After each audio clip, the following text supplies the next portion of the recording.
Good morning. Good morning. I would like to call to order day 2 of the March Delta Stewardship Council meeting. It's April 28th, so this is the April meeting. Not used to such a large crowd at our gatherings here. We'll begin with the roll call.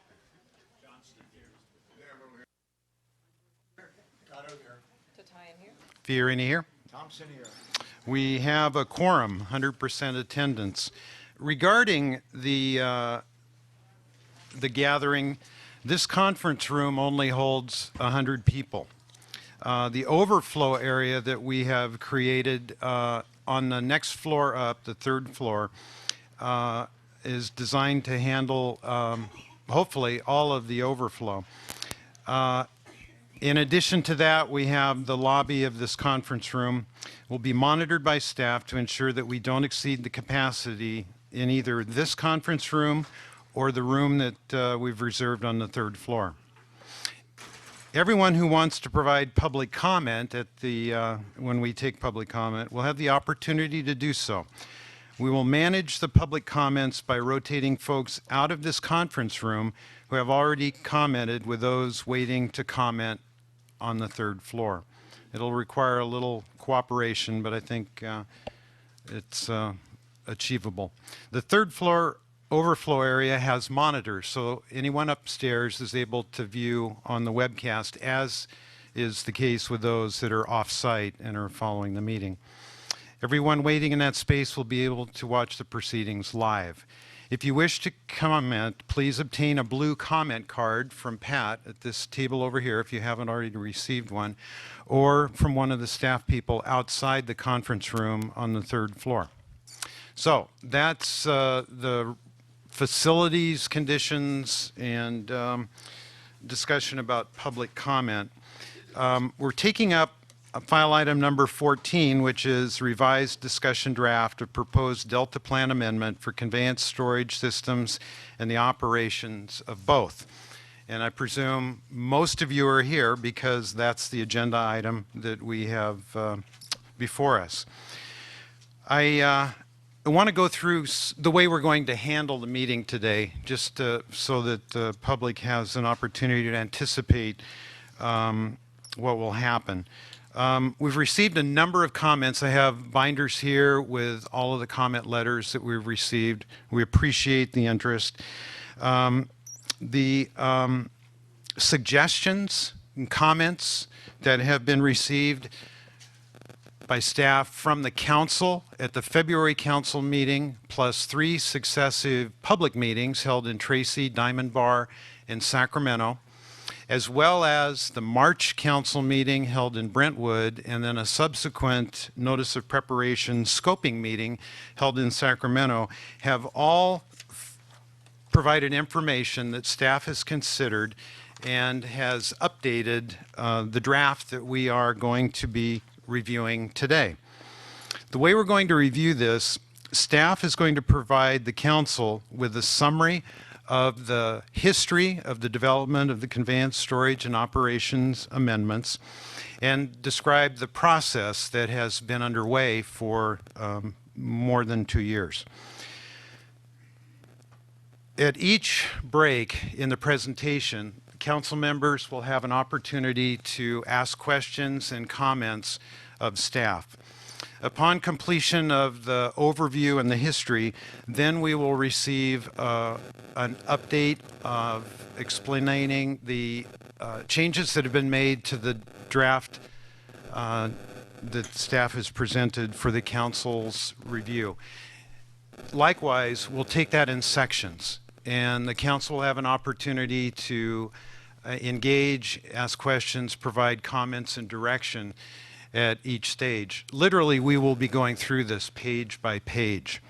So I tell you that because this is probably going to take about an hour and a half to get through that. And I think it'll be instructive for those of you that are interested in this topic and to observe the deliberation that will occur here at the head table.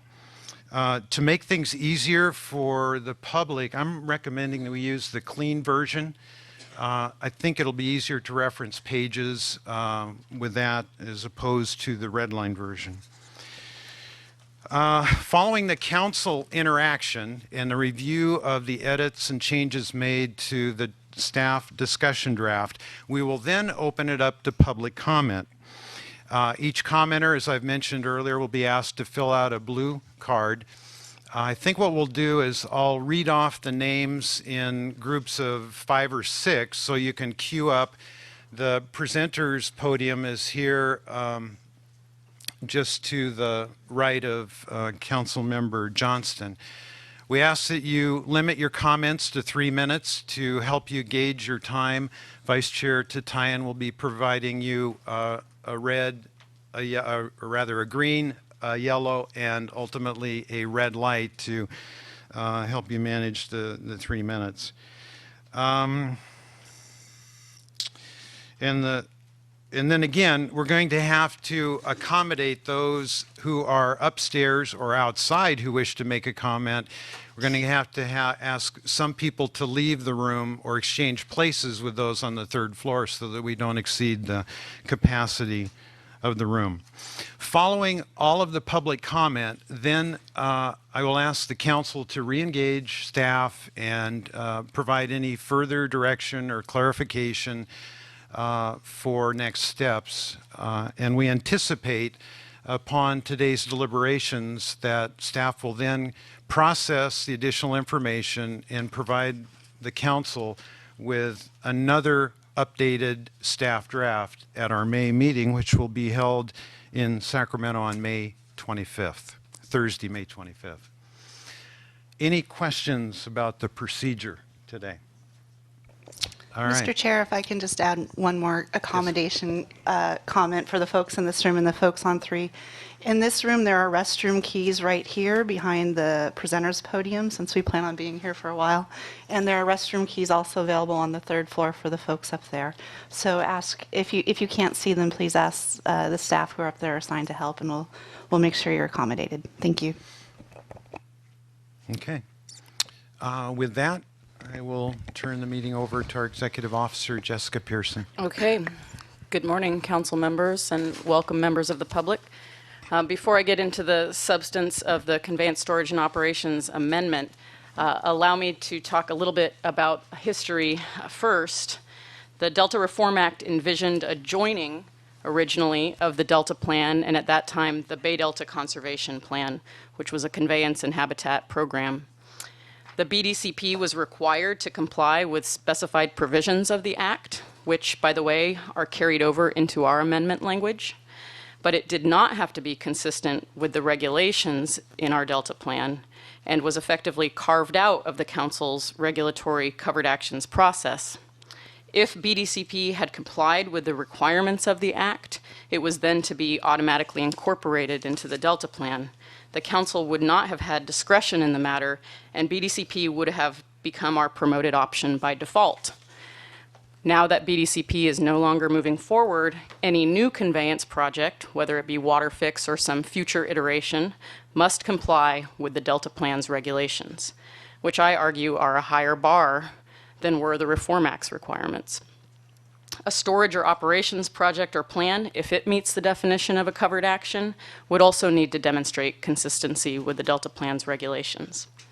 In the amendment before you now, we have another opportunity to shape, inform, and improve conveyance, storage, and operations projects, including those outside our covered action jurisdiction. So last week, we released a revised discussion draft.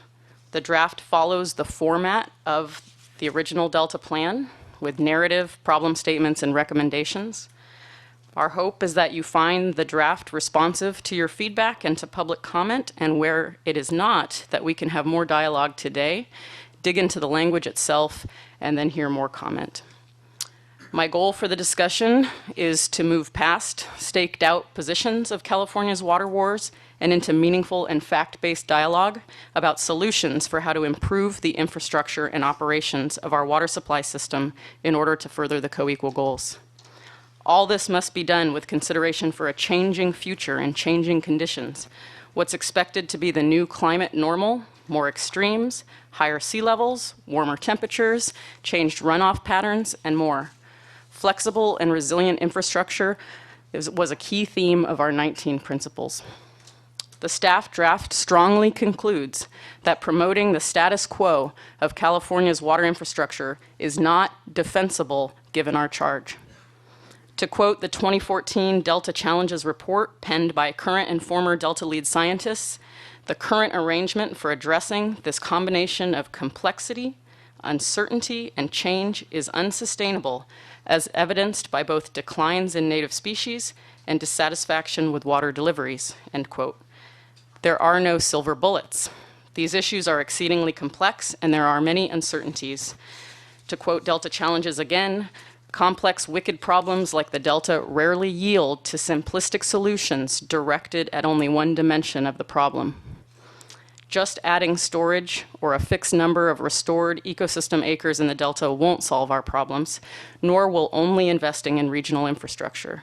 Similarly, only improving Delta conveyance will yield limited benefits. Investments are needed across the board, and combined with existing elements of the Delta Plan, including requirements for reduced reliance, we are taking an all-of-the-above approach to achieving the co-equal goals. We must also determine how to protect local communities when it comes to construction of specific projects, particularly conveyance. The black and white nature of the debate can be misleading, and we can't fall victim to false choices. Improved water supply reliability or quality for one group does not have to mean decreased supplies for another. However, we must acknowledge that some trade-offs will occur, and we should plan for those and approach them intentionally. The path forward is much less certain than we'd like. Science gives us guideposts and provides risk assessments, but not tidy solutions or guarantees. For any new conveyance or storage project and for any major operational change, we must insist on outcome-based analysis, and we must rely on adaptive management to help us achieve the goals that we set. So now, Anthony from our staff will provide a brief overview presentation that highlights some of the issues raised in the problem statements of the draft. Cassandra will go over some of the frequently asked questions and additional information. And Carrie is going to walk us through what's changed in this draft. So I look forward to the discussion. Thank you. Thank you, Jessica. Anthony, good morning. Good morning, Chair Farini, council members. I'll just wait for this PowerPoint to power up. Here we go. All right. So I won't go over what we're going to brief today, but here are the three components of this briefing. Challenges facing the Delta. Much of this information is discussed at length in the draft amendment, introduction, and problem sections. Historically, the Delta is the largest estuary on the West Coast. The map of the Delta in the early 1800s reflects a complex of dendritic streams and channels, with an estimate of over 40% of the state's runoff flowing through the Delta. SFEI, who has presented many times to the Council, has estimated that over 70% of the Delta was an emergent freshwater wetland and another 10% of other types of wetlands. The Delta was almost 50 to 100% wetted, which supported a diverse ecology with over 750 plant and animal species. It has been estimated that there were less than a couple of 100 people in the Delta.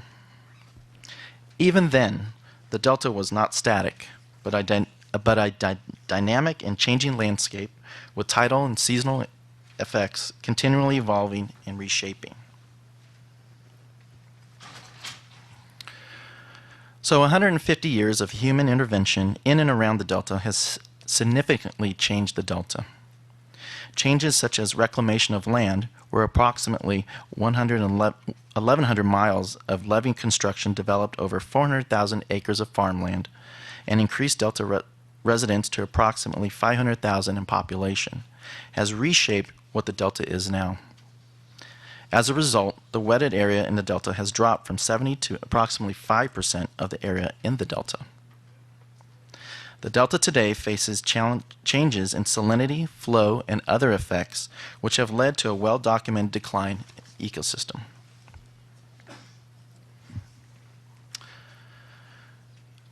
2/3 of California's hydrology typically rains and snows in the north, but for various reasons, 2/3 of the state's population is located in the coast and in the south.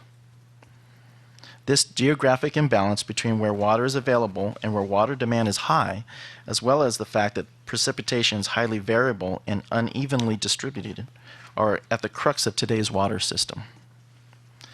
California built an elaborate storage and conveyance system to distribute water to over 25 million Californians for consumption, for irrigation for 3 million acres of farmland, to provide the lifeblood to the Silicon Valley and industry throughout the state, and to provide water for the environment, such as ecological preserves. So this geographic imbalance between the precipitation and population helps drive the development of water.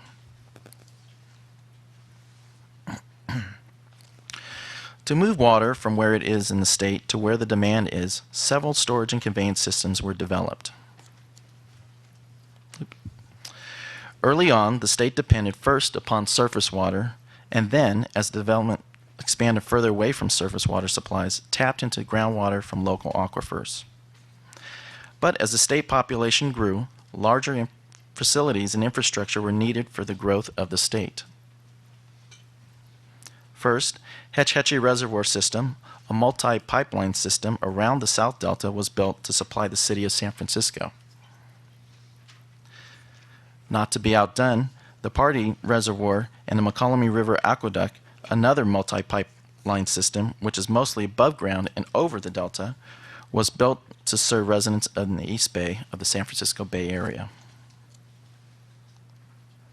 And of course, we have the Central Valley Project and the State Water Project systems of reservoirs and aqueducts that deliver and transfer water through the Delta. Other storage and conveyance systems have been in and around the Delta, such as the Contra Costa Water District's Los Vaqueros Reservoir and the North Bay Aqueduct. All of these projects combine conveyance and storage and are centered in the Delta, the hub to most of California's water supply interests. So how does water move in the Delta?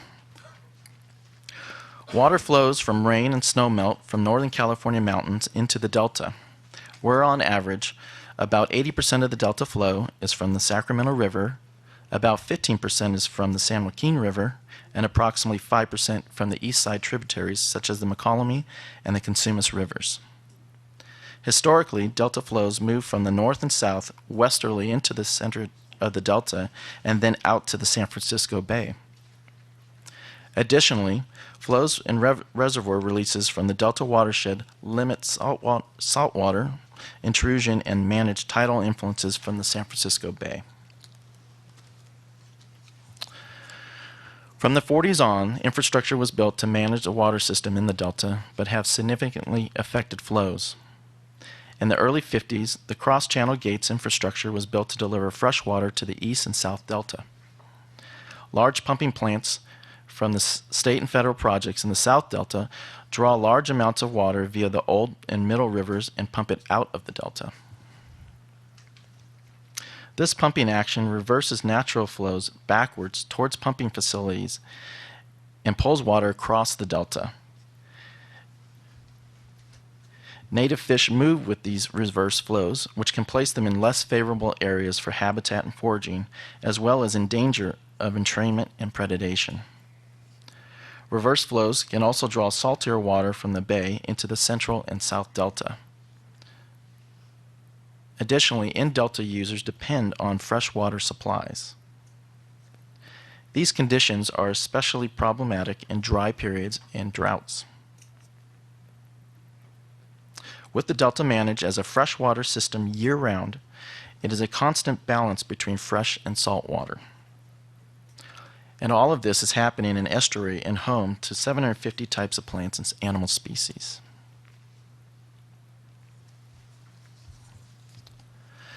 The Delta ecosystem has experienced considerable changes and is still evolving. The current Delta bears little resemblance to pre-development Delta in terms of its water flow regime, habitat structure, and fish communities. The Independent Science Board has identified 4 groups of drivers and stressors affecting the Delta ecosystem. Global drivers are very difficult to directly influence, such as climate change and sea level rise. Legacy drivers and stressors encompass many of the physical changes to the delta that have occurred over the last 150 years, such as habitat loss, the construction of levees, and water management infrastructure. Current drivers and stressors include changes to flow regimes in the delta, water quality, and fish losses at pumping facilities. Future drivers are likely to include land use changes and population growth, subsidence, and invasive species. All of these drivers and stressors need to be addressed to protect, restore, and enhance the delta ecosystem. But the delta is also facing future challenges. Climate change will bring new challenges such as more variable and early precipitation, as well as diminishing snowpack over time. This means that the Sierra will be less of a natural reservoir than traditionally depended upon. Sea level rise will threaten already aging levees and other infrastructure. An affected delta ecology will increasingly be stressed due to managed water system used for multiple and increasing demands. Trade-offs between ESA species and water operations will lead to increased uncertainty for both. Thus, the consensus is status quo cannot continue. So I'll stop there and see if there's any questions. Anthony, thanks. You did a good job of describing the changes that have occurred and what we're facing today. Do any council members have any comments or questions of staff at this point?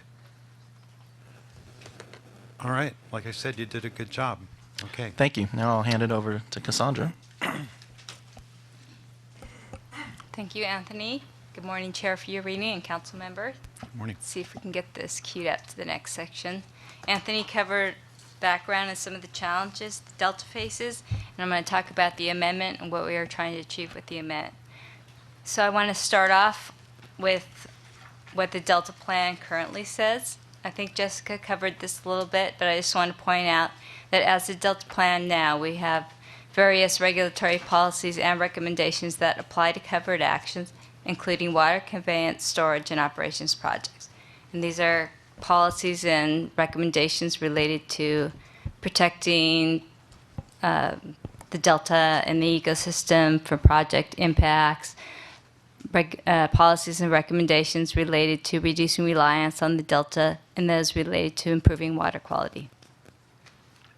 So these are policies that current covered actions all have to meet through the consistency determination process. So if we have policies already in place, the question is, why are we amending the Delta Plan? So as you know, the Delta Reform Act does allow for periodic reviews and updates to the Delta Plan in response to changing conditions. And the current Delta Plan, as Jessica mentioned, states that commits to revisiting conveyance if the BDCP did not occur by 2016. So thus, we are following up on our commitment to revisit conveyance. So how would the amendment influence current proposals? So as I mentioned, all current proposals have to show consistency with the existing covered actions, and we would add new recommendations to the existing amendment of existing policies and recommendations. So these recommendations are recommendations to help guide applicants, but they would not have any influence, or not influence, any, there you go.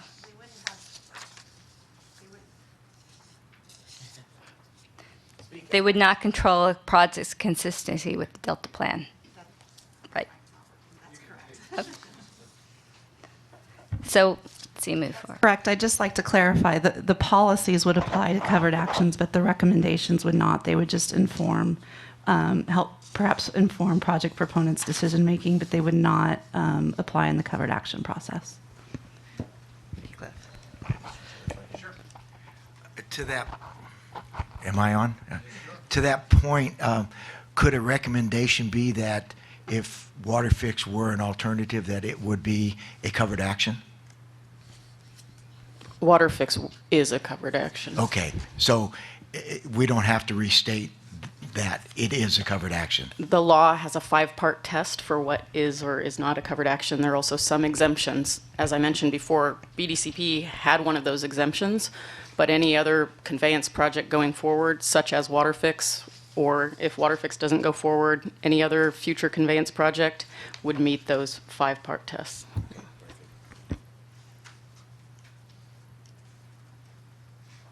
So how is the amendment going to do that? So following up on Councilmember Tatayan's suggestion that we clarify the roles of the council and the roles of project proponents, we developed this figure. This figure shows that through the role of the Stewardship Council, through the Delta Plan, is to promote options for infrastructure, to ensure use of best available science and adaptive management, and to provide openness and consistency. It's not the Stewardship Council's role, but rather the role of the project proponents to analyze alternatives and select preferred projects, to provide funding, to secure necessary permits, and to determine consistency for covered actions. Now, there is overlap between the Delta Stewardship Council and project proponents through our consistency determination process and through CEQA.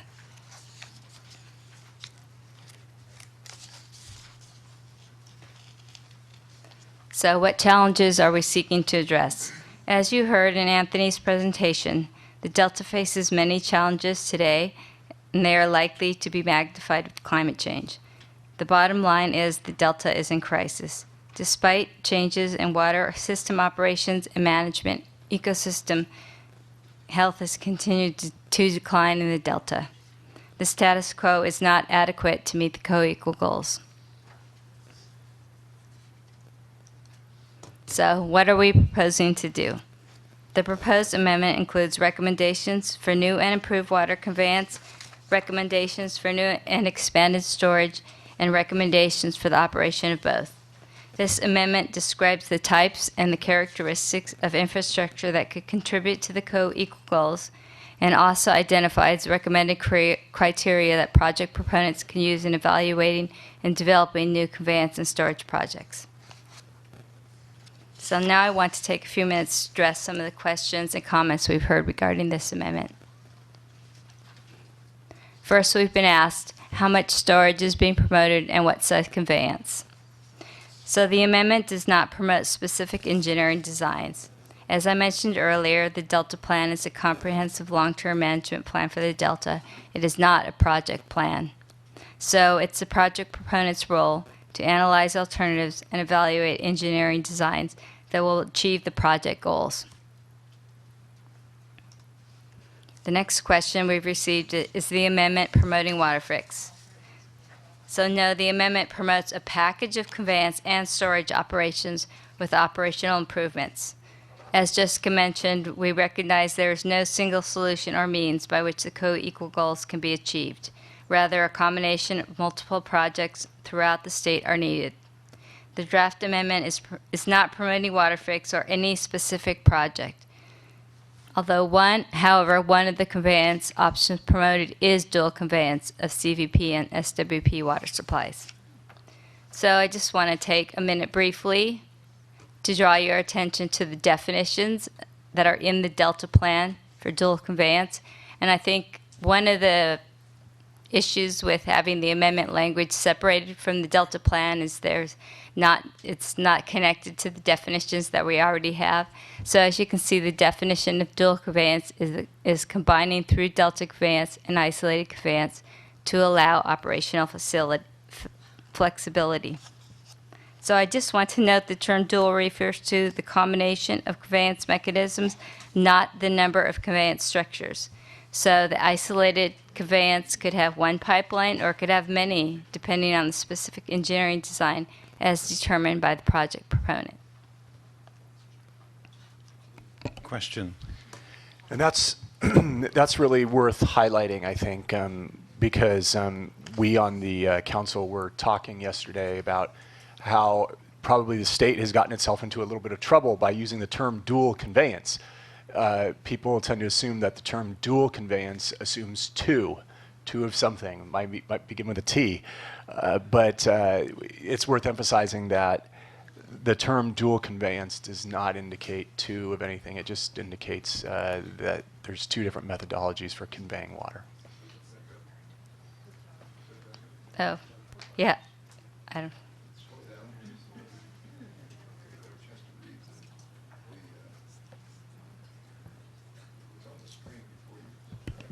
Okay. Bob, can you put the PowerPoint back up again?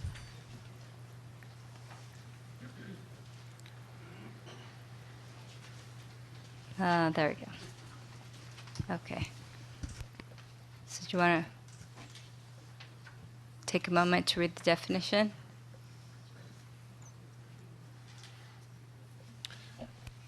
So what's on the screen is exists in the Delta plan. I think, they've noted that it's on page 90. Because of, especially from many of the public comments that we've received, along with Council Member Gatto's comments, the dual conveyance is often equated to twin tunnels. And I think it's important to note that in the Delta plan, and is consistent with the amendment that is before us for consideration, that through Delta conveyance, an isolated conveyance and dual conveyance are described and defined in the Delta plan. So in terms of dual conveyance, it assumes that through Delta would be one portion of dual conveyance and an additional isolated facility of some kind. It's very important to keep in mind. So thank you for including that. And again, this is an amendment that we're considering for the Delta plan. Right now, it includes about 40 pages. There's 250 pages that exist in the Delta plan, plus 250 more pages of addendum. So we have to keep in mind that the larger Delta plan offers commentary on the specifics that we're offering to amend in this case. So thank you for Mike for pausing and calling that out. I think it's an important point. So now that we are clear on what dual conveyance means, or what we mean by dual conveyance, I should say, the question is, why are we promoting dual conveyance? So why not just improve what we have? Although physical improvements to through Delta conveyance can complement isolated conveyance by providing additional fish protection measures, sole reliance on improved through Delta conveyance is unlikely to result in achievement of the co-equal goals. And here you can see a quote, and I believe this is the same one, or similar to the one Jessica mentioned earlier, from Jay Lund. So essentially, the improvements to through Delta conveyance alone are insufficient to provide effective protection for native fish and to mitigate current water operation conflicts with listed species. So we need to do more. Cassandra, it might be good. Some people may not be able to read the print. It might be good to read the Jay Lund quote. Sure. Conveyance limitations in the Delta are a major impediment to the state's ability to achieve its co-equal goals of water supply, or co-equal water management goals of reducing reliance on the Delta as a water supply source and conserving habitat and species in the Delta, and the ability to make full utilization of surface water and groundwater storage capacity. And would you identify Jay Lund and the source of that quote? Yes, Jay Lund, 2014. Oh, I'm sorry. Tell the audience who he is and why the quote matters, or where it comes from. Jay Lund is from our, and you want to, perhaps Cliff can respond to that. Jay Lund is the director of the Center for Watershed Studies at the University of California, Davis, and a systems researcher on water and water supplies throughout the state of California. Oh, and a member of the Independent Science Board and current chair of the Independent Science Board. Susan? So for the benefit of folks watching the council meeting online, you the webcast viewers probably can't see the audience. I just wanted to note that various members of the audience are expressing through signage disagreement with this quote. That's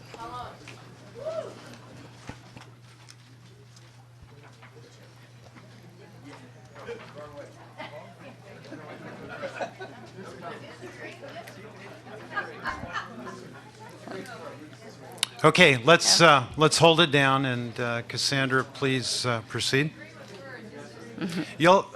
Folks, you'll have an opportunity to provide public comment after the council has received the staff reporting and deliberated. So although through Delta Conveyance alone cannot achieve the co-equal goals, a combination of isolated conveyance and improved through Delta Conveyance has a number of benefits. These include reducing fish entrainment losses, flexibility in operations during wet and dry years, and added operational flexibility to address climate change and future uncertainty, as well as improve resilience to natural disasters.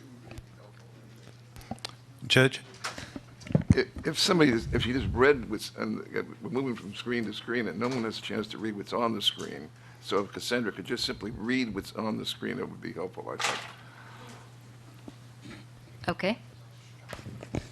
Just read it. Read it. Okay, the combination of isolated conveyance and improved through Delta Conveyance has a number of potential benefits.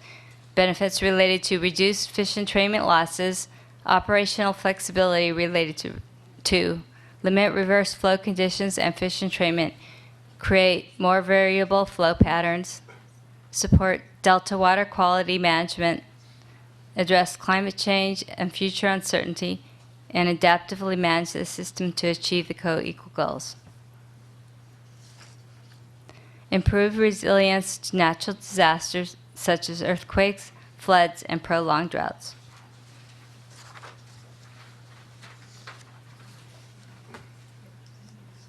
Susan? I'd like to offer a slight revision to the judge's suggestion, Cassandra, because some of the slides are text heavy. And so if you could highlight rather than read verbatim, I know that's difficult given what's there, but what you choose what to emphasize. I think that if we leave the slide up a little bit longer, folks will have more opportunity to read it, but I don't think you need to read it verbatim, or we'll be here a very long time. Mm-hmm. I accept that. Good point. Thank you. So, moving on.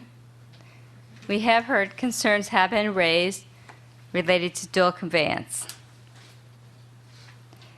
Concerns related to the effects of water quality, concerns related to impacts to communities, agriculture, and recreation.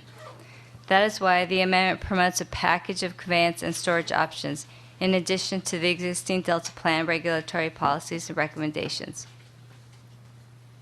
So I wanted to make sure that I got. So these concerns can be addressed through a combination of storage and conveyance. And I want to note that also these are in addition to the existing regulatory policies and recommendations in the Delta Plan. Is that enough time, or should I leave it longer? Well, maybe go through each page and then see if anyone has any, from the council has any questions. Any questions on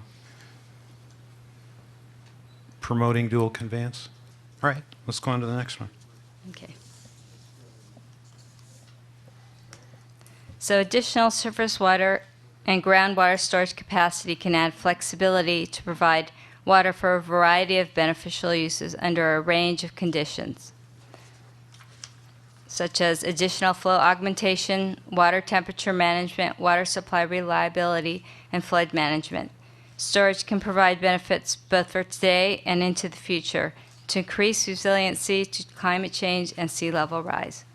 Thus, the amendment is promoting an integrated approach that includes storage, both above and below ground, and integrated operations for both. In addition, we are recommending that integration of storage and conveyance operations should occur at state, regional, and local levels, and that all projects should incorporate adaptive management based on best available science. Cassandra, I think what this slide is driving at is operational flexibility, and we'll get into the amendment itself, and in the introduction and the problem statement, that's discussed a lot. But I think that, as Jessica mentioned earlier, in that there is no silver bullet, additional storage by itself or additional conveyance improvements by itself are not likely to lead to the operational flexibility that best available science tells us the delta and the greater water system need. So I think that's the takeaway from this slide, correct? Correct. Okay. Anyone else? All right, let's move on. Okay.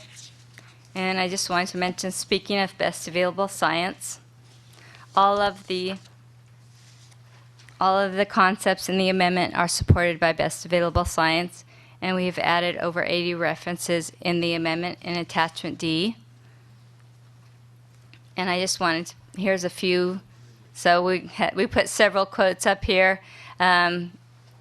California needs to consider investments in its infrastructure grid, including conveyance and storage, to adapt to future droughts and warming climates. I don't know if you want me to go through all of them. Plans must prepare for climate change adaptation. The state must improve environmental water management during droughts. And we have several pages of these, so I don't probably need to go through every one. But the point that we're trying to make is there's a lot of science to back up what is in our amendment. Yeah, I think that's and again, when we get to going through the amendment page by page, one of the enhancements to the draft has been the scientific citations. And I know a lot of work has gone into this. Yeah, that's a major addition to this version, as well as one of the steps that we'll take after we get to a draft that the council is comfortable with, is we'll be submitting our work to the Independent Science Board for their review and additional comments, questions, or suggestions. Okay, any council questions about best available science? Okay. Okay. So I'm going to turn. That isn't science. Those are comments. There's a big difference between the You'll have an opportunity to address the council, and if there are any particular questions regarding science, our lead scientist, Dr. Cliff Dahm, is here to assist the council. Okay. So now I'm going to turn it over to Carrie, who can walk through what has changed in the amendment. Good morning. Good morning, Carrie. So I just want to review a little bit what's in the packet today for this agenda item. So first is the staff report, and then we have several attachments to the staff report. The first two attachments, attachment 1 and 2, are the revised draft amendment. The first is in track changes mode. It has a red line strikeout that shows all the changes that were made from the February draft that was first released. And then the second attachment, attachment 2, is a clean version. And as Chairman Fionarini said, we're going to be walking through the clean version today. But first, I'm going to get a little background to the types of changes we made in response to the comments that we heard. Attachment 3 is also a more detailed response to frequently asked questions. Cassandra went over some of these in her presentation, but there's additional questions and responses that are included in that attachment as well. And attachment 4 includes a summary from the 3 public workshops that includes the high-level comments and comment themes that we received at those workshops. But as has been noted, we've also received a lot of comments via other meetings and in emails and in comment letters as well. So I'm going to briefly summarize the comments that we heard before I walk through the changes to the amendment itself. So today's discussion draft responds to the comments that we heard, I think as was mentioned previously, in 6 public meetings. So that was 3 public workshops, which we held in Tracy, Sacramento, and Diamond Bar, California. We also heard comments in council meetings in March and February, and those came from both the council members and the public. And we held a scoping meeting on March 24th here in Sacramento for the environmental review process that encompasses the CSO amendment as well as 2 other amendments to the Delta Plan. We've also received numerous comment letters and emails from organizations, agencies, and individuals, and we continue to receive those today. So there are letters that we are still receiving that are not reflected in today's draft. So input and comment that was provided by council members, I can kind of summarize some of the themes that we heard and how we addressed them in this draft. We heard suggestions from several council members to make the amendment more of a standalone document to incorporate more background and context for the amendment and the history that has led up to it. This included some suggestions to add more historical background, a more well-rounded narrative of the issues and the options that are being promoted. So as a result, we've made a lot of changes to the introduction and problem statements. And these changes will eventually flow into revisions to Chapter 3 of the Delta Plan. This background information is the type of information that's included in the body of the plan itself versus in any new changes to California Water Code. Several council members also expressed that the tone of the amendment was not balanced, and we needed to achieve, it was slanted a little bit more towards water supply reliability versus ecosystem. So we've made many changes throughout the document, both in the introduction and problem statements, as well as to the recommendations themselves to achieve this better balance. We heard comments that the recommended options should have a stronger connection back to the issues that they're trying to address. As was mentioned earlier, the format of the Delta Plan presents problems and then recommendations for addressing those problems. We did separate those out in this document, and that's why the upfront portion that has the introduction and the problem statements is very long, and then it's followed by the recommendations themselves. But we did make some organizational changes to be able to better tie the problems that we're trying to address to the solutions and opportunities that we're presenting in the amendment.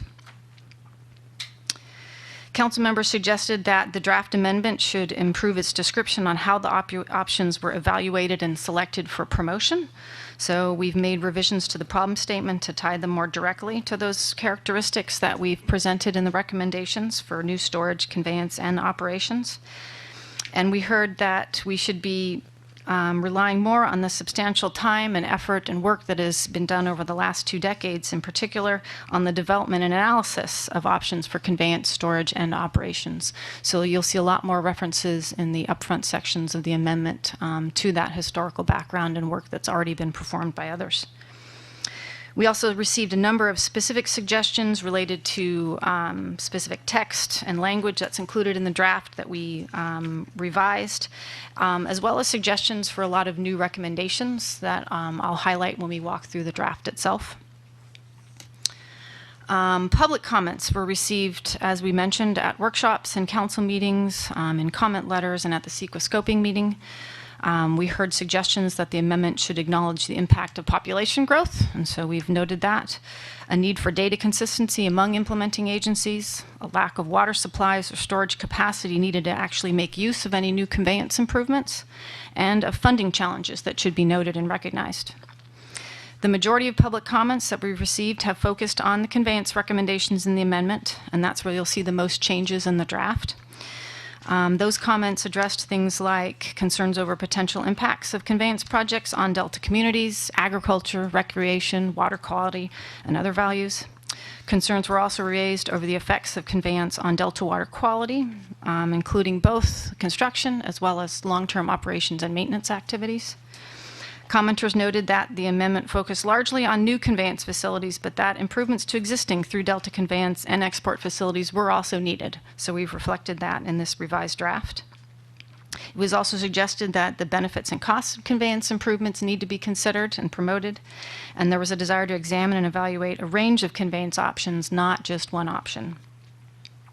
Commenters noted that different regions of the state have access to different local and regional water supply sources, and that their opportunities for reducing reliance on the Delta do differ, and that should be recognized in this draft, that some areas may not be able to reduce reliance in all years. Some commenters suggested refinement to recommendations related to groundwater, and that we promote groundwater recharge projects, particularly those that can contribute to the goals of the Sustainable Groundwater Management Act. And similarly, commenters emphasized the need for integrated management of water and coordinated operations of facilities, both at the state and federal level, as well as the local and regional levels. So in response to these comments, we have expanded the introduction and problem statements. We've made a lot of changes to the recommendations and added a number of new recommendations for your consideration today. So I would like to direct your attention now to attachment 2 in your packet, which is the clean version of the revised draft amendment. Carrie, while folks are turning to that, our AV folks informed me that the broadcast upstairs for the PowerPoint was not as crystal clear as they would hope it to be. So I just want to let everyone know who's following along on the web that the PowerPoint is available at our website at deltacouncil.ca.gov if you want a more easily read version. But I think we're finished with the PowerPoint now, and we're going to dive into the draft, the discussion draft. Yep, absolutely. So the introduction and problem statements were greatly expanded. They now comprise the first 16 pages of the draft amendment, so that's on pages 1 through 16. The revised introduction references a new attachment to the discussion draft, Attachment A, that includes a timeline of events and milestones for water conveyance, storage, and those operations. An additional background narrative was also added on the first several pages of the introduction section. We also added over 80 references to scientific articles, studies, technical reports, peer-reviewed articles that support the problems and the recommendations that are included in the discussion draft. The revised text also provides a better balance in describing the problems and the opportunities to achieve the co-equal goals of ecosystem protection, restoration, and enhancement, as well as greater water supply reliability. And we added sections related to the need for water conveyance, storage, and operations. As I mentioned, we had comments that there was a need for a better tie between the problems that were being identified and the potential solutions and recommendations in the draft itself. So, as I mentioned, most of what's in these first 16 pages will be used to update Chapter 3 of the Delta Plan, rather than being included in an actual amendment to code. It will be included in the narrative of the Narrative Chapter 3 of of the Delta Plan. Yep.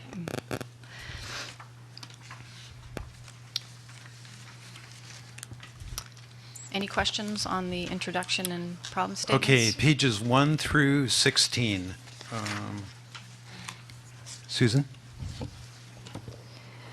So first off, I want to thank Carrie and Cassandra and Anthony and your teams for the tremendous amount of work you've done to improve the staff draft.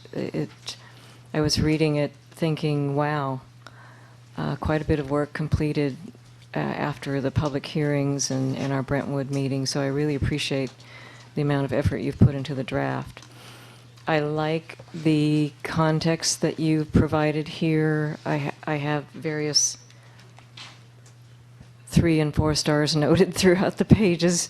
I think that on page 3 of the clean version, it's really important to note lines 22 through 29. That's a very helpful addition. So for those that don't have a copy of this in front of them, maybe a summary of what's in 22 through lines 22 through 29 would be useful for this deliberation. Okay, is my mic, okay, it's working again. So lines 22 through 29 essentially communicate that we need, that conveyance, storage, and operations are part of a broad and integrated portfolio of actions. So I really want to hold on to that concept. This is more than about conveyance. It's more than about storage. Operations matter a lot in terms of getting to flexibility. Whether we have near-term actions, we need to integrate our near-term thinking with our longer-term thinking. So I like the emphasis there. I think I'll stop for now. Like my comments will address. I'll have other comments later. Thank you. Okay. I'd like to maybe take this section page by page. Ken, do you have a comment? It's in one of the later pages. That's fine. In this section. We can jump around, but just Yeah. maybe limit the focus to the introduction at this point. Yeah, I mean, I'm on page 8 here. Page 8. 8, starting at line 3, and this is a discussion about conflicting operating priorities and water quality, and I wanted to kind of highlight this, and I think it's responsive to some of the issues that we heard, and in my mind, I thought were stressed about the issue of this conflict in water quality, and I think as we go through this, there's very much a balancing to these, I don't want to call them competing interests, but they're the challenges that we face, and, recognizing, I mean, that first paragraph there, starting on line 3, degraded water quality in Delta during periods of lower flow, which impacts treatability for municipal and industrial and creates public health concerns, but it also has the potential to degrade water quality for in-Delta uses. And I think that was one of the comments I heard at last month's meeting, that this is somehow a zero-sum game.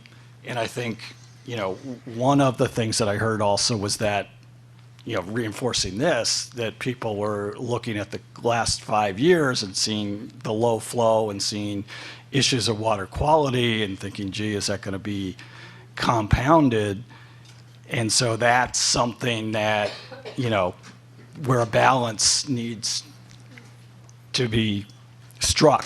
And I think as we go on, I want to really explore the issue of best available science, especially in light of, we had the March for Science recently, and separate science from sort of what I'm sensing, and I've had some recent experiences that I'll go into later, but the issues of trust and assurances that will balance all these things, because at the end of the day, the Delta Plan is a balance, and we balance this to achieve the co-equal goal. So I appreciate us raising this, but then, okay, how do we get there is sort of a step. And again, this isn't a specific project. This is an opportunity to say, these are the things that are important. These are the attributes that such a project would have. And to me, this was a key issue that we heard last month. Others? Patrick? Page 6.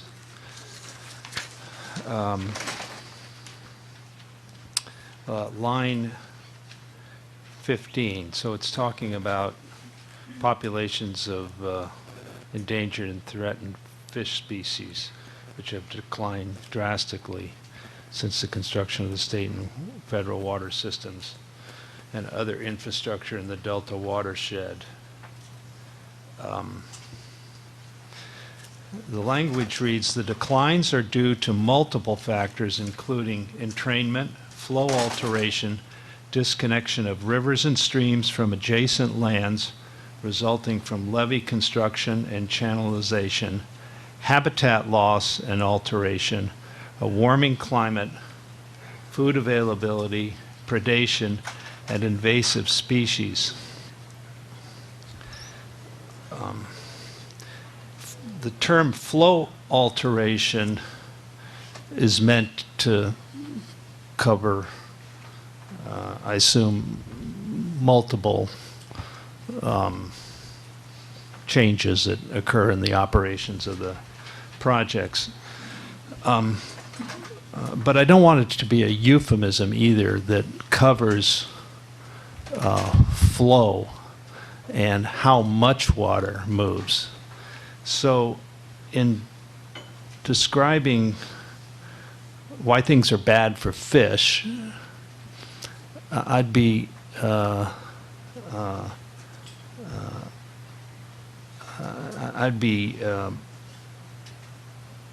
concerned that we don't kind of list all of them or all the major ones. And that means too much water exported sometimes.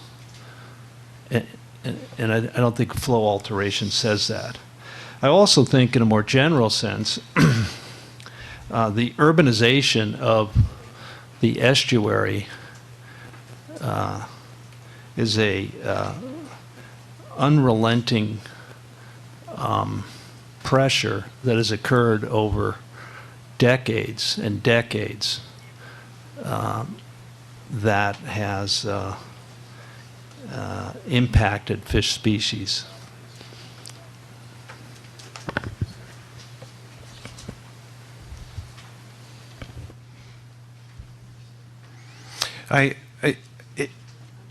In support of Councilmember Johnston's comments, I think flow alteration also refers to reverse flows at Old Mill River.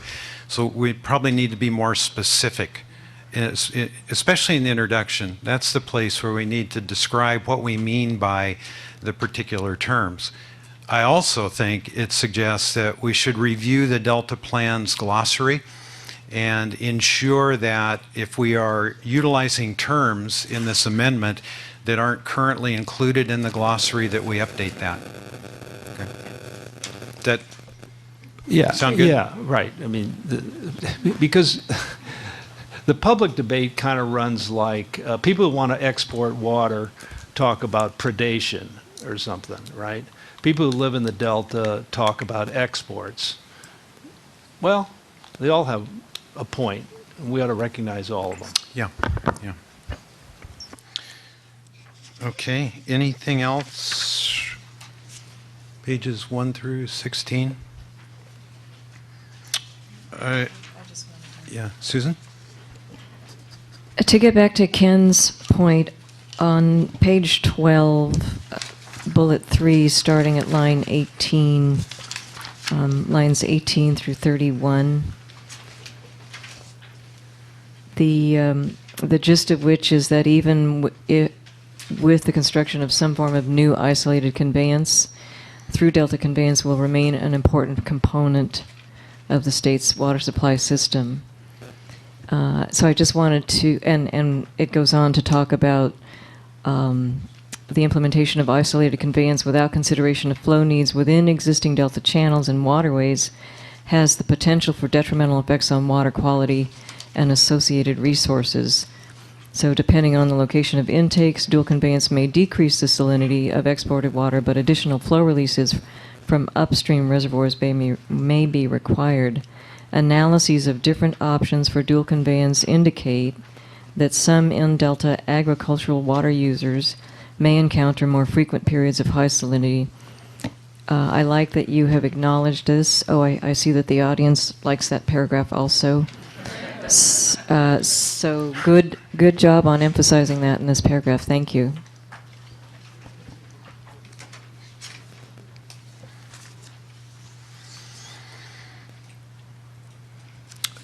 Done a good job in the introduction in citing. I think there's in the first 5 pages, there's 21 citations in support of the conclusion that through Delta alone will not achieve the co-equal goals, that there is no single solution to the water management problems that exist. So good job on that. Others? Pages 1 through 16? Yes, Ken? I had a couple others towards, closer to page 16. So just from what you said on page 12, that first bullet, and this is where, I think the issue of best available science and what that means, and separating that out from maybe some of the other issues. It's, Jay Lund is very highly regarded, and so are the other science, professionals. In my experience, and I think this is an important point to make to the audience, is it is hard to get scientists involved in very political issues. They're scientists, and they want to base, their opinions on facts. And well, we can laugh, but science is the way to inform decisions. And I was at a conference recently, this water policy conference. It was held down in San Diego, and there was a panel on water fix, and there were two members of the state water contractors, and then there was the attorney for NRDC. And I think the chair had tasked me with letting people know what we're doing here. And so I did. I attended that session and kind of asked a question about, okay, is there any agreement on that the status quo doesn't work? And there was agreement on that. And then the issue of, well, does one delta, one science, is that a way to somehow get to the issue of, what is best for the delta? How does it achieve the co-equal goals? And that kind of launched a very interesting back and forth between one of the contractors and the attorney for NRDC. And the attorney for NRDC said, well, yeah, science helps to inform the decision, but I just don't trust them. And it was like, well, okay, well, we're trying to use science to build a consensus. So, that's why I'm saying I think we have to deal with the trust issues, like on water quality and some other things, a little bit separate. And, there's no ambiguity in what our job is. I mean, at least, I still feel I'm new, although I've been on the council for a year. We're here to achieve the co-equal goals and do that in a fashion that reflects the values in the Delta Plan. And we can't meet the co-equal goals unless we change from the status quo.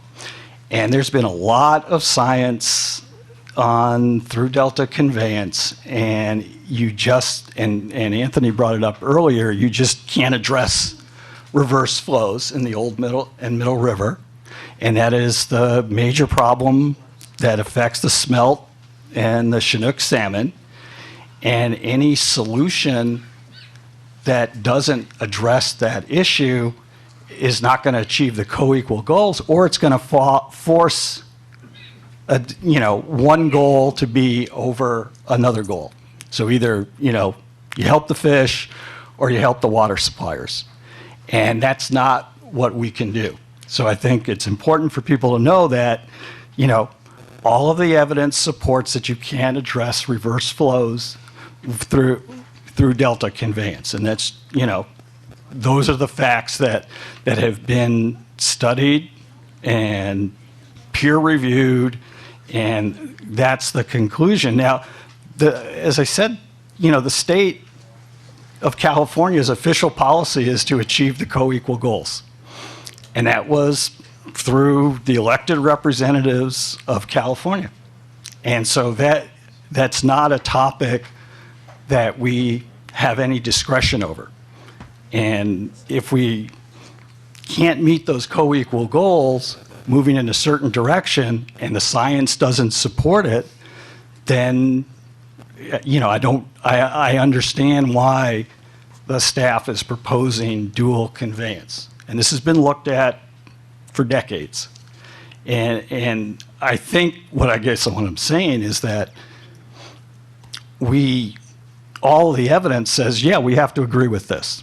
the status quo, or even from what we understand, the identified enhancements to through Delta conveyance will not address the fundamental environmental issues in the south end of the Delta. And so, you know, we have to try and say, well, if that's the case, how can we make this, if there is dual conveyance, how can this be done in the best possible manner that reflects what we're trying to accomplish in the Delta plan? So I want to just point that out on page 12, but then on page 13, and I'm glad we put it in because a lot of the comments I felt we got in Brentwood was about how this very large infrastructure project, or, you know, if it's water fix or if it's something else, is going to impact the community. And I don't know if Eric Vink is here, but Eric, the executive director of the Delta Protection Commission, took me on a tour out through the community and you know, along the river and where some of the infrastructure would be. And I really got a sense, and I've been out there before, but now I think something really clicked for me. We met with one of the local farmers there on Tyler Island. And, you know, I get how special and unique a place the Delta is. And I understand why it's got the significance it has in the Delta plan. And so, you know, we can be discussing what the attributes are to solve these problems and achieve the co-equal goals, but we need to do it in a way that reflects the addressing the impacts in the community. And I'm glad that we put something in there. I think we need, as we go through the recommendations, we need to be more specific, because I heard some specific issues about business interruption and disruption in daily life, but I'm also seeing, gee, there's an aesthetic issue here as well.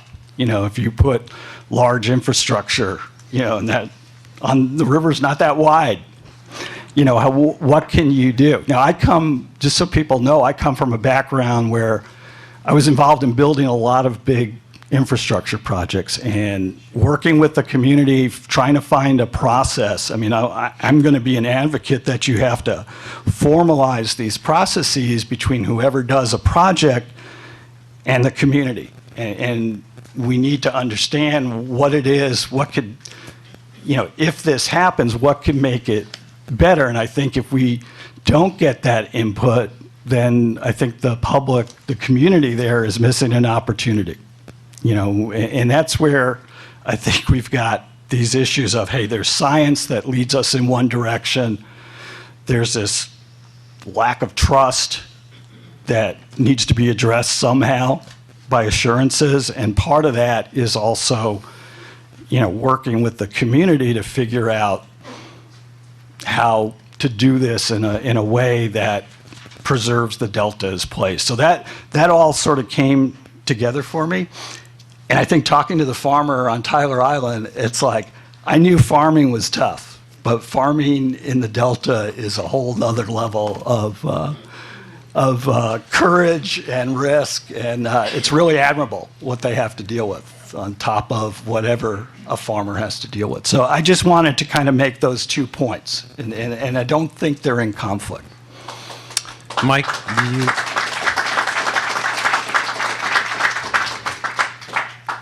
Thank you. So I wanted to build on what Councilor Weinberg just said, and sort of get some more details on both points. And there are 2 points that he covered.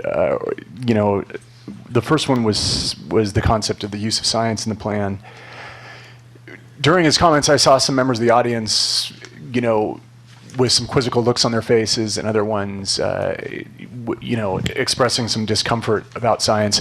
And I just want to ask the audience, I wish we had the upstairs audience on camera too, but I'd like to ask for maybe a show of hands or maybe a show of signs.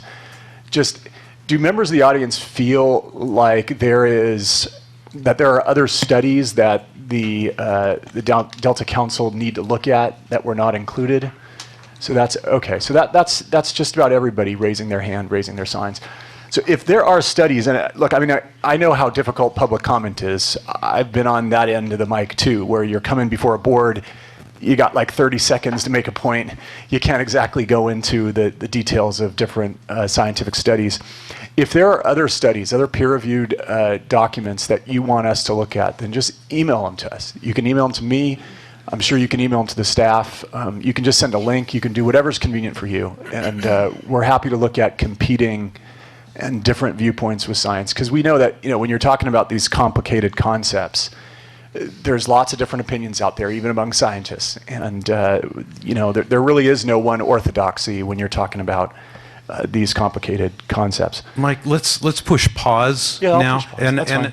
And I'd like to call on Dr. Cliff Dahm, our lead scientist, because there is a procedure that's spelled out in the Delta That's fine. Science Plan about how best available science is determined. In terms of comments, this binder contains the comments that we have received in the last 2 months. I don't recall that there were very many science citations beyond what has been used in this amendment, but I concur if there is additional peer-reviewed science that should I just be wanted to offer considered. that to Yeah, to no, people in that's case they- absolutely right. But I think, Cliff, for a good review for the council and to inform the public, if you could just give us a discussion about how best available science is determined and how the citations in this document thus far were selected. Yeah, first of all, I wanted to address the concept that you brought up, Ken, of one Delta, one science, which is embodied in the Delta Science Plan that was issued at the end of 2013.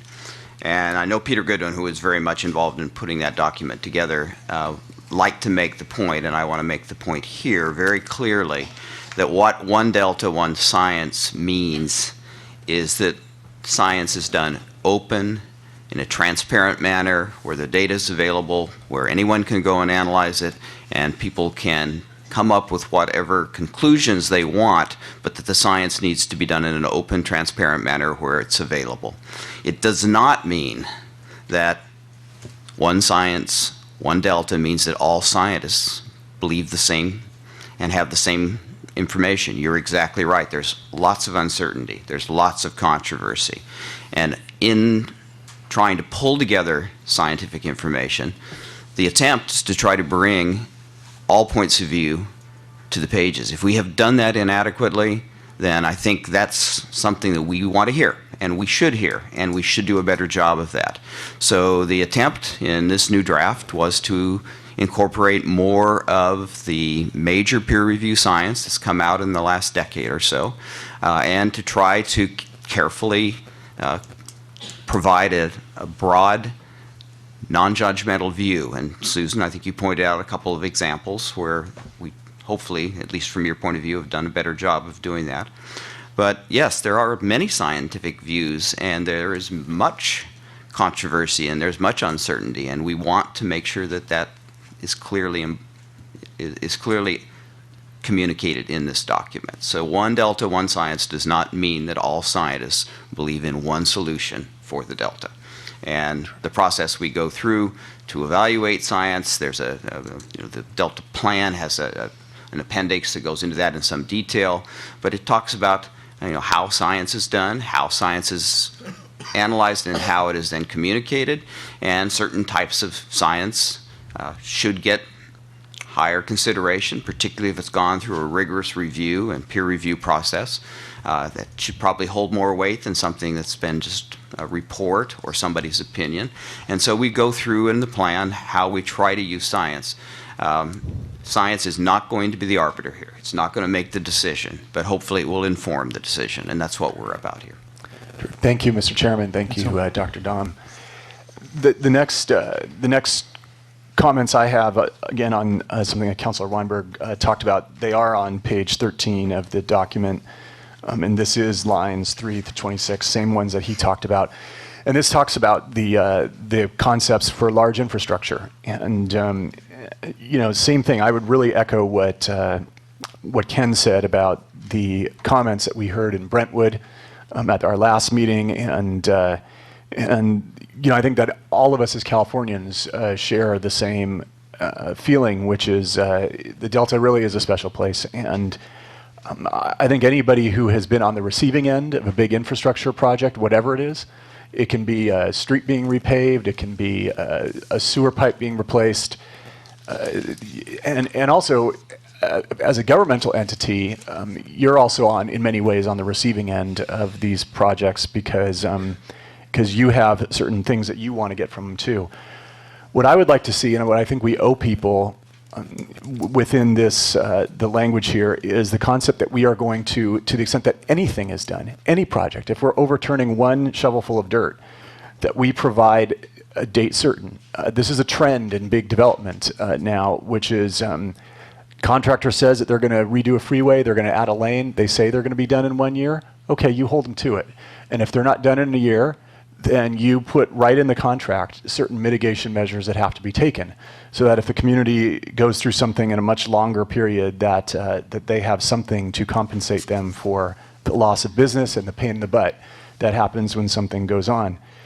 So I, for one, just think that that's good government. I think that's a good practice in contracting. I think it's a good practice whether you're building a freeway or adding a lane or doing something as big as what's contemplated here.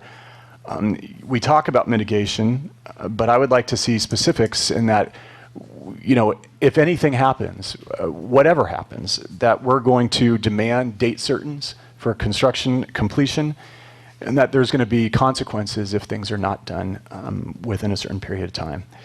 So that would be my suggestion for adding this. I don't know if everybody agrees, but when we talk about any infrastructure that will be done, I'd like to see those concepts. Thank you. Okay, let's, Mr. Chair. Go ahead, Skip. I wasn't going to make any comments until I heard from the public. I think that, as I said last month, the public understands the effects of anything that we do here.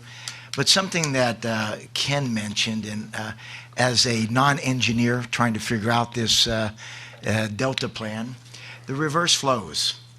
And so here I am trying to figure out how a dual conveyance, be it a twin tunnel or a single tunnel through Delta, how is it that you take water from the furthest point north of the Delta and at 3,000 or 9,000 CFS, how does that help the flow down where you're talking about, where it's already in a reverse situation sometimes?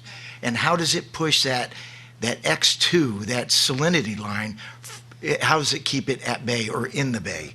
I just don't understand. I'd like to hear from either staff or Ken, who seems to have a pretty good handle on this issue. I'm sure staff has, more detailed knowledge of this. It's just, if you want to explain. I'm sure that staff has much more detailed knowledge on this. Maybe I can give my simple explanation to it, is that the South Delta pumps, especially in low flow periods, if they're pumping, I think it's like 5 times the volume of flow from the old Middle River, then you're going to have reverse flows. What the northern diversion does is it allows you to sort of ratchet back on the south end when you're in these conditions for reverse flow, and that doesn't affect the reverse flow because that's downstream of the diversion, and that's the whole point. And the issue is, can you do something with single conveyance that can accomplish that? And I haven't seen anything, and I don't know if staff or the consultant. Well, I think when we get to the specific recommendations, there's language in there that addresses this. Okay. So in terms of that may address my first question, reverse flows. What about the salinity issue? How do we keep that salt water from coming into the Delta when we've reduced the amount of push because you've got these large intakes? Well, again, it's going to be treated in the recommendations. I think one thing that's clear. Mr. Chair, I guess it's a prompt.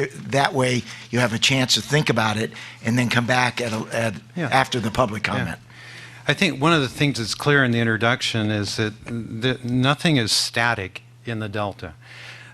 Reverse flows, salinity intrusion.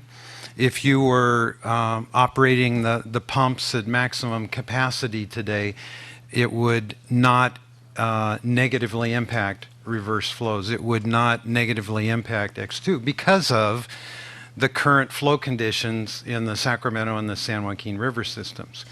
Back up 2 years in midsummer of 2015, it would have significant impacts.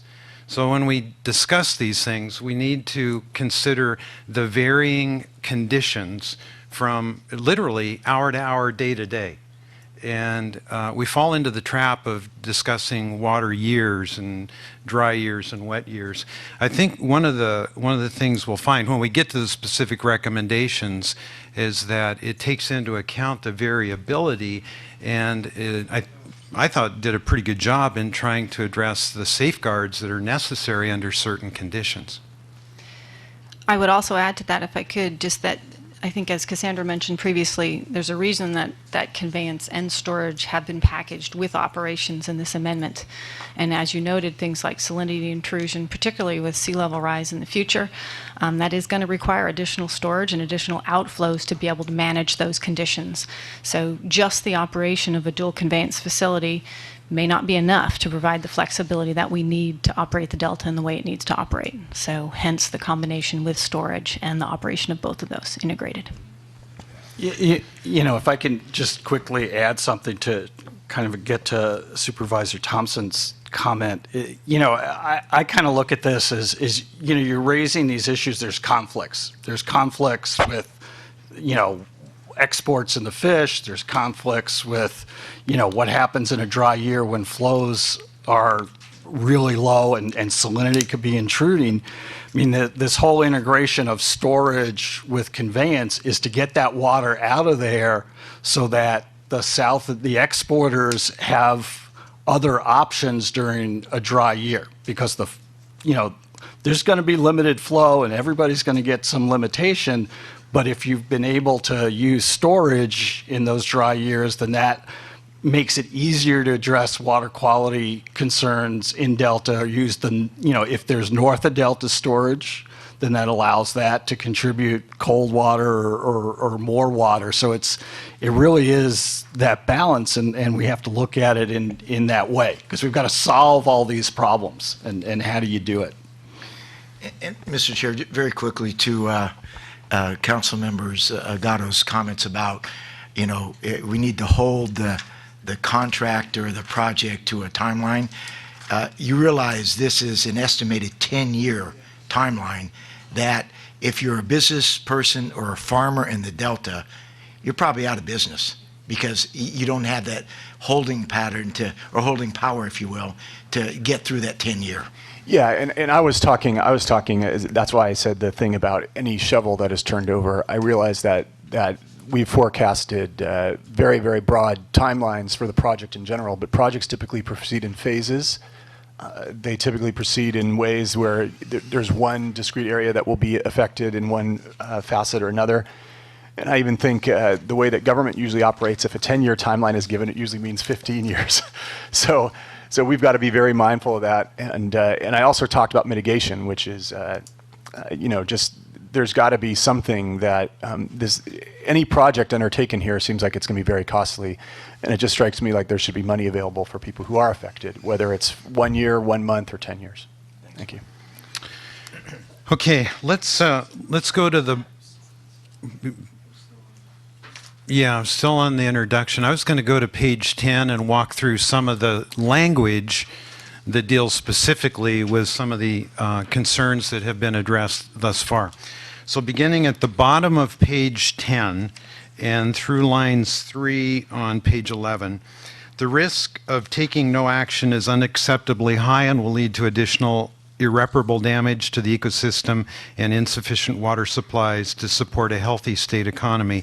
Maintaining the status quo will make achieving the co-equal goals impossible in the future. Are you satisfied that that adequately describes the current condition? And based on this, and are you satisfied the citations are adequate? Okay. Then line 8 through 10, the current system of natural and engineered conveyance infrastructure in the Delta lacks sufficient capacity and flexibility to manage water operations to benefit the ecosystem and enhance water supply reliability. And then it goes on to describe flexibility. Yeah, page 11, beginning with line 8. Are you satisfied that that adequately describes the need for additional flexibility and describes what that means? Okay.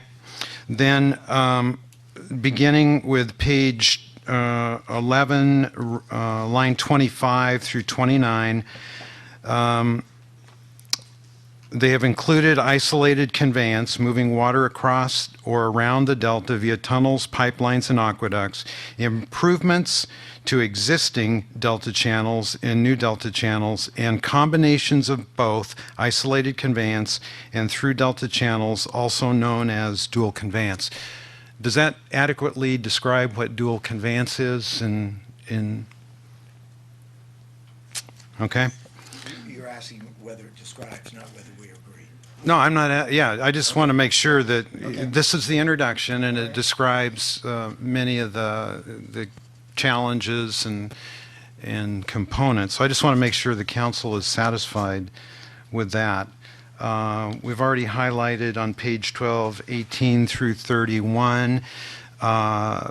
Page 13, lines 3 through 26, we talked about protections for Delta as a place. It mentions DPP2. I was going to call on Jessica to highlight what that Delta policy means. Maybe I can take a stab at it. It's a policy that any project that is proposed in the Delta it would be part of the consistency certification requirements, and DPP2 is one of the policies that addresses the need to protect Delta as a place. And I think it goes on and describes in the introduction what some of those things are. Are you satisfied that and there's other places we'll get to that describe protecting the Delta as a place from construction projects. Are you satisfied that the introduction does a good job of highlighting that as a concern? Yes. All right. Okay. Through Delta improvements, that's been something that has been highlighted as a near-term need. On page 14, lines 1 through 11, it describes, well, I'll begin with line 4. It will take many years to implement large-scale improvements to conveyance infrastructure in the Delta, and even with the construction of such facilities, the CVP and SWP pumping facilities in the south of the Delta are likely to continue to operate well into the future. Given this, there is a need to identify and implement near-term actions to protect native fish, reduce fish losses associated with the existing water export facilities, particularly in the South Delta. This includes evaluating structural changes to the export facilities, improving salvage and release operations, and identifying, monitoring, and adaptively managing actions to address predation. Do you feel this adequately addresses the needs for improving through Delta, Councilmember Johnston? On line 6, where it says are likely to continue to operate well into the future, that suggests will continue to operate, period. Okay. Okay, so delete are likely. And delete well into the future. Well into the future. Okay. All right. Mr. Chair, just a process question. There are a number of changes in the document and a number that may come as a result of today's meeting. Will those interested in the amendment be able to submit comments at a later time? we're going to open this up to public comment. But what about written comments? Oh, sure. Okay. Sure. Just want to, I've often been told you need to get it on the record. So it's on the record. No. We'll be able to get detailed written comments. Absolutely. Okay. And I think the benefit is that the public gets a chance to observe the deliberation among council members. That's why I'm trying to take us to the language, because several concerns have been expressed, and I just want to make sure that those concerns have been addressed. So far, we're just in the introduction. But that, and then finally, we get to the end of 16. Okay, I think that's, finally, and this is an important point, on page 16, line 14,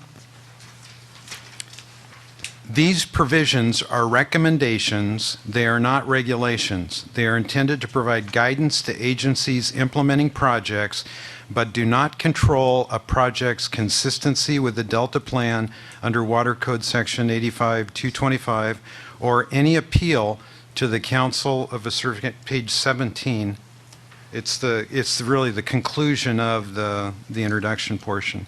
What it points out is that what's included in this document are recommendations, not regulations, and that they do not control a project's consistency with the Delta Plan under Water Code Section 85-225, or any appeal to the Council of a certification under Water Code sections, etc.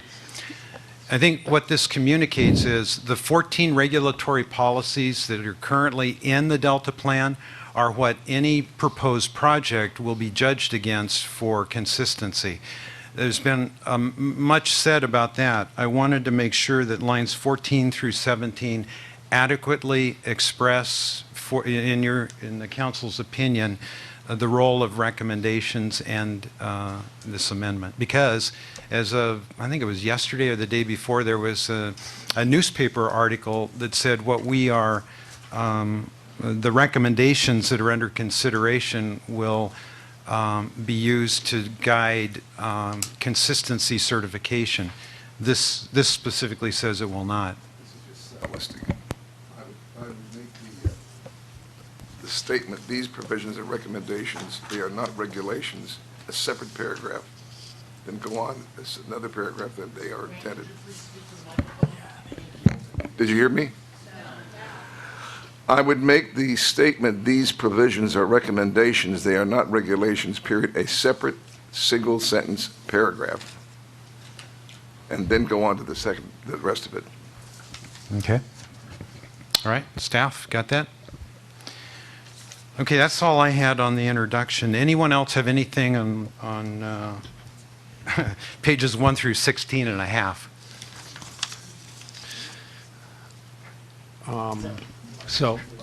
Me? Yeah. Yes.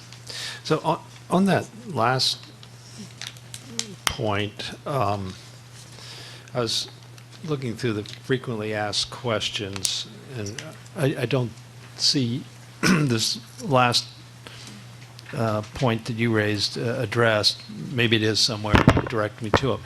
But I think it would be helpful, not necessarily in the document itself, to explain, well, when an actual project comes before the council as a covered action, what standards apply? And saying, well, these won't, doesn't answer, well, what does? And you said the 14 regulations we have. But I think it might be helpful to perhaps summarize some of the key ones that do matter, lest the conclusion be that this is a set of recommendations that have no weight, because they do. They're added to the Delta Plan, and they inform the Delta Plan's analysis of how to achieve the co-equal goals and how to apply those 14 regulations. But I wouldn't say all those vague words that I just said. Yeah. I'd say something kind of specific about what the 14 regulations mean in terms of like reduced reliance. May I? Sure.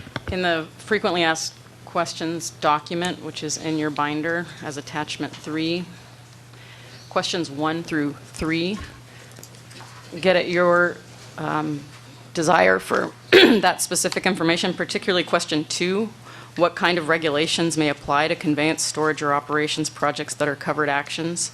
And then we cite detailed examples of those regulations that are currently in the Delta plan.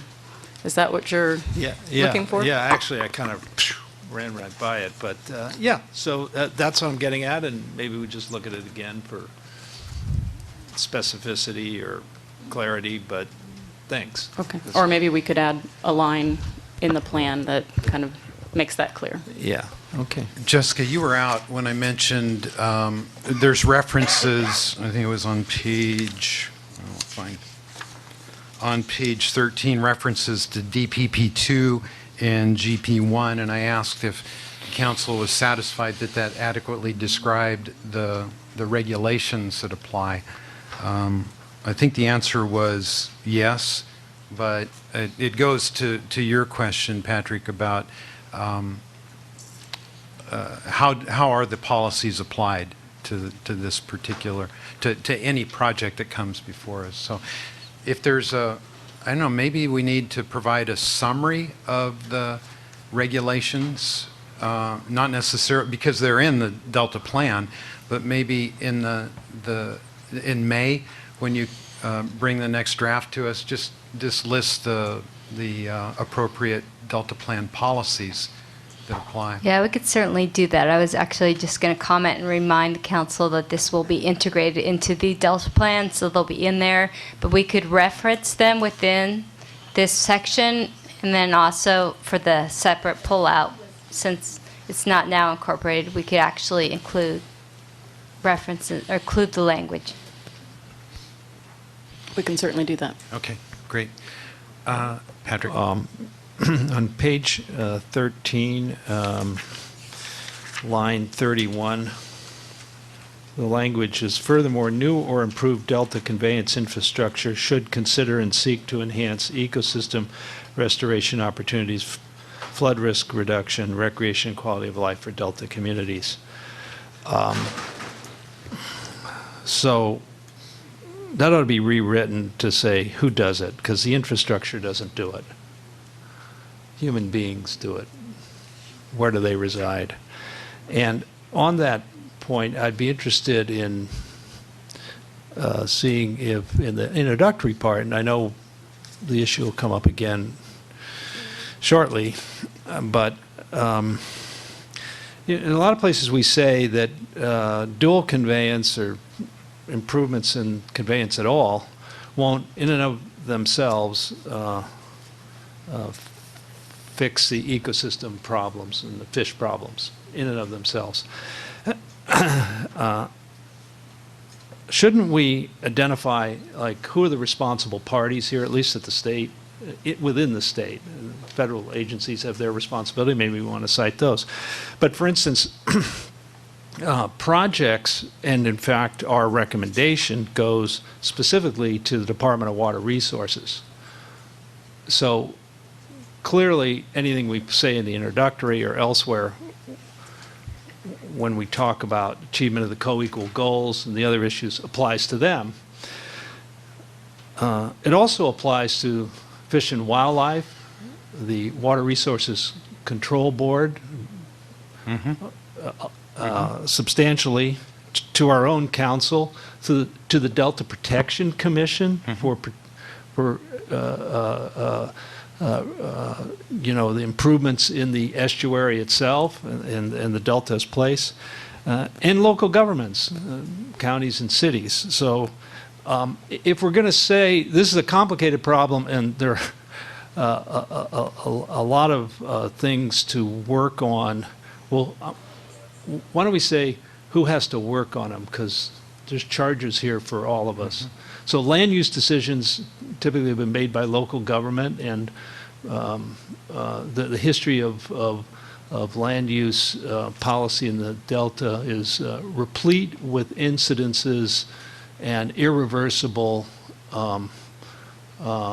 decisions that might have worked for the imperative to grow bigger as a city, but didn't do anything good for the estuary. So, you know, a lot of that's under control now. We ought to recognize that and at least give a little recognition to the other actors. Also, I don't want to rely at some future time or in the present solely on the Department of Water Resources to pursue the co-equal goals. Okay. And it's a good suggestion. In the recommendations, as you've mentioned, agencies are called out. I've got some, when we get to that, I had the same thought, is that there are others that should be called out. And then the introduction should be enhanced to feature the multiple jurisdictions and agencies with regulatory or operational responsibilities. I just wanted to thank Patrick for those comments about local government. As I stated at the DPIC meeting, local government gets lost in this whole morass of how we're going to improve the Delta. Well, local government is a Delta in many ways, and we would love to be part of a solution and help with some expertise that we have. Again, like many of the folks in the audience, we live and breathe it every day, and we have some ideas. So thank you for those comments, Patrick. Okay, we're ready to... I was just going to say that about a year or so ago, when staff were before you seeking some input on the scope of this amendment, we brought before you a list of other agencies' authorities and responsibilities as it relates to conveyance, storage, and operations. And so maybe that's something that we could consider integrating, maybe not by May, but as we lay out the chapter as an additional information item, because I found it really helpful. Okay, good. All right, ready to begin the first of three recommendations? All right, so the recommendations section is divided into three components. The first addresses new and improved water conveyance. The second addresses new and improved water storage, and the third addresses operations. So I'll go through each one and then pause for discussion and questions. So I'll highlight kind of some of the key changes that were made. Probably not every single change. We made lots of editorial changes and changes just to reduce redundancy and improve the readability. I won't go over those, but I will go over the substantive changes and the additions that were made. So, under new and improved water conveyance, item A includes the 4 conveyance options that are being promoted with this amendment. A1 is the option that relates to the promotion of a dual conveyance option in the Delta. As we've discussed, dual conveyance being a combination of isolated conveyance and improved through Delta conveyance. This addresses recommendations and comments that we heard both from council and the public. It's been revised for clarity and specificity so that it describes a little bit better what we mean by dual conveyance and how the different aspects of conveyance, both isolated conveyance and through Delta conveyance, should be improved. So you'll notice that we've added 3 sub-items, item A, B, and C, that start at the bottom of page 17, that expand on these characteristics that would be desirable in a dual conveyance option. Item B recognizes that operations... If I may interrupt, I wanted to add one other clarifying comment. I realized as I talked to various people about the February draft that there, not only was confusion about what we meant by dual conveyance, but also what we meant by talking about intakes and multiple intakes. And while we intended that the draft refer to multiple intakes, meaning the 2 current State Water Project and Central Valley Project intakes, plus if there's isolated conveyance, at least 1 more intake, but not dictating how many intakes any new conveyance should have. And so this has been revised to clarify our meaning there.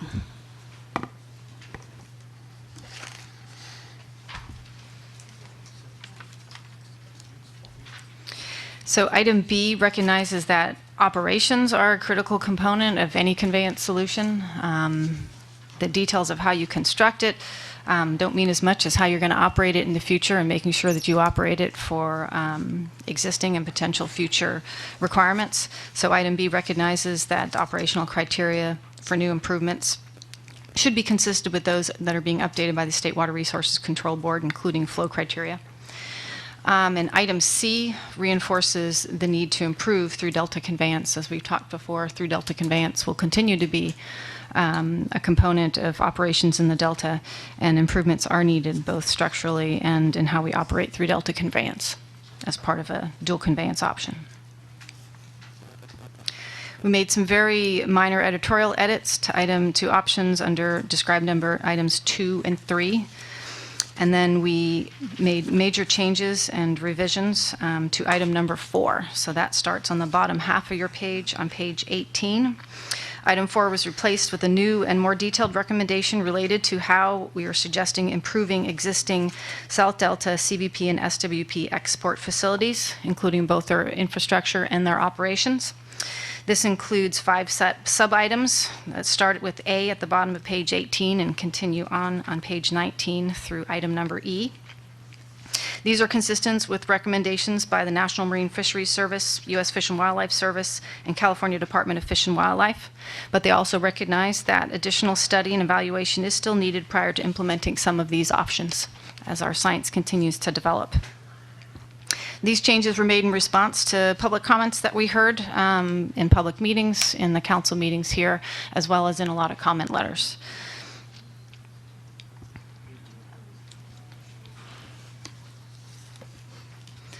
So the second section, section B in item 1, addresses the characteristics for new and improved conveyance facilities. So how you would evaluate, design, and implement any new conveyance in the Delta.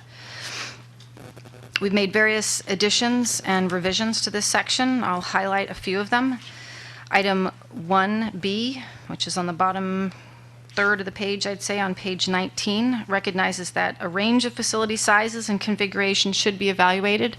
As we've discussed today, this amendment does not promote a specific alternative or a specific project, rather the characteristics of those projects that we think would be most beneficial in achieving the co-equal goals.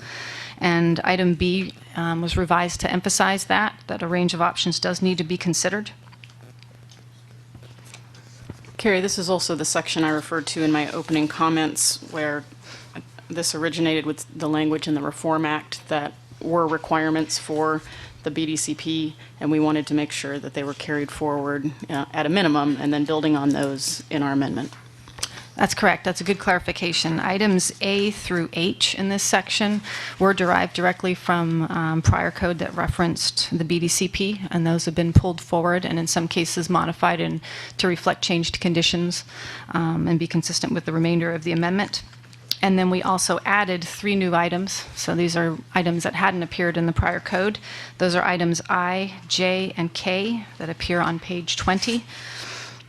So these are in response to comments that we heard. The first I notes that there was a lot of emphasis in the prior amendment language on aquatic species, but we heard a lot of comment that terrestrial species also are an important component that we need to highlight and reflect. So hence we added item I. Item J, again, is recognition that conveyance alternatives are going to have an impact on the Delta. And those impacts and things should be considered when any new alternative is being evaluated and considered for conveyance. And then item K addresses cost effectiveness, which was another comment that we heard, particularly in the workshops and discussed in detail. So cost effectiveness of alternatives should be considered in furthering co-equal goals. Mr. Chair, if I may. Yes, Skip. Carrie, I want to thank the staff for putting I in there. That's part of what the Delta is, actually, and we need to make sure that we're sensitive to legacy communities and, the least amount of disruption. And also, the cost effectiveness is an important item, given, I think it's Water Code talks about all costs would be borne by the contractors. And so that's an important item. So thank you again. Ken? Carrie, I'm going to go back to the issue of how, these other factors that aren't really flow-based and to kind of reinforce Skip's point. It's important, but when I hear design, I think about all factors of design. And I think, we have an opportunity to provide some specificity on what we think needs to happen, so that you're addressing the unique cultural and recreational and natural resource and agricultural values of the Delta. And some of that gets to, minimizing some of the aesthetic impacts of structures. I mean, I think we should be specific in, just like a city or a county planning department has, sort of a design plan, how things fit into a community. I think this is an opportunity for us to kind of get that specific. So what, I mentioned, Eric Vink took me kind of on a tour the other day, and what struck me was, like I said, the river's narrow, then there's, a lot of recreational activity. Should they minimize, to the extent practicable, the profile of any structures that are going to be within a certain, area or distance from the river? The issue, I think, we talked earlier, and Councilmember Gatto brought it up about mitigating the impacts to business. Now, I think one thing is, in 10 years of construction, there's going to be a lot of construction over like a 35-mile area. And usually if you tunnel, that's generally perceived as trying to accommodate the community, because it's a whole lot more disruptive if you do a cut and cover and environmentally impactful. So I think that's one thing we should look at is if you do go below grade, you're minimizing those impacts. But one comment that stood out to me at the last meeting was by a gentleman that operated sort of a tour boat business, and talking about the barges, and I think we should weigh in terms of how you sequence construction, how you minimize those disruptions, how you address these things, these impacts to businesses, to transportation. Should you, there's a minimum, and I think the local government people here, like Skip, understand that there's a minimum of what you do under CEQA, but then, there's something, when you're on the scale of this kind of project, you really have to think a little bit outside. And I don't think we as the council trying to implement the Delta Plan are restrained by recommending that maybe you need to do more. And part of more is also developing sort of these formal mechanisms. I think we should talk about developing, a good neighbor policy as you work in the community, and how you're going to work with the community. I mean, there's, there needs to be some proactive approach that I'm not, and clearly I'm not close to. But if we're going to, if we're going to advocate for this, then there's got to be more done to address the legitimate concerns in the community. And I think formalizing the mechanisms to do that, suggesting that whatever project proponent is there, that they develop and work with the community on a good neighbor policy, on exploring, how you could mitigate these impacts to business interruption, to transportation, to just the daily rhythm of life, which I guess I've been at this long enough to know that you put stuff in an EIR and you've got your mitigation measures, but a lot of times that's so, I'll use the word, it's so plannerese that you're not communicating to the public what you're doing. And I'm not going out on a limb here. I think anybody who does a project of this scope will wind up having to do that. So let's just, we have an opportunity, to maybe jumpstart the process. And maybe I'd ask, Supervisor Thompson, it's like I would think there's a role for the Delta Protection Commission in helping formalize that process and getting these issues out and really, and having a plan. How are they going to sequence construction? How are they going to communicate with the community during construction? And to me, I'm not hearing any of those things. And I think we and maybe the commission have an opportunity to try and, get these issues front and center. When you talk about below ground tunneling to minimize impact, you have to realize there's a whole lot of tunnel muck coming out of that. And where they deposit it, I saw a picture that it was like 15 or 20 feet deep for hundreds of acres, agricultural land that would be taken out of production, temporarily certainly, but maybe forever because of that very caustic tunnel muck. So we have to think about that. And in addition, there are a number of roads that will be closed, and trying to get around the Delta for just your day-to-day living is going to be a challenge. But if you're running an agricultural business, it's certainly going to be devastating. So these are the things that I appreciate you bringing up, because we need, as a council, we need to think about them. And if we're going to be stewards of the Delta, then we need to make sure that any project, be it a tunnel or any other project, minimizes impact and really does the right thing, if you will. Absolutely. And let me, for the purposes of our recommendations, let me call your attention to page 21, lines 1 through 8. These are two of several suggestions that need to be considered. Beginning on line 1, item 2F, designed, and this is referring to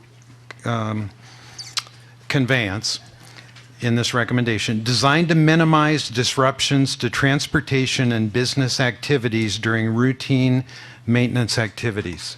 Okay, that's one. And then the next is implemented in accordance with detailed project implementation plans that are developed in cooperation with affected communities and stakeholders to mitigate adverse environmental effects consistent with our Delta Plan Policy GP1 and avoid or reduce conflicts with existing or planned land uses consistent with Delta Plan Policy DPP2. What would you like to add to that? I think some more specificity, so I don't know if it's a sub-item to that, but it's, this would include development of detailed traffic plans and coordination with the community and consideration of, temporary facilities or just, I don't want to, I think that I'm not sure what the community is thinking about in this regard, but these are standard things that you would do, a detailed construction sequencing and timing and, getting to Councilmember Gatto's point about, sort of a time certain completion so that the community understands what the impacts are, or they've worked to make it, as palatable and certain as they can. And it's never going to be no impact, but I think we've got, like I said, we've got this opportunity to find out what's important and say, you should be talking with the community, you should formalize these structures, you should get to these issues, because in the absence of information, nobody really understands what's going to happen. So you'd like to see an enhancement of 2F and G? I think it's, I don't think we're as well served by staying in this regard at a high level, in that it's better to get at some of these details and suggest how they go about doing that. Councilmember Gatto? Yeah, so specifically on page 21, lines F and G, I would like to see financial penalties mentioned. I don't mean that we're predetermining any outcome here, but if there is going to be any construction that occurs in the Delta as part of the steps that we take, it can't just be a situation where contractors are getting wealthy off a state contract, but then going in there and having delays and disrupting day-to-day life. There has to be a clause, I think, that says that, and again, this is a trend in public works, that the contractor will have to pay, and I'm not talking after taking that person to court, that contractor to court 5 or 7 years later. I'm talking I'd like to see something that states specific, or as specific as we can get, that there will be financial penalties if a contractor, disrupts somebody's business or livelihood or life beyond what is contemplated. Yeah, those are standard, construction. You can put that in the construction contract and the procurement documents where you have what's called liquidated damages if you don't meet certain schedules. And that's just that's a best industry practice to do that, because there are consequences to delays besides cost overruns. Judge Demerol? This might be a good Closer to the mic, please. good place to reference the Protection Commission, local government. I mean, I think a cooperative effort should be attempted with respect to those entities, in particular the counties affected and the commission. I think would have a role in this place, in this type of cooperation. So I would encourage that. Good. So amplify reference to affected communities and stakeholders, be more specific. Good. Okay. Yes, Patrick?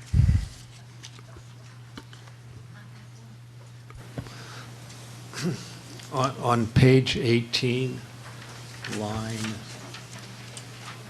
4. Page 18, line 4. Well, it's the middle of the sentence. So the sentence reads, operational criteria for new and improved conveyance facilities should be consistent with the updated State Water Resources Control Board flow criteria. Shall, not should.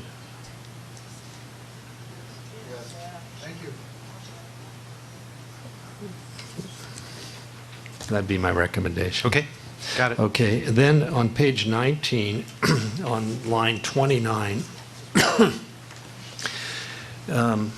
it reads, a reasonable range of dual conveyance alternatives, including options for the number and locations of new intakes.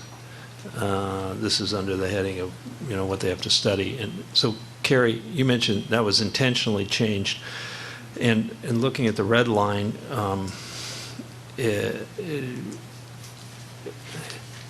this the only reference point where you're going to look at comparisons? Because this is going to go to an EIR process, and this seems to say a number of different dual conveyance alternatives will be looked at.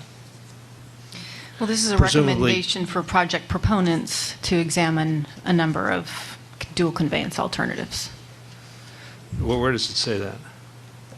So this item relates to how the amendment would recommend that alternatives be evaluated and considered. Well, that's two different things. That's not what the project proponents are recommending. It's what we're going to, as the state, look at. So No, we're recommending to project proponents that they study the project-specific alternatives in their analysis. And it includes evaluating, designing, and implementation. The heading B is the key heading over that. right. So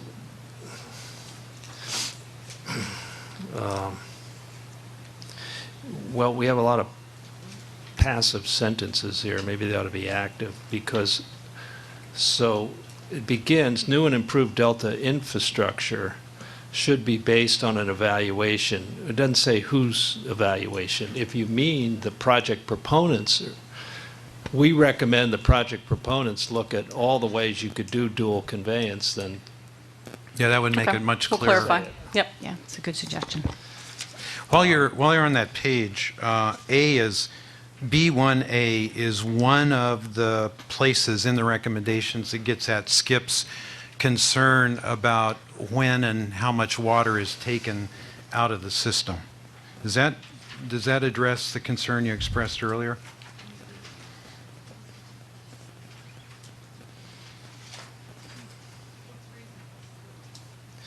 Oh, I'm glad you mentioned that because it doesn't satisfy me now that Okay, I. that's Well, I why would combine it with page 18B.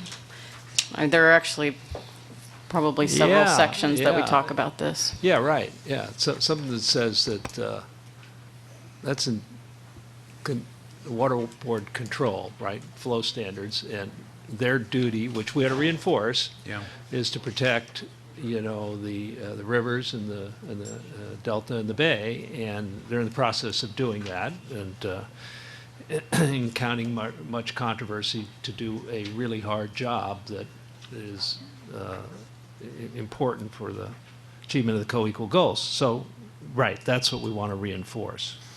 And it's clearer in recommendation 3 where it's talking about operations, but it's important to punch this up to make it clearer that not always going to be able to move much water.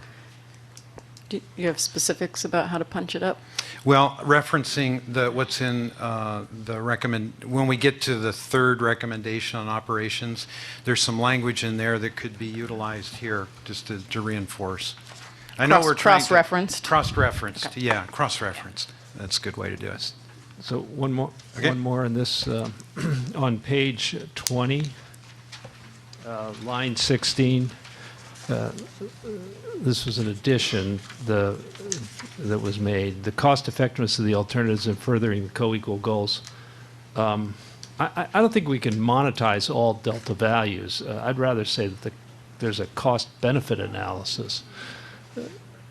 Because if you talk about cost effectiveness at all, and this in some of the comments say, well, there's not enough water for the people who are going to have to pay for it, therefore it's not cost effective, which is an odd argument from people who don't want them to get more water, but nevertheless, it's an argument. And so if we just talk about cost effectiveness, I don't know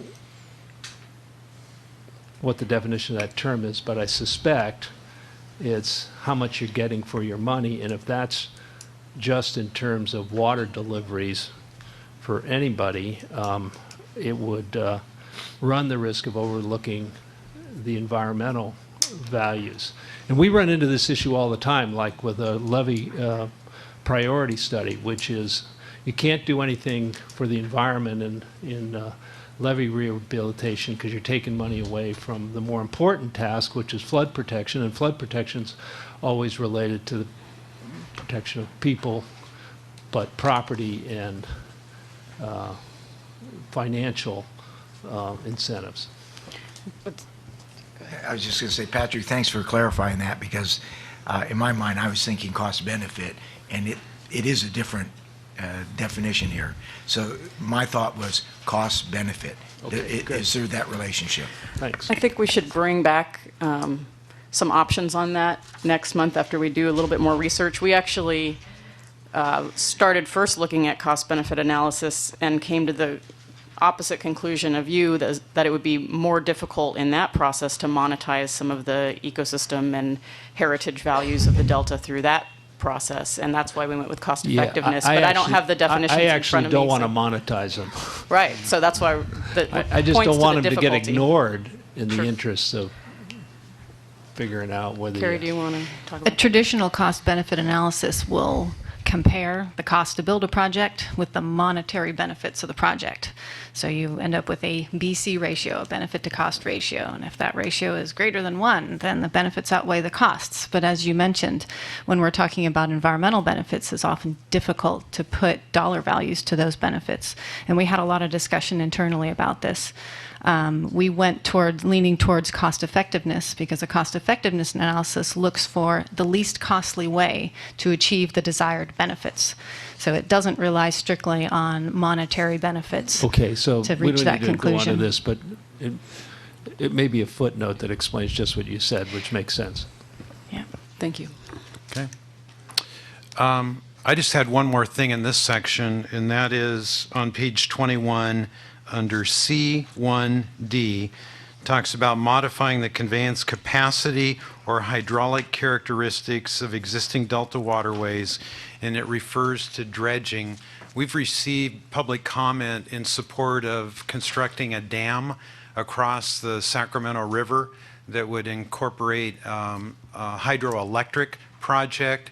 The proponent was suggesting that the St. Lawrence Waterway facility could be applied here. So I think that, and it involves dredging and some construction. So I think that falls under this. If Roger is here, I just wanted to highlight that that's included. There he is. Good. Okay. Anything else on recommendation number 1? Yes, Ken. Yeah, actually, where you were, and I'm not sure it fits, Mr. Chair, but, I think one of the comments we got, and then talking to one of the farmers in the Delta, the issue of, and this was from the North Delta Water Agency, I believe, the issue of lower water levels impacting, sort of the hydraulics of what the farmers currently use for their riparian diversions. It has I was not quite sure what they were talking about in the letter, but I understand it better now. And so, I don't know where that fits, is that you've now, you've changed the hydraulics on what's a gravity-fed system, and now, you got a pump, there's no power nearby, you got a big power, those kind of things. Are there things that could be done to try and address in the existing channels to address those kind of impacts, or is it just, that we're very focused on sort of the co-equal goals, but then it gets to, all right, well, how, maybe we can't hold them harmless, but what's our response to that? I think that you've got you incorporate that into the 3rd recommendation. But Yeah, we have something on that in the operations section that we'll get to in a little bit, but I think, why don't you bring that up again when we get there, and we can find a good place maybe to highlight it, because it's not explicit, not in the way that you've described it. All right. Anything else on recommendation number 1? Let's go on to recommendation number 2, beginning on the bottom of page 21. 21 through 25.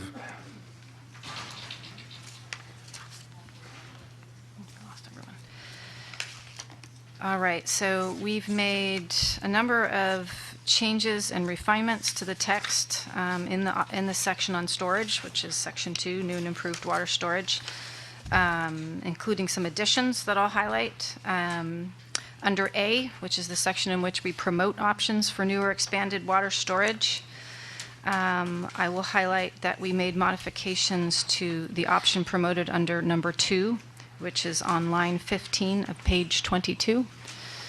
So this relates to, within the Delta water export area, how new or expanded surface water storage could help improve resiliency and reduce reliance on the Delta.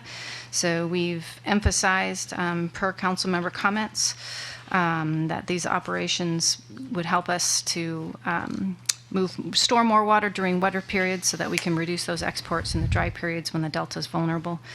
We've also highlighted the need to protect water quality and incorporate these into regional strategies. Okay. Ken. Yeah, just looking at A1E, again, it's Page 22, 22. line 13. Line 13, yes, thank you.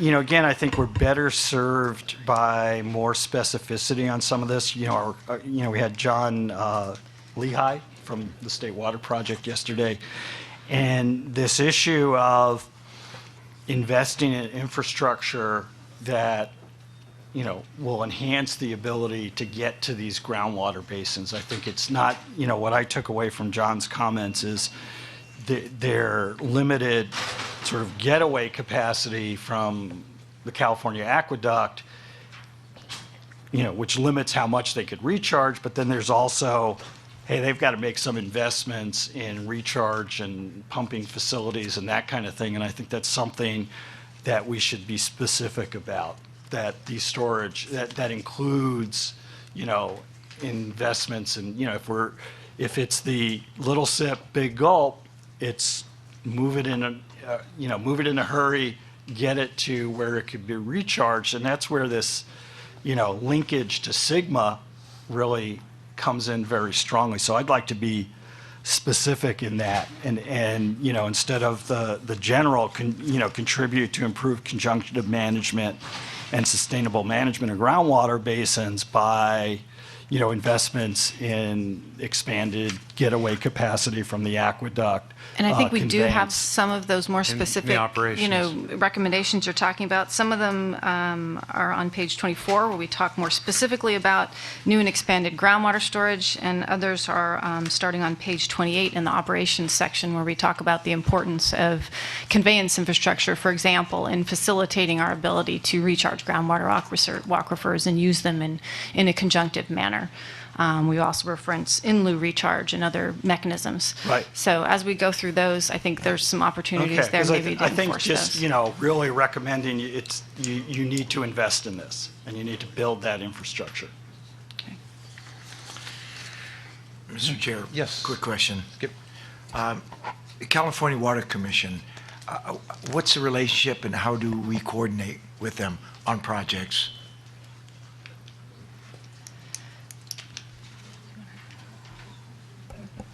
I would say Anthony can respond to that. You've been involved in that process. Can you restate your question again? I just want to know if we are coordinating with the California Water Commission on project storage, and have we thought about their efforts, our efforts? Yeah.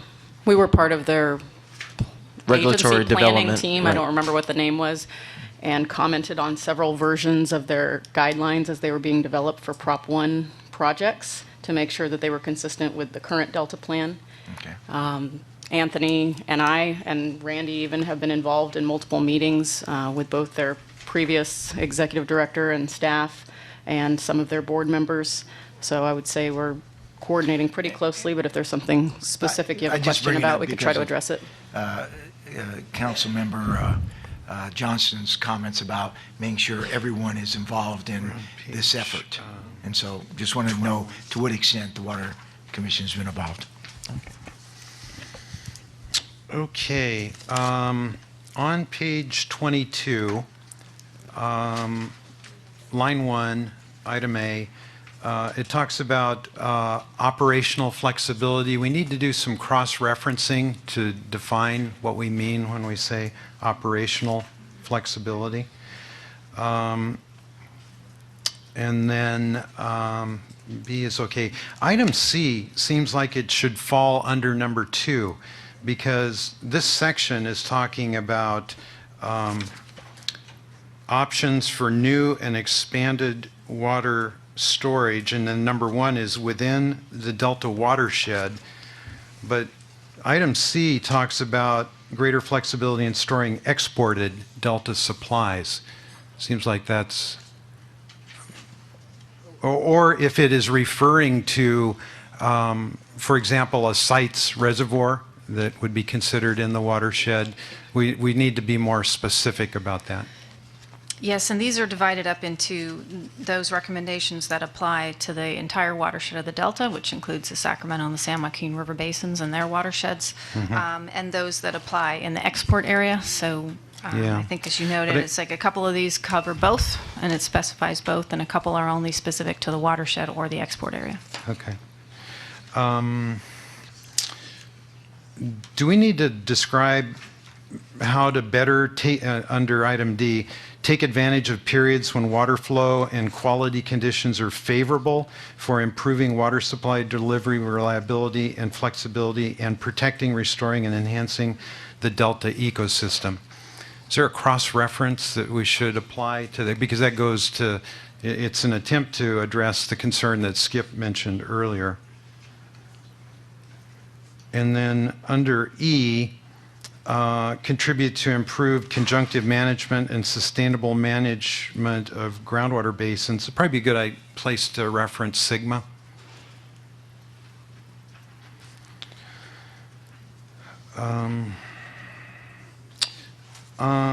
Under item 2, line 17, I'll just pick it up mid-sentence. Change and drought and be operated to allow storage of surface water supplied during wetter periods for use during drier periods when exports from the delta are reduced. It probably should reference that this is water moving through the delta, or enhanced local supplies. Is it really, the source of the water is potentially local, it's potentially export, so I think that should be defined. What do we mean on line 28 under item 4 to increase? State Water Resources Control Board should review and consider revisions to existing regulations to increase the safe use of water, of recycled water, stormwater, and other local water supplies for groundwater replenishment. Is that a legal issue, or is that a discretionary issue? We heard a number of comments from the public that there are currently barriers to the use of recycled water, for example, or even stormwater for recharging groundwater basins, and that it would be wise or would be helpful from a local perspective if the state board could take a look at those regulations that they have in place now and make revisions as appropriate to make sure that local recycled supplies, for example, local stormwater supplies, can safely be injected or recharged into groundwater basins to support groundwater management. Would you prefer the term facilitate instead of increase, or is that? Well, I was gonna ask Patrick, because you cited the need to reference specific agencies with specific responsibilities. So, do you find this adequate, or does it need to be enhanced?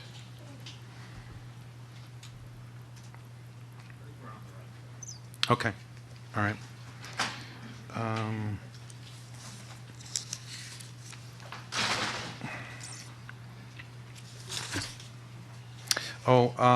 Page 24, line 10. I'd suggest adding some words under B, promote conjunctive management of surface and groundwater resources to achieve a balanced groundwater level. Essentially, it would describe what sigma intends, but I think it's good to point out that, how conjunctive management of surface and groundwater needs to be operated in a way that balances groundwater levels. And then the last thing I have in this section is items on page 25, lines 6 through 17. We cite DWR to provide a model ordinance for local agencies to protect groundwater recharge areas from for land use planning purposes, and then we ask them to provide an incentive program. Is DWR the only agency? And this is, again, it's in reference to Patrick's citing a concern that we should list agencies. I think maybe the State Water Resources Control Board might have a role in this. So maybe DWR, State Water Resources Control Board, or other agencies is appropriate. We might want to be specific so that one is on the hook, but.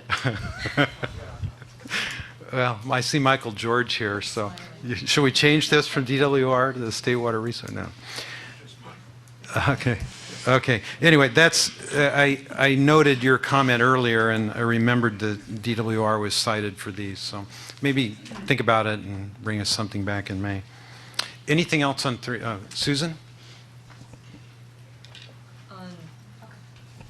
On page 24, item C1A, starting at line 19, where we recommend promote increased groundwater recharge using locally available water, such as recharge via stream aquifer interactions. I'd like to add something to that to caution that via stream aquifer interactions may affect functional flows.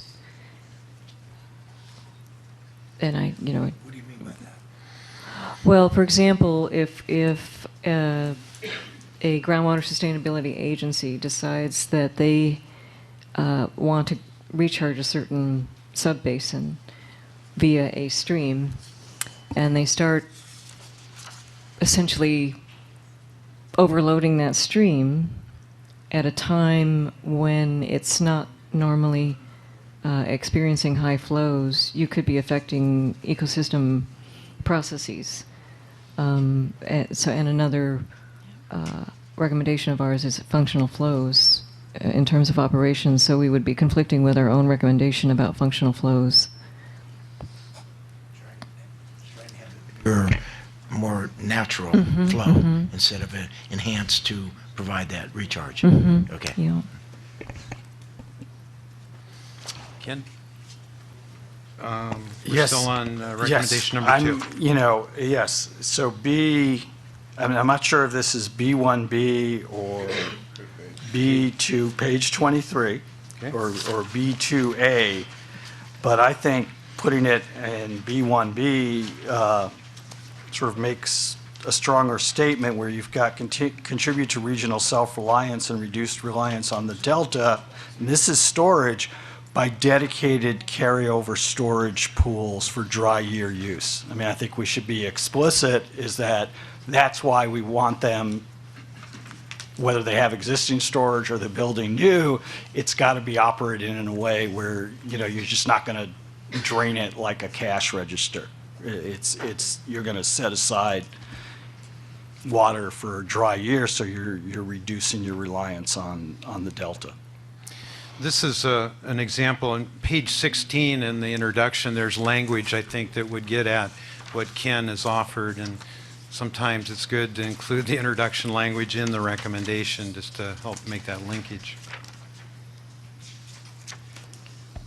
And we've also added and refined one of the recommendations you'll see later on under operations for facilities outside of the Delta to do just that by the specific designation of carryover storage for beneficial uses during dry periods. We want no ambiguity on that at all. Yeah. Anything else on recommendation number 2? Let's proceed to recommendation number 3.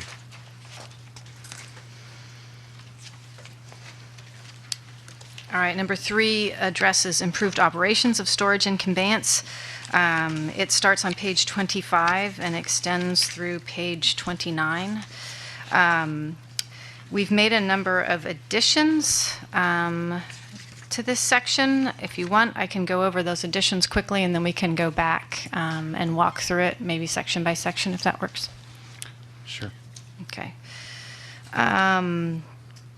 So under A, which is the options that are being promoted for operations of storage and conveyance facilities, item 1 on page 25, which starts on line 22, we made some modifications and additions to that to change the period of extended drought conditions that this plan would focus on. The original draft called for a drought extending 3 to 5 years, and this draft now calls for this planning to be conducted for a drought lasting up to 6 years, and that was based on comments that we heard from science. And we've also... Excuse me, could you elaborate on that?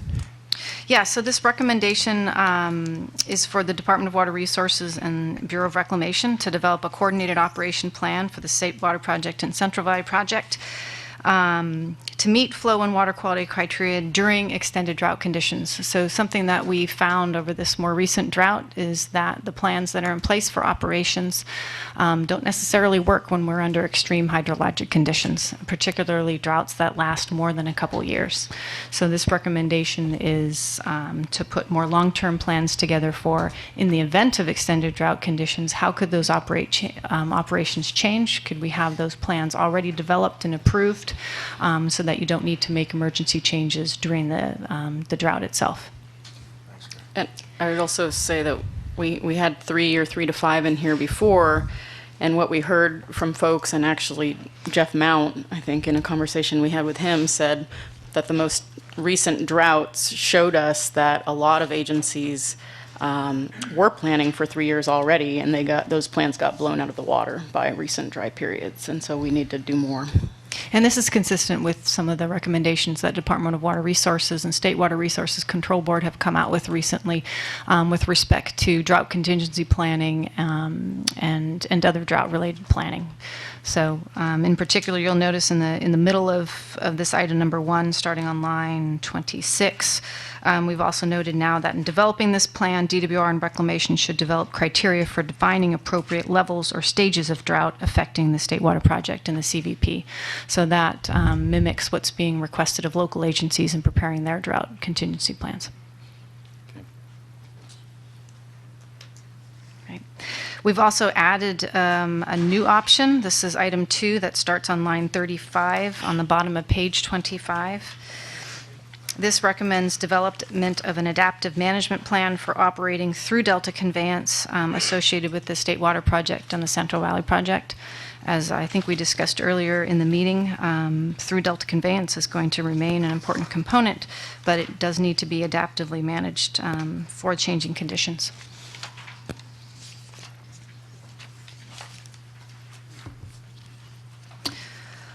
On page 26, we've made some small changes and refinements, mostly editorial, so I'm not going to review any of those. I'll wait till we walk through that later if we have questions. But if you turn to page 27, on line 12, we've added a new recommendation. So this item C, relates to incorporating adaptive management plans consistent with Delta Plan's adaptive management framework for modifying operations to meet State Water Resource Control Board flow and water quality objectives. And our initial draft pointed to extended drought conditions and climate change, and we've added this item number 3, which relates to extreme wet years and flood events. That's in recognition of the very wet year we've had this year. And also on this same page, on line 23, 24, and 25, this is under item F, we've made some additions to expand this discussion to other local programs, so not just SGMA, but any other local programs that are aimed at sustainable regional water management as well. It's a good change.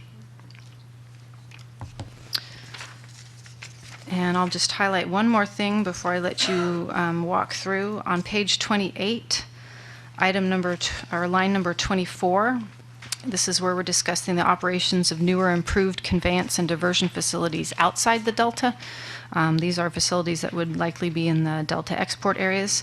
And we've made a modification to item A on line 23, reducing reliance on the Delta for water supply during dry and critically dry years by the specific designation of carryover storage for beneficial use during these periods. And that's consistent with the comments that we heard from Councilmember Weinberg earlier. Okay. Anything else in that Those were the recommendation 3? major changes that were made. There were lots of smaller refinements, but those were the major additions that we wanted to highlight. Looks good. Okay, page 25, beginning with line 35. Ken, does this address the riparian pumping in the Delta water levels concern that you expressed?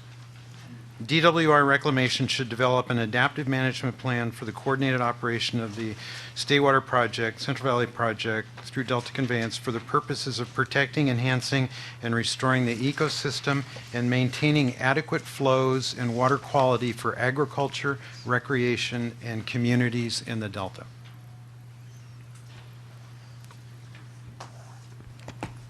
You know, I don't know, you know, does adequate flows cover sort of this change in water level? And, you know, it's again you know, it's sort of this specificity. We know there's an issue out there, and we've gotten formal comment, and, you know, I had it specifically explained to me in an example. So do we recognize that there may be these individual impacts because we're trying to restore the ecosystem, we're trying to balance all these things, but there may be some impacts to, the existing systems that are used for irrigation purposes. And this may be, but, do we use the recommendations to encourage working, coming to some,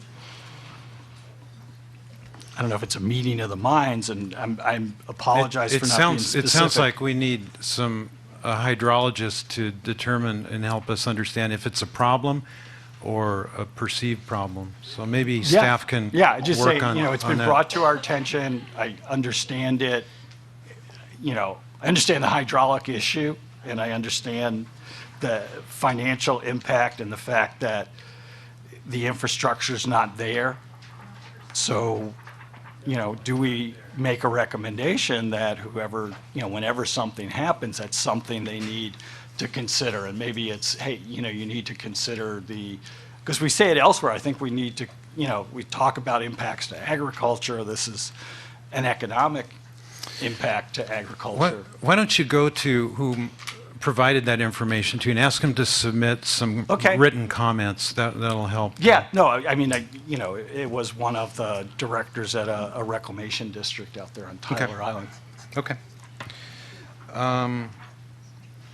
Anything else? Recommendation number 3.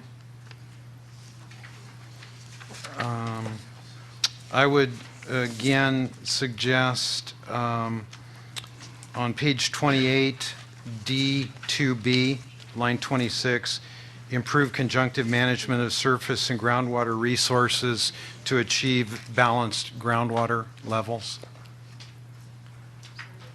On line 26 and 27, just same comment on page 28. It's the same comment previously related to groundwater storage, is just reference that a goal is to bring groundwater levels into balance. Last comment I have, page 29, we're referencing the Open and Transparent Water Data Act and collecting information. Can we cite the dashboard or Delta View or whatever forum is going to be that the Stewardship Council is going to provide to make that information available? Just to clarify, you mean when we report out on our performance measures? Yes. Yes. Okay. All right. So I don't know if we need to be that specific or not. Okay. Anything else on 3? I have some comments related. I have some comments related to attachment A. In Anthony's presentation, you highlighted the Hetch Hetchy project, the McCollum Aqueduct. We need to begin before 1931 to adequately describe major conveyance, storage, and operations. So I'd begin with 1914, if you wish, Hetch Hetchy, Pardee, 1926, Friant Dam, 1950s isn't mentioned, San Luis Reservoir, 1960s is not mentioned. The largest locally owned and operated reservoir, New Don Pedro, 1971. Los Vaqueros isn't mentioned, and the Kern County Water Bank is not mentioned. Okay. Susan? I have a couple of questions on attachment A. Page 31, 1980, Tehama-Calusa Canal, the West Canal System. There are no check marks applicability to any of those items, conveyance, storage, or operations. Thank you. Thanks for catching that. And then on page 33, year 2013, the Delta Independent Science Board review of BDCP, I was curious why conveyance wasn't checked. That's an oversight, thanks. Okay. Anything else on attachment? What do we call the Anything else on attachment A? By the way, thank you very much for creating this timeline. I didn't know about some of those older projects. It really puts all of this in context. Thank you. Okay, I think we've reached the point where we're ready for public comment. Carrie, perhaps the summary, yeah, we all agree. Is there anything further that you would like to add before we go to public comment? No, I think we're Okay. Pat, do you have the cards?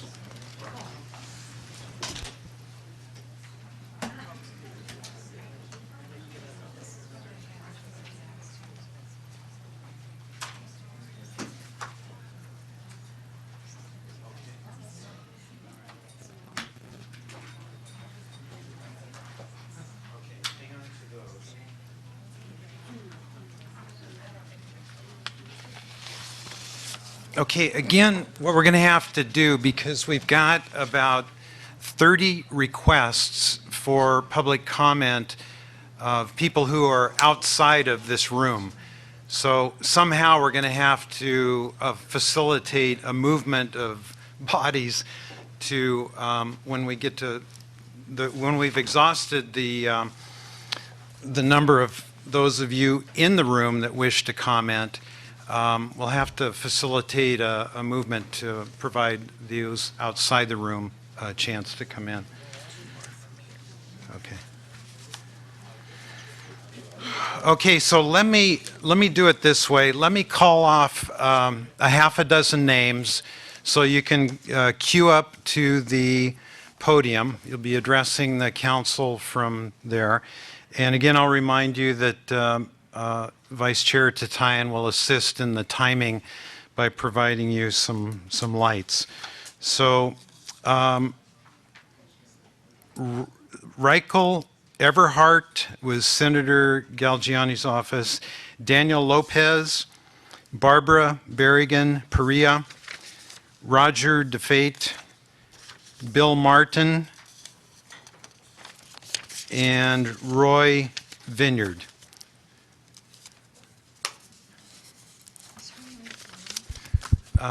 There's a button at the base of the microphone that'll. There you go. Hey, you're eliminated. Good afternoon or good morning. My name is Rochelle Everhart, and I am the Assistant Deputy Chief of Staff for Senator Kathleen Galgiani. And she has submitted a letter in detail that I gave to the table over there, but I just wanted to read a statement from her. Additionally, Daniel Lopez with Mayor Tubbs' office in Stockton had to leave, so he asked me to read his statement too. So I'll speak really quickly.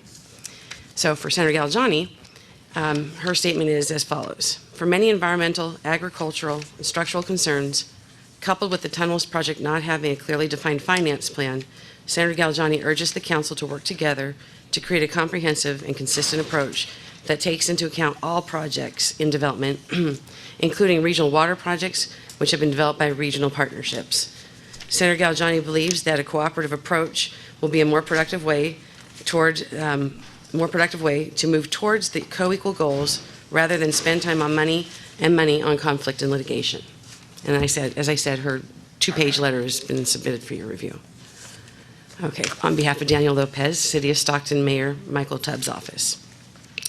I'm here to read the following statement on Mayor Tubbs' behalf regarding the proposed Delta amendments, Delta Plan, and proposed Delta tunnels. Stockton has one of the greatest environmental justice populations in California. According to the American Community Service, Stockton has 20% more living people in economic distress than Fresno, and 45% more than South Central Los Angeles. In some Stockton zip codes that fall in the secondary zone of the Delta, 52% of the population is living in economic distress, with 35% of the population not speaking English as its primary language. None of the outreach of the proposed Delta Plan amendments, the original Delta Plan, or the notice of preparation for the amendments that have been conducted in Spanish or other commonly spoken languages in Stockton. None of these proposed Delta Plan amendments take into account state-mandated environmental justice, human right to water, or anti-discrimination policies, period. To comply with these policies, the Delta Stewardship Council will need to rethink this Delta Plan amendment process and engage in the extensive outreach with the Delta environmental justice communities. The Delta Plan Amendment on conveyance and storage also needs to take a realistic account in California's water fix disastrous impacts on the Delta economy, environment, and environmental justice communities like Stockton. These impacts are a matter of public record and admitted to evidence in the proceedings on the California Water Fix Change petition before the State Water Board. For Stockton, California Water Fix officials have failed to adequately analyze water quality impacts on the city of Stockton's Delta Water Supply Project, or on the groundwater wells also used for municipal drinking water supplies. Stockton is being set up to take all of the risk with all the Delta Tunnels project, which has only been 10% designed. Thank you.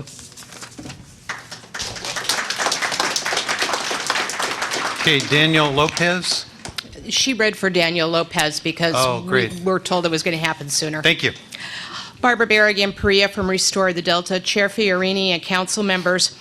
Last month, hundreds of informed Delta residents made comments to this council expressing their robust opposition to the proposed Delta Plan Amendment for conveyance and storage that would make Cal Water Fix tunnels your preferred conveyance alternative. While the council's workshop on drafting this morning considered some community impacts, it still fails to deal with water quality and quantity impacts that will result as a change in the point of diversion.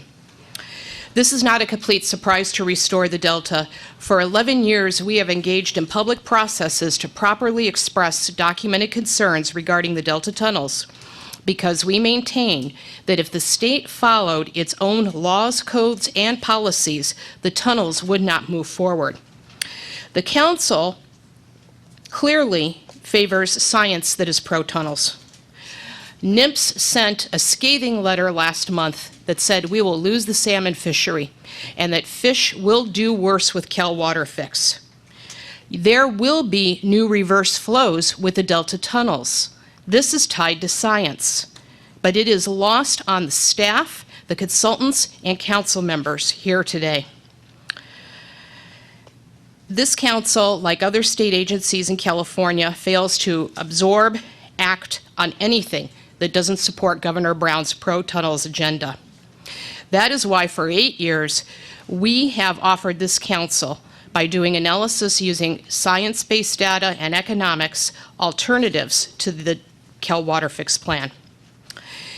In addition, as mentioned in the statement read on behalf of Mayor Tubbs' office, Cal Water Fix, the State Water Board's preparation of the substitute environmental document for the San Joaquin River, and these amendments do not take into account state-mandated environmental justice, human right to water, and anti-discrimination policies. That was part of the 69-page documented letter, a letter that uses science, government code, and economics to critique your amendments. The council fails to hold its consultants and staff accountable for continuing to ignore the court order determining the Delta plan to be invalid. Delta Stewardship Council consultants and staff continue in the documents they prepare for you to ignore court-ordered writs, including revising the Delta plan to, quote, include quantified or otherwise measurable targets associated with achieving reduced Delta reliance before attempting to approve the Water Fix tunnels. And you continue down that path today. It is reasonable to expect this council to comply with the court order and the writs. It is reasonable to expect the DSC to evaluate alternatives, to work on the information provided by science-based NGOs. It is reasonable to expect you to listen to the people of the Delta and to drop moving forward these Delta plan amendments for new conveyance and start protecting the estuary with the same zeal you used to push forward the Delta tunnels. Thank you.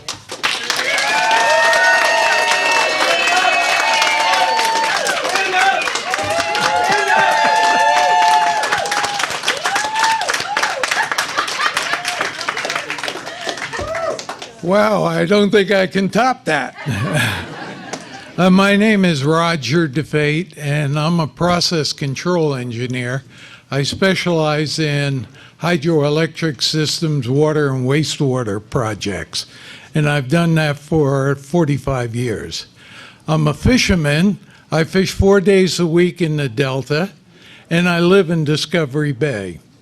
I submitted to Randy, and in your council documents, you have a document drafted by me on a dam project that I proposed across the Sacramento River. And I cited in that document a project that I automated on the St. Lawrence Seaway in upstate New York. And there's a closer project that I failed to mention, which is on the Columbia River. The Columbia River has 4 or 5 dams sequenced right down the river to control the flow and to do proper water management for the Columbia River. So that's close by. So the major rivers in the United States all have some type of dam management to control the flow of the river. Now, I talked about in my document a hydroelectric project, but I want you to focus not on the electric part of that. The electric part of that was for the people in Northern California. Let's throw that away and focus on the water portion and the water management portion of the dam. We're talking about billions of gallons of water. That's what your Conveyance Twin Tunnel project is about. So let's match up the dam project with the Twin Tunnel project, because those are the only 2 solutions that are going to provide that type of water quantity that's needed for today, tomorrow, and the future. If we look at the dam project allows us to take billions of gallons of water, several times more than the Twin Tunnel project, store it up and distribute it. Also, it minimizes the saltwater intrusion, and that's the real problem with the Twin Tunnel solution. The dam would stop the saltwater solution, the saltwater intrusion into the delta, and the water releases through the dam would continue that flow and keep it in check. At the same time, all the communities and the farmers that draw water to the delta and to their freshwater drinking from that system, we get a major boost in water quality. If you look at the other side of the coin on what the Twin Tunnels is proposing, the siphon action of those billion-gallon pumps coming on is going to create a tremendous siphon flow, and that saltwater intrusion is going to come in every orifice of the delta, the San Joaquin River, Frank's Track. It will make the delta a saltwater marsh. That water flow that goes through the delta right now is affected every time Clifton Forebay is pumping excess water. We know that. It's all documented in proof. So the importance of what I'm talking about is, number one, to give us a freshwater solution, minimize the infiltration of the salt water, and give us a benefit for the people of Northern California that we have zero. We get all the responsibility up here, we get all the problems, and all the water goes down south. Okay, Thank you. Next up in the lineup, Taran Ravizini, Steve Herringer, Joseph Rizzi, Frank Morgan, Ted Jenkins, and I know we got 2 more, and Ray Rubio. So if you could all line up, Bill Martin is next.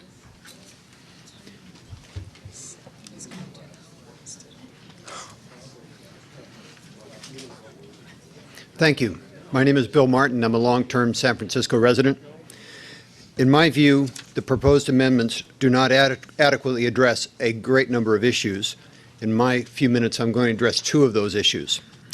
First of all, as briefly mentioned here, relative to attachment A, there's something important missing, and that was the release of Phase 1 supplementary environmental document by the State Water Resources Control Board. The State Water Resources Control Board is now preparing Phase 2. Phase 2 will focus on the Sacramento River and Delta outflows. That draft is expected in September. It is possible that Phase 2 will require increased flows, unimpaired flows, into and through the Delta from the Sacramento River. This is not idle speculation.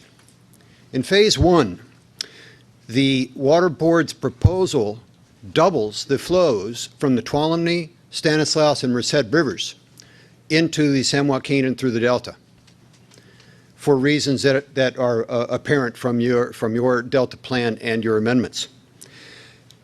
The possibility of Phase 2 doing something similar is very high. I don't believe that risk is adequately addressed in your amendments. It is, if nothing else, the amendments need to be edited to improve to focus on the possibility, very strong possibility, that more water will be required by the State Water Resources Control Board, and that the possibility that any conveyance or other system you develop could be meaningless, considering the flows that may be required for the ecosystem. My second comment regards sea level rise.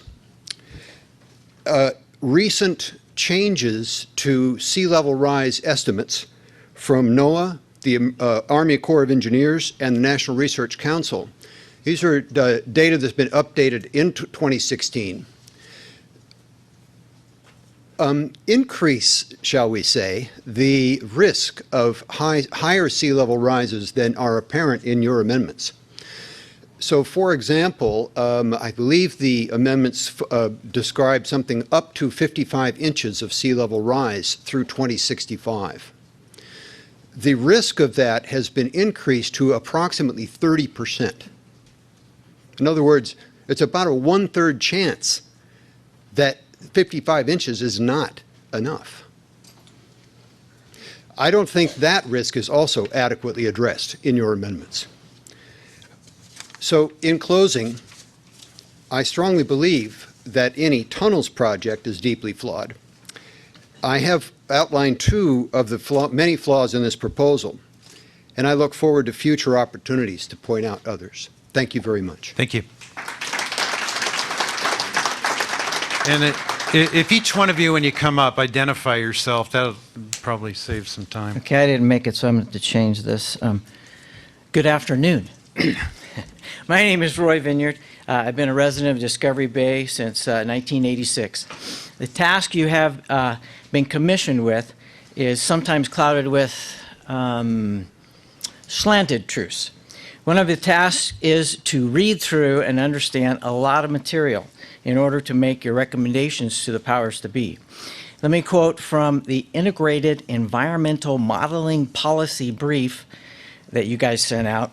Much modeling today is sponsored or done by single agencies from their individual perspectives. One comment made at the last meeting in Brentwood, the difference between people being confused and confusing the people.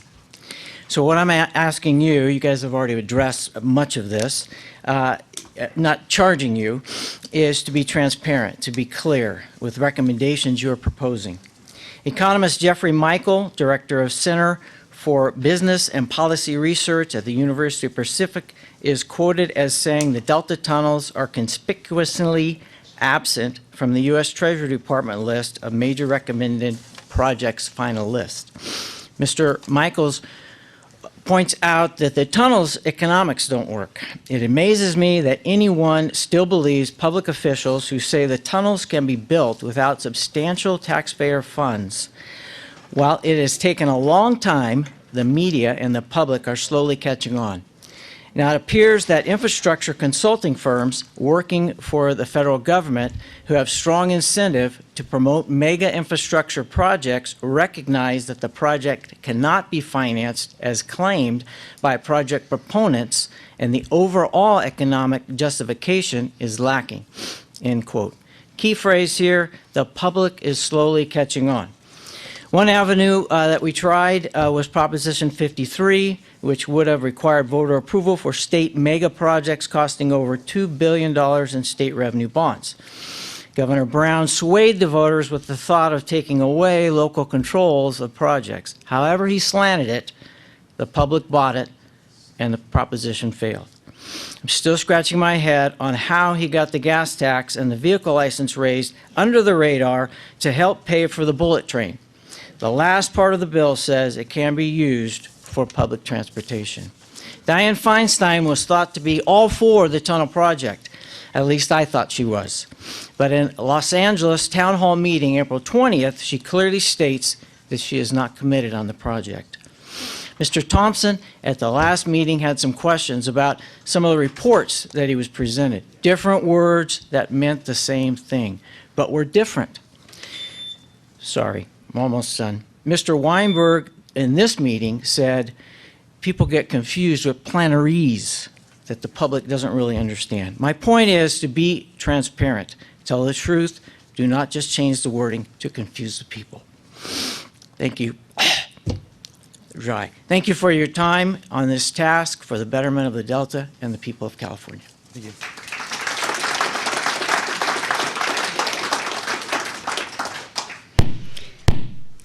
Excuse me. Good afternoon, council members. It's a pleasure to be here before you. Thank you for this opportunity to comment on the draft Conveyance, Storage, and Operations Amendment today. My name is Tarin Ravazzini. I'm the Deputy Director for Special Initiatives at the Department of Water Resources. I will be keeping my comments short and fairly focused. I recognize 3 minutes is a brief amount of time, but the department... Settle down. But the department does plan to provide additional comments in the coming weeks and will stay engaged with the council as you work to revise the Delta Plan. First, the department appreciates the work that the council continues to do in implementing the statewide policy of the co-equal goals for the Delta, laid out in the Delta Reform Act and reflected in the Delta Plan. The department, along with the council and many other state and local agencies, are partners in implementing the 10 important and comprehensive actions that make up the California Water Action Plan, which includes achieving the co-equal goals for the Delta. In doing so, we are all working on multiple fronts to best manage the challenges impacting our state's water system and the Delta's ecosystem. Secondly, we join you in emphasizing that the Delta status quo is unsustainable and will continue to be challenged by changing climate conditions, land subsidence, aging levees, and many other contributing factors. As part of a comprehensive effort to managing the scientifically defined wicked problems posed by the Delta, the department agrees that conveyance improvements in the Delta are needed so that, as you state in the recent draft, water supplies can be safely moved when they are available, and conflicts between water supply deliveries and species protection can be avoided. The department recognizes the role of the council to promote options for conveyance and storage in accordance with the Delta Reform Act, and in this case, support your recommendation for a dual conveyance option to address the Sacramento-San Joaquin Delta water supply systems in crisis. We look forward to continuing to work with you and as you fine-tune this amendment and move forward to revise the Delta Plan. Thank you for your time.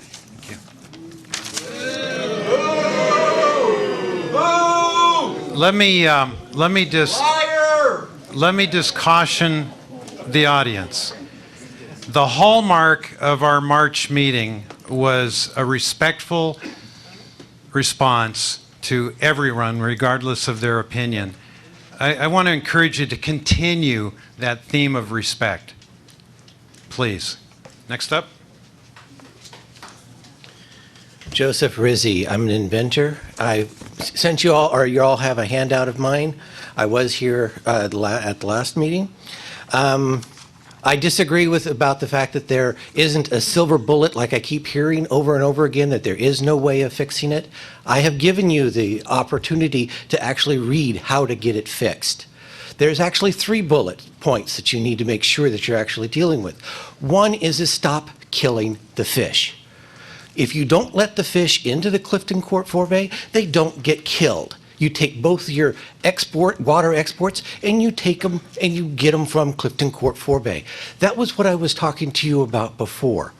I don't know why you guys don't even ask about why, or why can't it be done? This is a 1.5 mile levee that you would change into a fish screen. You would no longer kill any fish. If you don't kill any fish, then you can export your water. That's very clear. It's very understandable. The other part of that was, now if you have Clifton Court forebay as a forebay that is accepting water, you only accept water into the Clifton Court forebay at night when the fish are asleep. You return the delta flows all day long. So that's 8 hours that you fill Clifton Court forebay, and it's 16 hours you don't. And then what happens with the pumps? You can operate the pumps 24/7, all day long. Why? Because the Clifton Court forebay has 2 to 3 days worth of water that you can deal with. Now, the third prong of that, which is one of the things I wanted to discuss today, which is on the back side of the sheet that I gave you, which was salinity control. You guys keep saying, oh, there's no way of salinity control. There is. Where does salinity come from? The Pacific Ocean. The Benicia has 3 bridges across the Benicia Straits. It's 1 mile across. Stop at a 1/4 mile or a 1/2 mile. Leave a 1/2 mile open for all the fish, all of the whales, or anything else wanting to come and go from the Delta region. And all you're wanting to do is you're wanting to stop the deepest portion of the straits, where the shipping line is. Yes, you want to put a shipping lock in there because salt water is heavy. And where is most of your saltwater intrusion from? Is from the shipping canal. That's obvious to most people. Shipping canal is where all of your salt water is coming from. And what happens if you block a half of the straits? You shunt the salt water towards Grizzly Bay, away from the Sacramento Delta. These are our solutions. I'm a person who's solution. You talked about the scientists. They only study what you give them. And they're only going to give you opinions on what they have. You don't have innovators. That's what you really need. Thank you.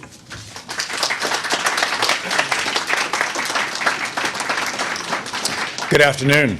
I'm Stephen F. Herringer, 5th of 6 generations of the Herringer family, blessed to be farming Delta soils. While our operations are vineyards today, we have farmed dozens of different row, field, and tree crops over the decades as markets, economics, and the farming variables of weather dictated. Always with the vision of sustainability to assure that future generations would have viable land and water resources available. Our forefathers immigrated from Holland and recognized the quality of the soils, water, and climate, and their foresight has been validated for almost 150 years. Our vineyards are audited and certified sustainable now, and we are proud of our ongoing efforts to assure that Clarksburg soils continue to be farmable for centuries to come. We transitioned our farming operation to drip irrigation over 20 years ago because we knew it was the right thing to do. Our farming island, Reclamation District 999, installed the first large fish screen on the Sacramento River 2 decades ago to protect aquatic marine life at our diversion point in Clarksburg because we also knew that that was the right thing to do. Today, almost 60 years after the completion of the federal and state water project and the export of billions and billions of gallons of water annually from the Delta, the giant export pumps remain unscreened to the serious detriment of Delta marine life. Shameful. We are now expected to trust the state agencies to fulfill their promises regarding the protections for the Delta. I think not.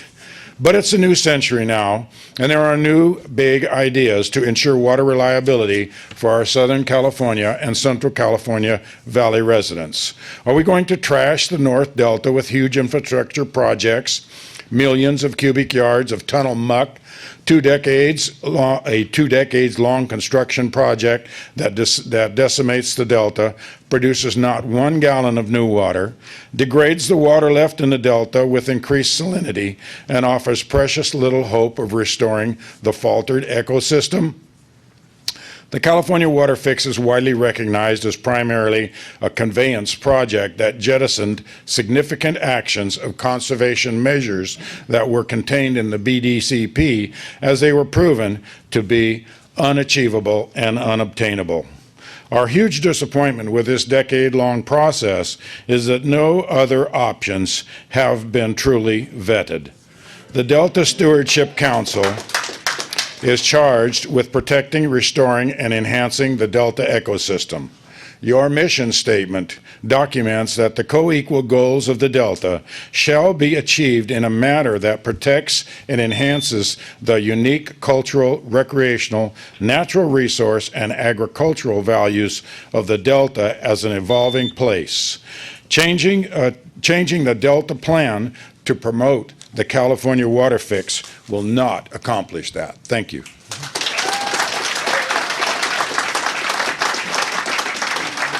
Good afternoon. My name is Frank Morgan, owner-operator of Captain Morgan's Delta Adventures operating out of Discovery Bay. Well, today I'd like to talk to you a little bit about commercial use like I did at the last meeting in March. I also recognize the value of just pleasure boating and any other kind of activity on the Delta. So in case by the end of my comments it's not perfectly clear, I oppose any water fix that impedes or does not leave free and unfettered access to the Delta in its current shape and form right now, whether it's pleasure boats, commercial boats, or residential living. I live in Discovery Bay. I've been there for 15 years. And as I said, I run a cruise business out of Discovery Bay. I want to talk about the muck ponds. It was mentioned earlier, but seriously, I cruise a 2-hour loop around the Delta many times. Did over 165 cruises last year. I go by one of the farms, and one of the farms has big white covered sheets of plastic with tires on it that cover up the fertilizer for the fields. One of the farmers leaves half of it undone because they're using the fertilizer, and every time we go by there, everyone on the boat is just gasping, going, "Oh my gosh, can you smell that?" and so forth. It's unbearable. Now, we get it. They're farmers. They need to do that, and we're all in favor of that. But can you imagine a muck pile that's acres and acres of muck sitting there smelling? It could literally make the Delta unusable. I mean, you could go on the water, but nobody ever would, no matter what it was, commercial, pleasure boats, or anything. So you really need to think about that and think, how's that muck going to get there? Those trucks are going to run on levees. Now, I'm also a board member of Rec 800 out of Discovery Bay. I'm not here representing them at all, nor are my comments. But I can't imagine the truck traffic on those levees back and forth running those mucks all day long, every day, let alone Highway 4, the congestion and stuff. So you're asking us to deal with that for 10 years. That's not 10 years. We all know it's 15 or 20 years, and whatever the cost is, triple or quadruple that. So I just say you need to think about that. And lastly, as I close my comments, I wonder how many folks here are from Discovery Bay today? Stand up! So I imagine on the 3rd floor, you're probably seeing that exact same thing happen. So why would we meet in a room that only accommodates half the people, that are other half are on the 3rd floor? It's like going to the ball game and they tell you have to sit in the parking lot and watch it on a 13-inch screen TV. I mean, what makes any sense about that? So I recommend and I suggest that your next meeting be in the gymnasium in Discovery Bay. There you'll see 500 people come out to talk to you about how they're concerned about it when you plan it in the evening so folks can get there. I mean, yeah, you've had different outreach, and I think in Tracy you said you had 2 or 4 people, of course. So please consider that in the future.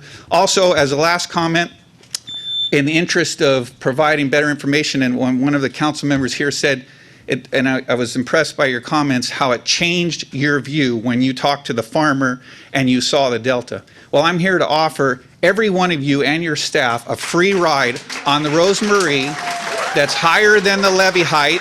I'll take you out any day you pick, and we'll cruise you around. We'll spend half a day, all day on me to show you what you're impacting by your decisions. Thank you very much. And here's a couple of my...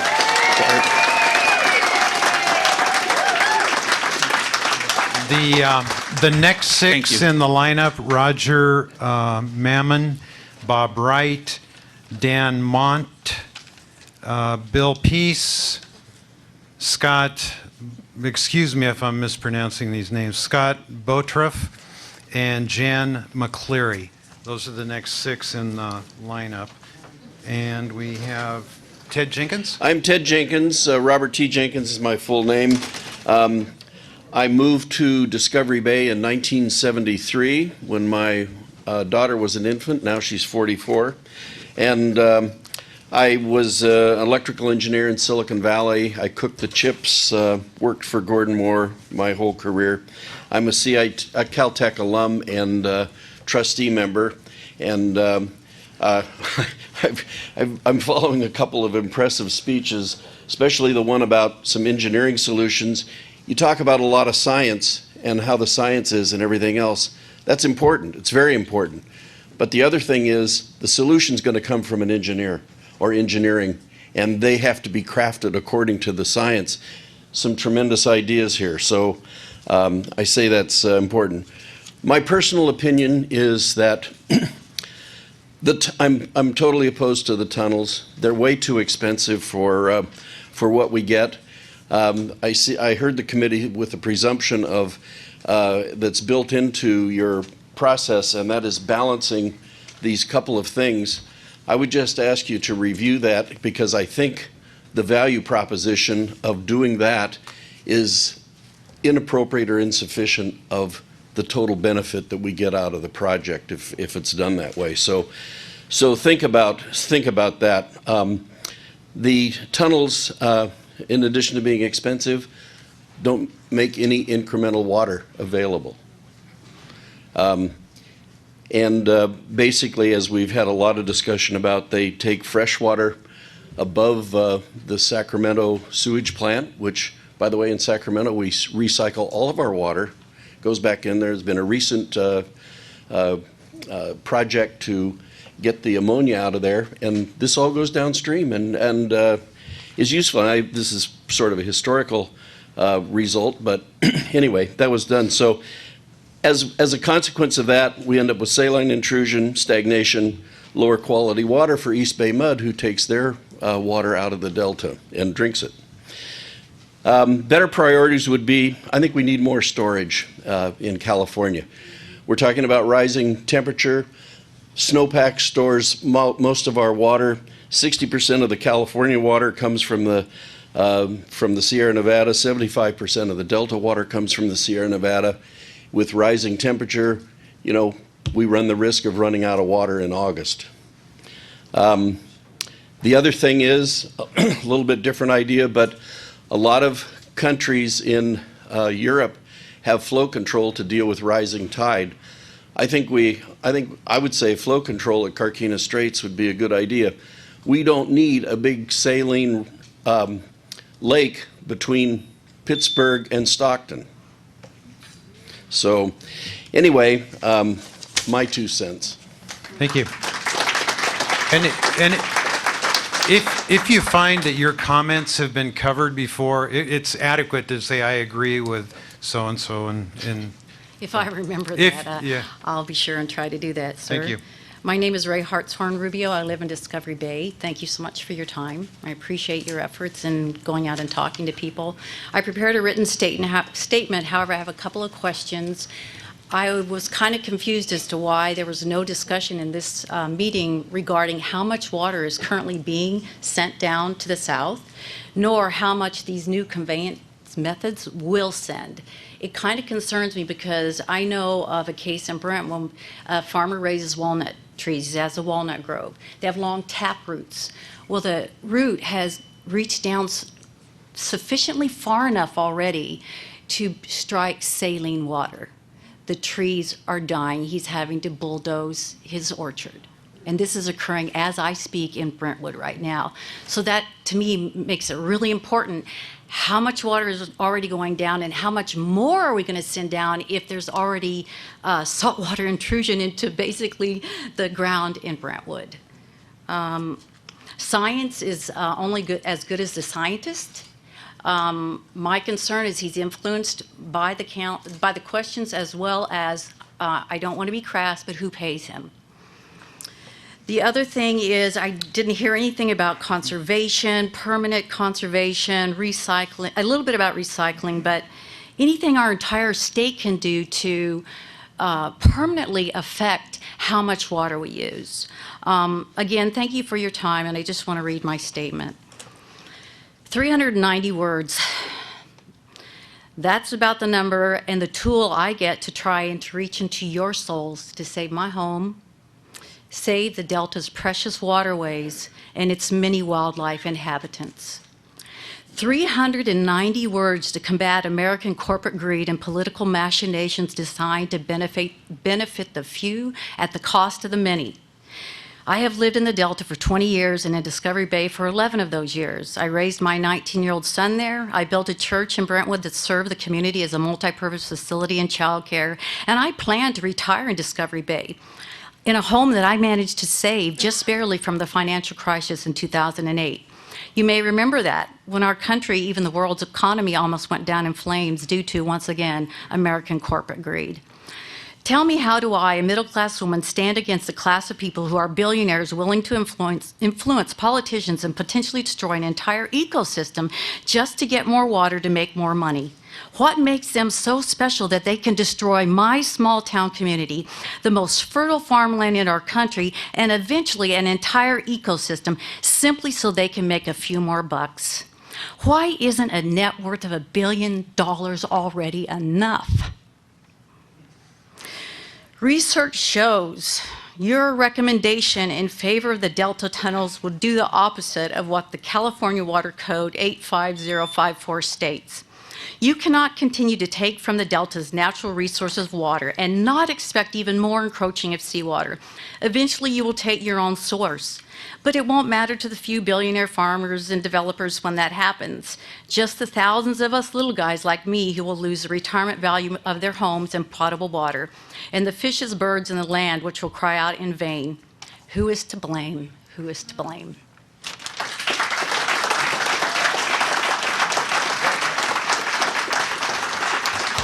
Good morning. I'm Bill Pease. I live in the Delta freshwater community of Discovery Bay. I also own Rivers End Marina, which is in the South Delta. It's about a half a mile from the Clifton Forebay. The Twin Tunnels project doesn't add 1 ounce of water. Utilizing the tunnels will ruin the Delta water quality, turning it into brackish, as already been mentioned. You cannot grow corn, tomatoes, rice, alfalfa with salt water. My fishermen and recreation boaters will be gone. My business will be severely impacted. I also disagree with the staff. Conveyance is an issue, but it's not the biggest problem. Storage is the biggest problem. It's not a 50-50 thing where we have to have 50% conveyance and 50% storage. A 15-year twin tunnel project does not solve today's water storage issue. There's a major funding problem with it. Isolated conveyance, as described in the plan, diverts too much fresh water from the Delta. We implore you to consider much more storage in the South Bay, south of the Delta. Drop the twin tunnels concept. Reverse flows can be helped. If you have more storage south of the Delta, you can slow the pumps down, so you don't need to have the problem with fish. Thank you very much. Thank you.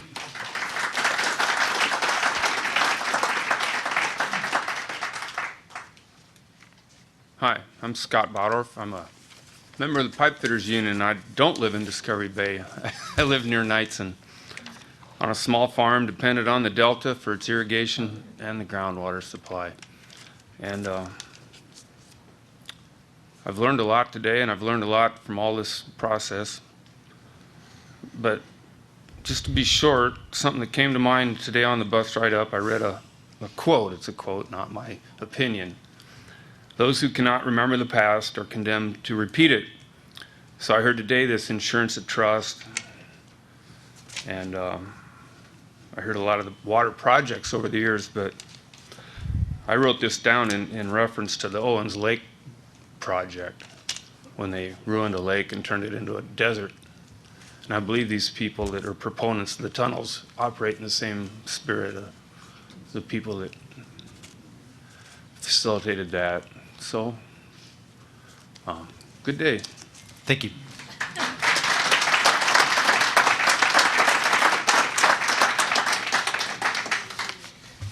Good afternoon. Before I begin my comments, I was asked to bring this package to the council that's from the Sportsman's Yacht Club, the Bridge Marina Yacht Club, and the San Joaquin Yacht Club, and they have signed notices that they are not in favor of the twin tunnels because of the recreational boaters of California haven't had real time to analyze what's going on here, and that there are a couple of instances where blocking navigable waterways may be unconstitutional.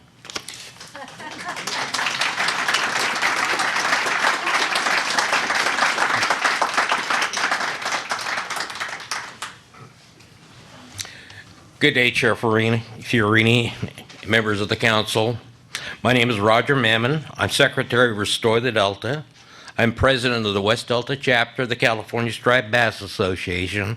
I am a board member of the Lower Sherman Island Duck Hunters Association and past president of that association. I appeared before the council on March 23rd in Brentwood, California.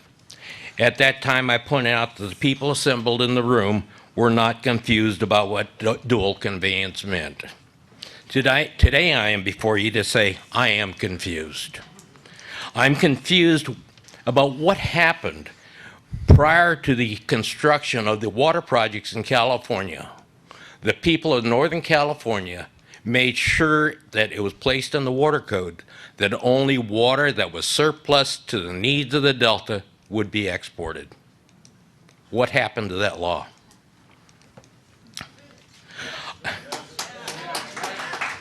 I'm also confused to how the council can move forward after Judge Michael Kenney ruled the Delta Plan invalid, as it did not include quantified or otherwise measurable targets associated with reducing reliance on the Delta. I am confused because the 80,000-page environmental impact report and environmental impact statement for the Bay Delta Conservation Plan, which was supposed to be a habitat conservation plan, wouldn't pass muster by the wildlife agencies, and they would not permit it. The BDCP was scuttled in 2015, and from it was born the California Water Fix.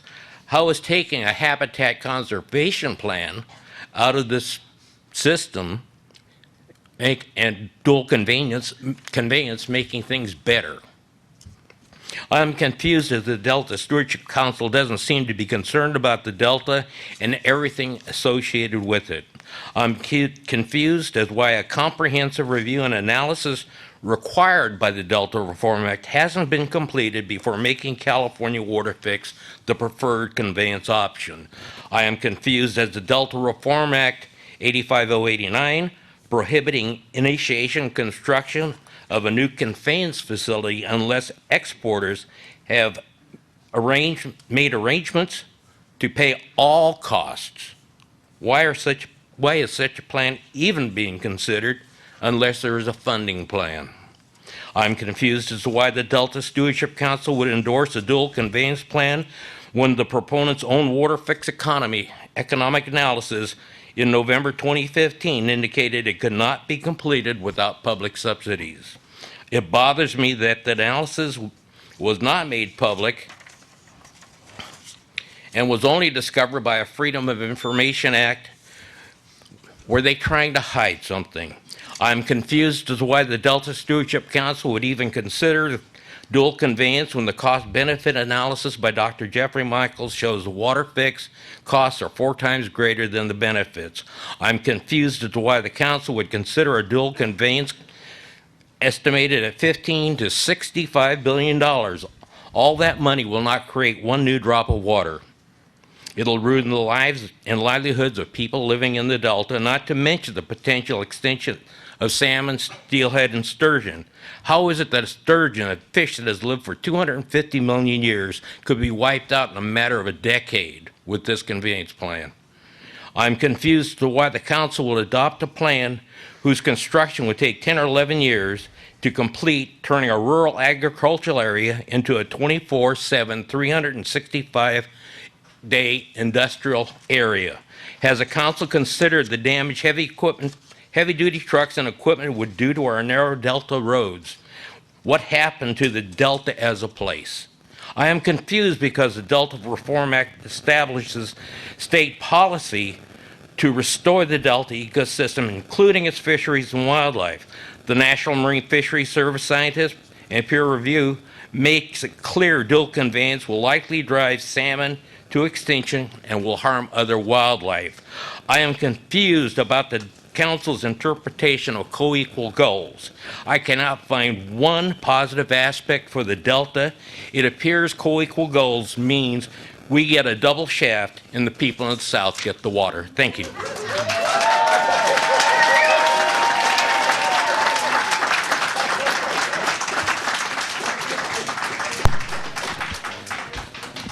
Bob, let me read off the next 6 before you begin. Michael McCleary, Russell Van Lobensells, James Cox, Robert Akris, Rebecca Talley, and Dan Belcher. Those are the next 6. Bob, take it away. Good afternoon, Mr. Chairman and council members. I'm Bob Wright. I'm here representing Friends of the River.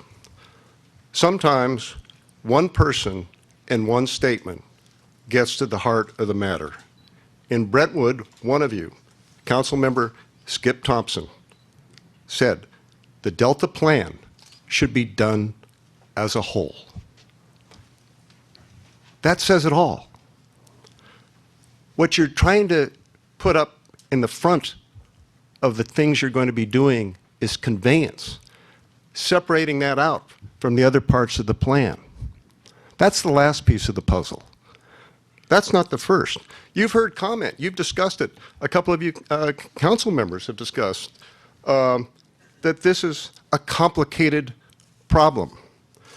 You heard in the interchange between your chairman and your lead scientist, Cliff Dahm. He answered, the science, there's uncertainty, there's conflict. Given that, you'd want to do the science first. You'd want to do that work first. Where is the respect for our branches of government? I'm talking about the courts and the California legislature.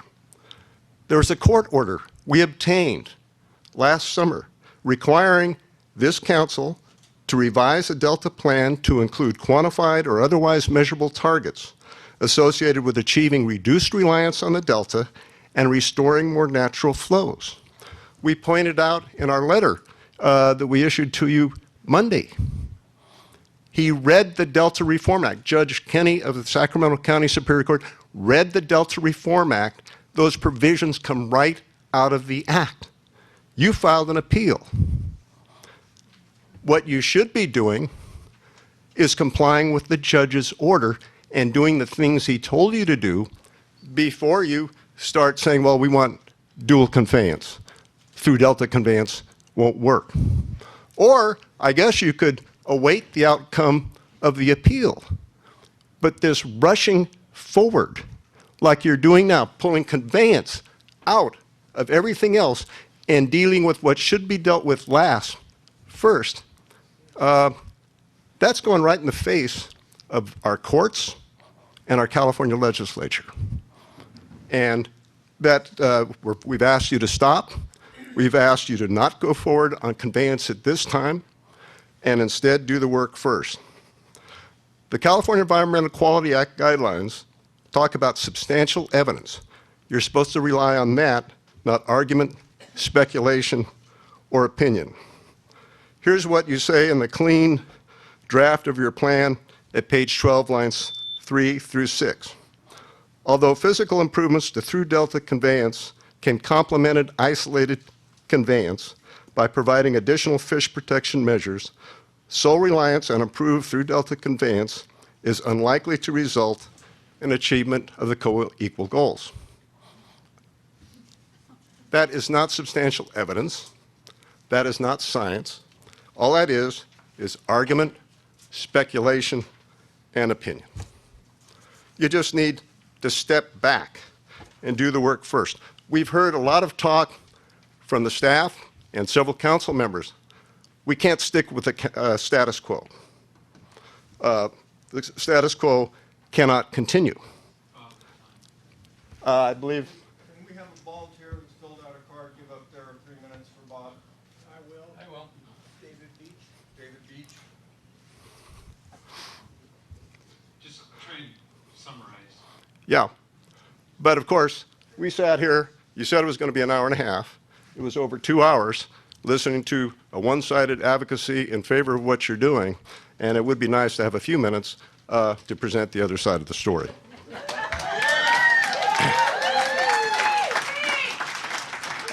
I want to get back on that thing about the status quo. The status quo, let's look at that. Yeah, it's time to look at reducing exports to increase freshwater flows through the Delta. That's what the Ninth Circuit said Bureau of Reclamation had to do in its order it handed down last summer. The EPA and the State Water Resources Control Board, in their documents, you talk about science, have talked about the Delta needs more through freshwater flows. This would do the exact opposite. I could say a lot more, but other people are here and need to speak. So the last thing I'd like to say is, for some people, some consultants and contractors, there's a ton of money to be made here if these tunnels are done. For these people, this isn't that. This is not a game.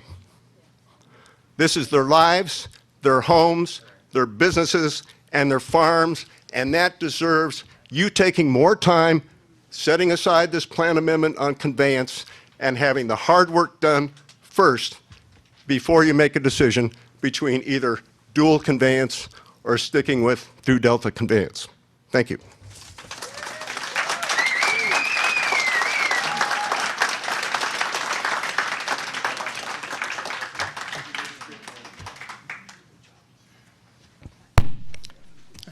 Good afternoon, council members and staff. I'm Dan Monte, resident of San Rafael. I'm also a board member of the Galenas Watershed Council. My statements today are a response to this meeting, and they have not been necessarily approved by them. However, within the last few months, the Galenas Watershed Council made a statement how they were opposed, how we are opposed to the California fix. We've been actively promoting stopping the tunnels and promoting freshwater flows into to the San Pablo Bay. Recently, on March 8th, we had a panel discussion of 4 environmental scientists talking about talking broadly about the twin tunnels and the freshwater flow reduction on the health of the San Francisco Bay, including San Pablo Bay. We learned that over the 40-year period of 1975 to 2015, nearly half the years, the Bay and the Delta experienced drought conditions when compared to salinity. And of those years, only one of those 19 years was because of low rainfall. It was all because water is being taken out of the Delta. So the adults in that community, we had about 100 people from Marin coming to hear this presentation. Last night, I went to the other end of the spectrum. I went to a child care center in Corte Madera. There are about 40 or 50 kids and all their parents. And we have a watershed model. They get to spray water, see how it goes down the hills and into the valleys and through the storm drains into the lake where they get their fresh water. The 4-year-olds really get it. It's not that complicated. If you cut the fresh water supply, the water gets pretty filthy.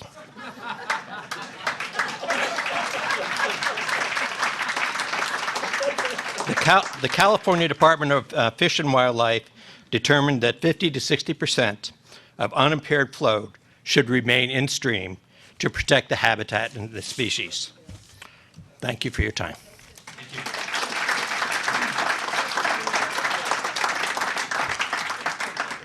I'm Jan McCleary, president of Save the California Delta Alliance and a citizen of Discovery Bay. Thank you for giving me this opportunity to talk to you.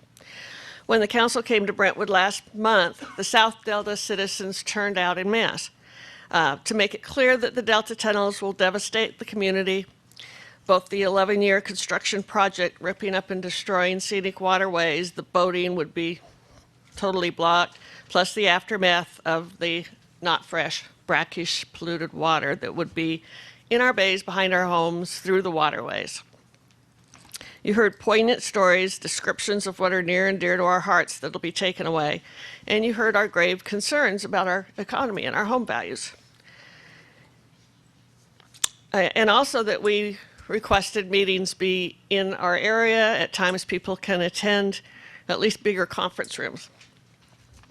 Yet the very next day at your meeting in Sacramento, the council forged ahead as if no one showed up. So here we are again, concerned citizens.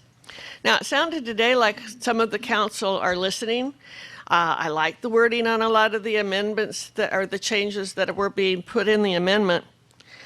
But if you were truly protecting the Delta, the water fix project needs to be abandoned in total. It does not meet.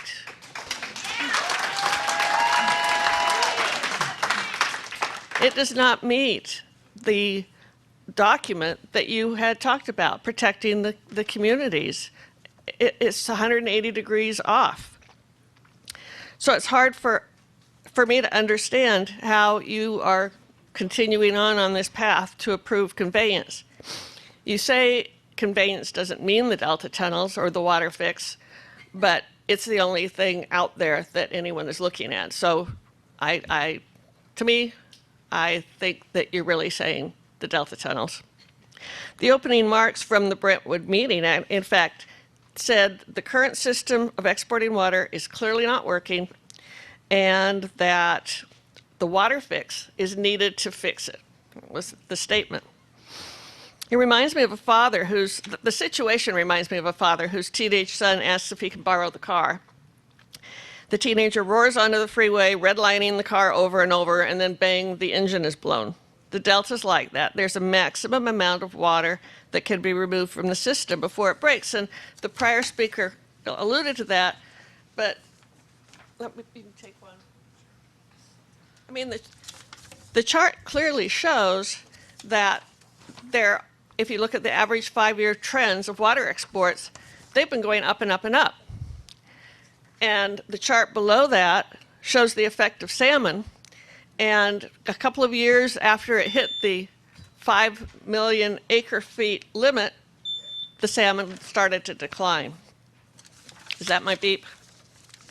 So, like Roger, I'm confused. And in summary, I'll just say, like Frank, I'd take anyone out on a boat too if you want to come see what's in the South Delta. Ken, you're right that Delta construction will be horrible, but the water fix, that is the construction. You can't, it's not like a road like Mike was talking about. You can't really say, well, let us tell you when it's going to occur and you can work around it. I mean, the waterways will just be destroyed, blocked, ripped up. Okay. Thank you for your time.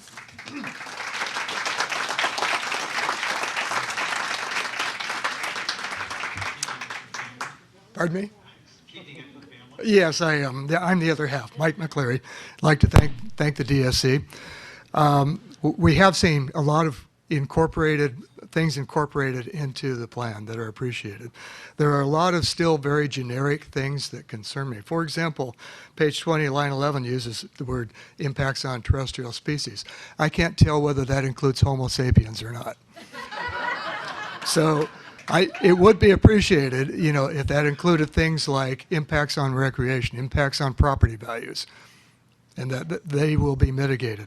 Secondly, the earthquake risk is mentioned in the plan. I believe that is a total red herring. There's never been a levee failure in the history of our levees, the 1906 earthquake or whatever. And that earthquake risk was used in the BDCP to financially justify building the twin tunnels. That risk, if you looked over the 50-year life, had a massive levee system failure in it. And that just ain't going to happen. Yes, we have levee failures due to flooding when we have plenty of water. The cost benefit, you mentioned it, but I would hope that would include some added wording, that it should have a net positive payback. As Dr. Michael's analysis shows, for every dollar spent on the tunnels is a 23-cent payback. So it appears to me if these specific things are in the Delta plan, the water fix would never meet the requirements of the Delta plan. Thank you. Good afternoon. Good afternoon, members of the council and Chairman Fiorini. You mentioned, Chairman Fiorini, at the beginning that these are not regulations and do not qualify any of the projects that may be described later on as options to become part of the plan. However, I would say that because those recommendations, even though they aren't policies, they are recommending and promoting projects. And to the extent that the projects describe the California water fix twin tunnels, I concur with all of the comments that have been said in opposition. Beyond that, I would challenge you to look at your amendment, look at all of the provisions of your amendment, apply the co-equal goals, and then ask yourself, does this really protect the values of the Delta to include agriculture? That's not a discretionary thing, according to the co-equal goals. That's a mandatory thing. The goals shall be achieved in a manner that protects Delta values, including agriculture. I challenge you to do that, and I don't think you can do it the way it's worded now. I also concur that perhaps we are premature and that we should go through the court case that is currently being argued before we conclude what the policies, recommendations, and those kinds of things should be regarding conveyance, storage, and operations. Thank you.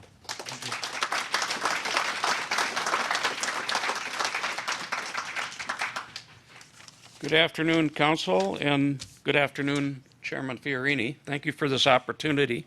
My name is Robert Ackerley. I'm from Discovery Bay, California, and I've resided there for the last 19 years. I came here today, this is my second visit with the Council, with an understanding that you aren't promoting any specific solutions, at least that's what I heard this morning. Everything, though, that I hear in your presentations and discussions today tell me that a decision within the council has already been made to support the tunnels. So I don't think you're being very objective in terms of any other possibilities, unless you just haven't reached out far enough to see what else is out there.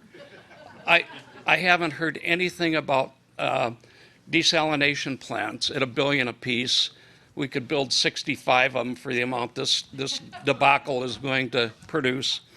I haven't heard anything about, the aqueducts that we currently have, and the fact that 50% of the water that is transmitted down there disappears into the air because of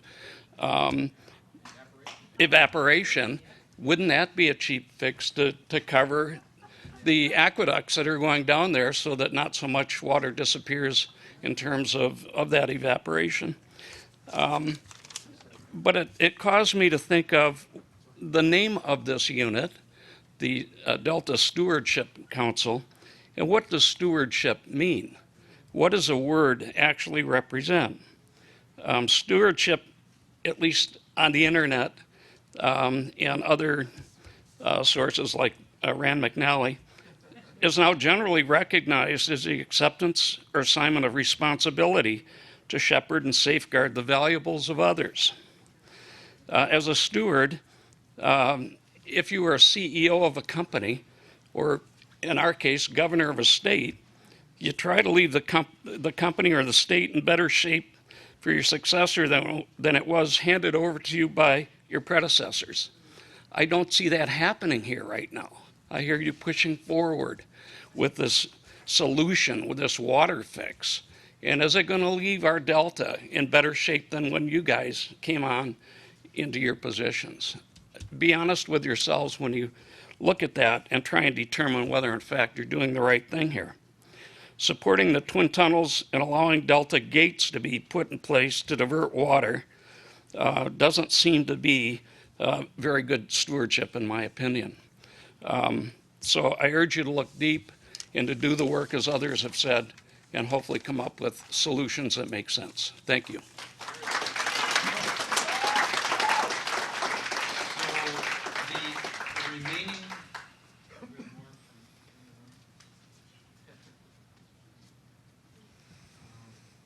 Yeah, I think we're going to proceed. I'm to the end of the request forms of those that are in this room. So let me call those out. Deborah Veach, Diana Center, Bridget Tharp, Lisa Combs, Linda Sepulveda,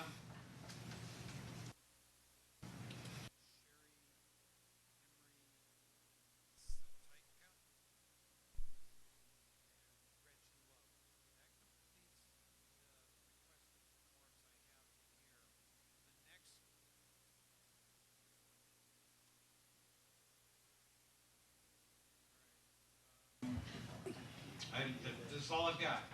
I don't know what happened, but I didn't.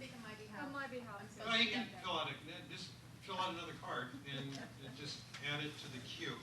But the point of this is that now we're going to, when we complete this lineup in here, we're going to need to make a population shift to accommodate.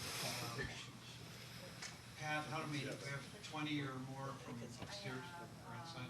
32. Okay. All right. All right. Okay. Very good. Okay. That's the line. Please, I'm sorry for that delay. Please proceed. So we're not going to stop for lunch. We're just going to go straight through.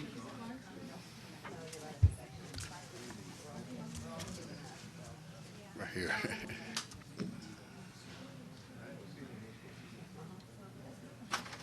Ready? Yeah. Okay. My name is Captain Jim Cox. I'm a retired sport fishing charter captain. I am here as president of the board, state board for the California Striped Bass Association, and I'm here to represent the interests of the fisheries and the ecosystem of the Delta. I've been involved in the politics of water for over 35 years. During that time, I have watched firsthand as more and more water is pumped out of the Delta, and the ecosystem suffers more and more as a result. I have watched as pumps have expanded with the rationale that we can pump more when it won't affect fish and less when it does. Unfortunately, the reality is the pumps just pump more. Now our legislature has passed a law requiring a co-equal goal of water reliability while relying less on Delta water and reestablishing the health of the Delta. So finally, the Assembly is going to make the Department of Water Resources keep the promises this time. Yet now, close to 8 years after the Delta Improvement Act was passed, all we have heard and seen are plans for water conveyances, practically nothing for the reestablishment of the Delta. And I'm glad to see that after 8 years, we're finally talking about some ecosystem reestablishment, because it has been all conveyances up to this point. The few meager habitat restoration projects, but nothing. We have seen few meager restoration projects, but nothing like the planning for the conveyance. In fact, the Superior Court judge has said this plan does not meet the co-equal goals of the law. Even with the court's ruling, the state proceeds ahead like it is still on track. I am against the twin tunnels for these reasons and the fact that the current plan does nothing to help the health of the Delta, and in fact, it contributes to its decline. I also like to say that we are against this plan because of the 9 plans submitted for consideration, this one plan relies the most on water exports, totally ignoring the law to rely less on Delta exports. There were 8 other plans that took that into account, but you're ignoring that, and you're going with the one plan that I call the 19th century type technology, in that, well, if we're taking more, if the water we're taking is doing problems, well, let's take more. And that's completely against what the law states. And I say, as the gentleman before me said about stewardship, be the steward of the Delta. Do not allow the most precious asset of the Delta, the water, to be exported so millionaire, billionaire at corporate ags and swimming pools in Southern California will get water. Be a steward of the Delta and protect it for the future and more Californians to come. Thank you.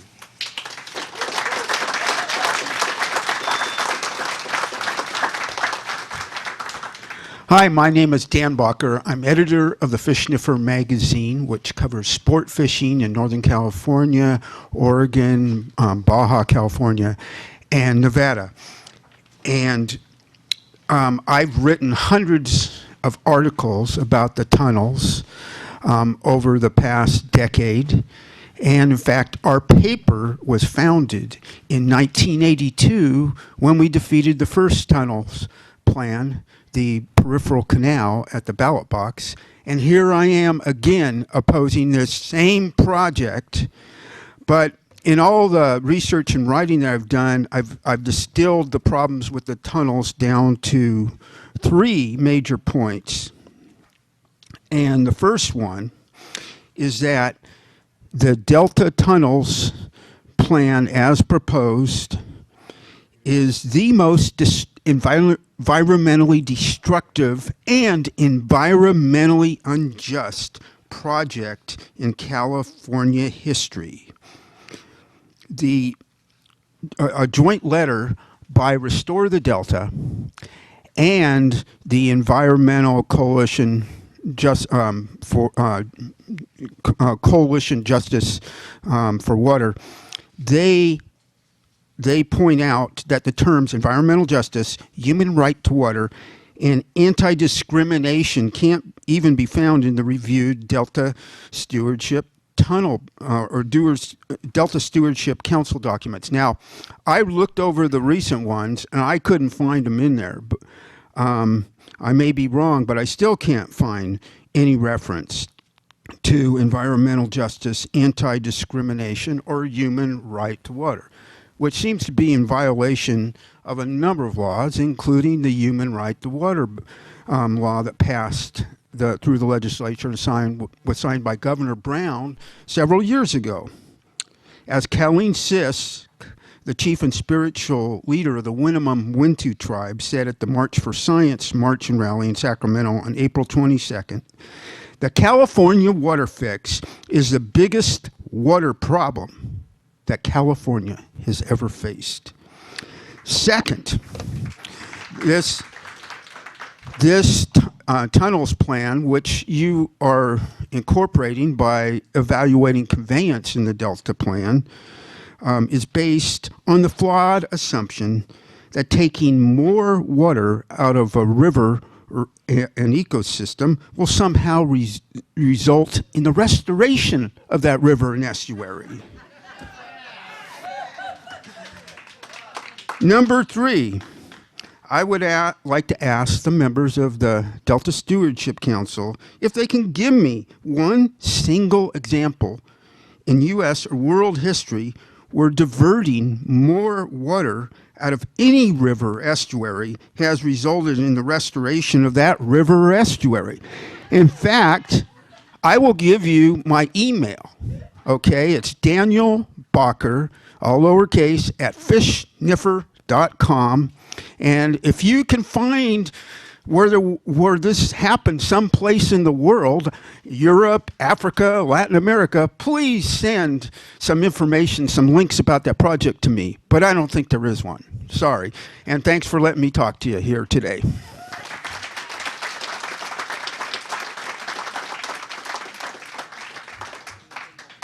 Hi, thank you for your time. My name is Rebecca Talley. I'm a resident and homeowner of Antioch, California. My drinking water comes out of the Delta. I am very concerned about the quality of that drinking water. I have listened to reports of the South Delta becoming more and more toxic with selenium and other toxic substances. I am very afraid that if this twin tunnel plans move forward, the toxicity of the Southern Delta will increase due to the lack of flushing, which results from more water exports.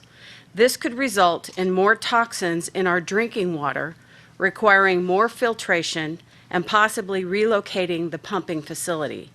Either of these solutions will undoubtedly increase the cost of water to the households in my community. The Delta, my drinking water, and everyone else's drinking water here, is not just vulnerable during dry periods, as I've heard your statements here today, because after decades of water exports, it is vulnerable all of the time. And how do you plan on reducing reliance on the Delta if included in your definition, because definitions matter, of dual conveyance is diverting water from the Sacramento River with new intakes and diversions? Why does the California taxpayer accept your definitions? And I'd like to make a comment about someone earlier on the staff making the statement that design facilities don't matter as much as operational functions. I beg to disagree with that, because with anything that is built, especially to convey water, form follows function. And if the function is to pull more fresh water out of the Delta, you better believe that the form or facility that will perform that function matters. Also, if you think I'm angry now, if you try to put a dam on the Sacramento River to preemptively comment on another gentleman's comment, you haven't even begun to see angry. Just because there is a dam on the St. Lawrence River, just because there is a dam on the Columbia River, does not mean that there needs to be a dam on the Sacramento River. Lastly, be the stewards of the Delta that you claim to be. Protect the Delta and the people that live here by saying no to corporate ag billionaires, no to exporting water for Southern California golf courses, and no to Jerry Brown's tunnels. I have a grandson in Texas. When he visits here, will he be drinking Delta water, or will he be drinking bottled water from Beverly Hills billionaires Linda and Stuart Resnick? That decision is up to you. Thank you for listening.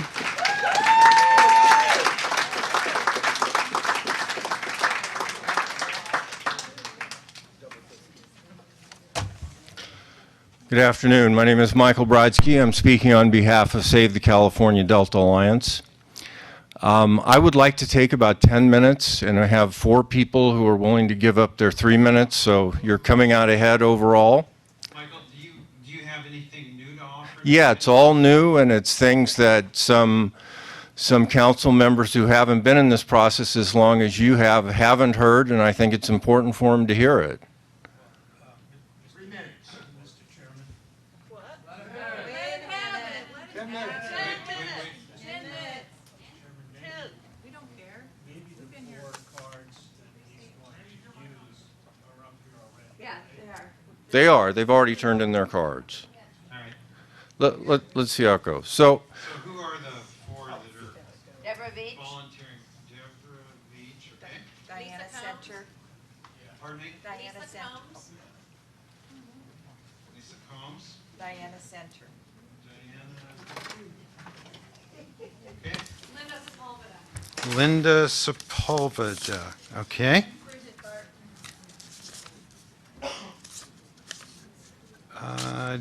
Oh, here we are, Bridget, okay. okay. All right, well, thank you all for those of you that were planning on commenting. We appreciate the interest. Michael, it's incumbent upon you to be efficient with the time you've been given. I'll do my best, Randy. Thank you. Yeah, I appreciate your comments earlier about the importance of maintaining civility.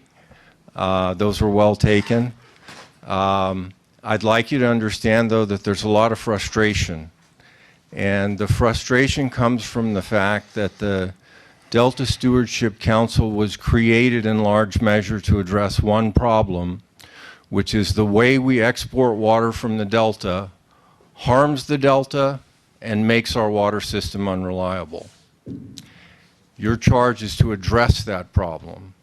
And that's something since 2009, 2010 you've refused to do. You refused to take any position on improvements to conveyance. You insisted that you would stand aside and whatever the BDCP came up with would be good enough for you.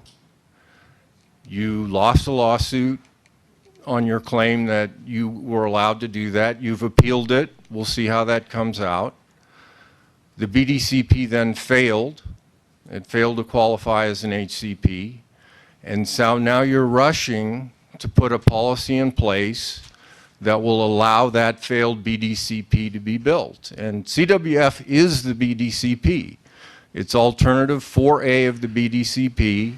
When the record of decision is issued, it will say we approve alternative 4A of the BDCP. So I want to address the impacts of CWF on Delta's place, on Delta hydrology, and on your process. As far as the impacts on Delta's place, I appreciate the comments from Mr. Weinberg and other council members to try to put in place the kind of standard things that we have in construction projects. You know, the contractor shouldn't start work before 7 a.m., you know, things like that. Unfortunately, that won't work with CWF. Having a delta as a place is incompatible with the construction of CWF as it's designed. The placement of the 3 intakes right in the center of Clarksburg, Locke, and Hood is the worst possible place to put those impacts. Those construction workers, had 7,000 construction workers in that area for 10 years, and the fact that the size of those construction sites are 3 times the size of the towns, the amount of the construction workers is 5 times the amount of the population of the towns, those towns will not survive. The same is true for many of our marinas. I calculate there's approximately 30,000 barge trips involved, taking the precast tunnel segments in, hauling the muck out, hauling equipment in, taking workers out. That many barge trips over that length of time and the amount of barge unloading facilities they have will make the Delta basically unboatable in many places. It will be so hard to navigate in so many 5-mile-an-hour zones that people who trailer their boats into Delta in the boat in the Delta, they have a choice to go somewhere else, and they will. And those marinas will die. They'll have to close. As far as the hydrology, what we've heard today is willfully ignoring the science. The one thing we know about the science is that a new diversions in the northern Delta with an isolated conveyance will harm Delta flows. Yes, it will do something to ameliorate the reverse flows in Old and Middle River, but overall the net effect is harm to the ecology of the Delta. We know that. We know it failed to qualify as an HCP. That's why it failed. We know that because of the ongoing Water Board water rights hearings where that evidence has been introduced to show that there will be harm to those who use water in the Central Delta and the South Delta. And the best they can claim at this point is that we're going to mitigate most of our impacts, but it doesn't move us forward towards restoring Delta flows. We know that. As far as the process, you're nowhere near ready to vote on any language for policy. What you need to do is to clarify for yourself what the problem is, that the way we export water doesn't work, and then get a set of alternatives in front of you to solve that problem, and then choose the best alternatives. And those alternatives need to include a suite of solutions that do not include the tunnels. Some or more council members here are committed to seeing the tunnels being built. Fine. One of the problems that the council has is that it seems to have the feeling that it needs to operate by consensus, and that if we nibble around the edges and change a few words in these policies, then everybody will be happy and we'll go ahead. Big, hard problems aren't solved that way. We need to have alternatives on the table that some council members may vote for and others may vote against. Great problems are not solved by consensus. The Civil Rights Act of 1964 was a hard-fought battle and a close vote. The 14th Amendment to the United States Constitution barely passed. It was bitterly fought on both sides. That's been a problem with solving the issues in the Delta, is you try to please everybody and get everybody on board, you basically have zero influence. So I want to encourage those council members who have doubts and have asked for more science to ask for a set of alternatives, one or more of which do not include new diversion facilities in the North Delta. I'd also like to put in perspective here, for example, almonds in California consume about 3.5 million acre-feet of water. Almonds take about 26 more times more water to grow than other crops like beans and strawberries. Yes, they do. I'll submit the science to you from the Almond Board. Okay, I promise you, I will follow that up, Randy. So switching almonds to other non-water intensive crops would save more than 2 million acre-feet a year. Those farmers can stay in business. They can continue to employ farmhands. The economies of those areas will continue. They'll make a little bit less profit. But when we set that against destroying the Delta, the reason we're here from Discovery Bay is you're going to wipe us out with this. When you set that up, asking somebody to grow lettuce instead of almonds or grow any of a dozen or more different crops instead of almonds against this massive project, it's irrational not to go to that conservation measure first. And I promise you, I will submit to you an alternative that addresses reverse flows in Old and Middle River, addresses water system reliability, and does not involve new points of diversion, and does a better job than what you have here. And I ask that you take a look at that you have the Delta Independent Science Board look at it. And if they say I'm blowing smoke, my figures about almonds are wrong, then I'll be proven wrong. But I don't think I will. Thanks for your time. Thank you.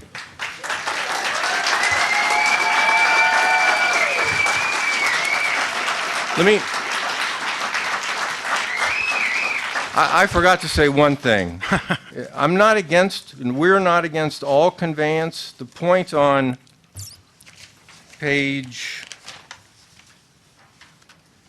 18, paragraph 2, DWR and local agencies should pursue new intake and conveyance facilities for conveying SWP Sacramento River to contractors in Solano and Napa counties. That makes sense. Solano County now has their intake on Cache Slough, which is a prime area for restoration. Moving that intake away from Cache Slough up to a point on the Sacramento River where they're going to be taking maybe 250 or 300 cubic feet per second will not have any adverse impacts downstream on the Delta, and it'll allow for a restoration area, and it's a win-win. So you have a charge to promote options for conveyance. There it is. There's an option for conveyance. The 3 intakes that divert 9,000 feet per second will destroy the Delta. You shouldn't promote that option. And by the way, the plan of CWF is to take most of the water in the summer months. And the reason their plan is to take it in the summer months is because the fish agencies have put a lot of constraints on them about what they can divert in the winter and the spring and the fall, but the fish agencies aren't concerned about the species in the summer. So that's when they're going to take the water, and that's when it's going to destroy us downstream the most. I want you to look at that. Thank you.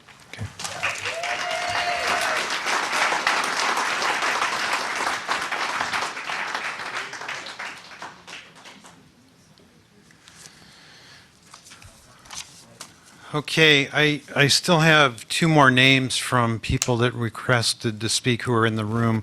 Sherry and Gretchen. Do we have Sherry and Gretchen queued up? All right. Before you begin, then the remainder of the requests are from people who were upstairs. I would just suggest that you go ahead and begin lining up and identify yourself when you come to the microphone. Okay? Please proceed. Okay. Hi, thank you for this opportunity today. Thank you for hearing all of us. My name is Gretchen Logue, and I'm a fifth-generation Californian. I am the co-founder of Tassajara Valley Preservation Association, which is an incorporated Contra Costa County, and one of our main goals is the sustainability of Contra Costa County. And I'd like to share a quote from one of my personal heroes, Dr. Sylvia Earle.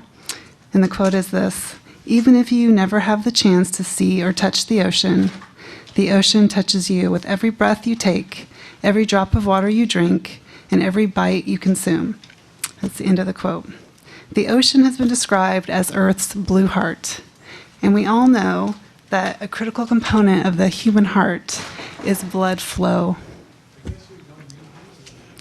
And eventually, if you constrict the flow of the blood to the heart, we will have heart failure. And the ocean is very similar to that. If we keep constricting the flow of fresh water to our oceans, they will just get sicker as they are today. We have so many dams and so many rivers that have been redirected throughout the world that our ocean is suffering. I would just like to say that I am opposed to the Delta tunnels for just that reason, that we cannot have more fresh water removed from our delta, from the San Francisco Bay, and eventually to our ocean. I just ask you to please create policies that embody the main goal as global sustainability and not the co-equal goals, because we're all in this together, and let's not forget that. Thank you. Thank you.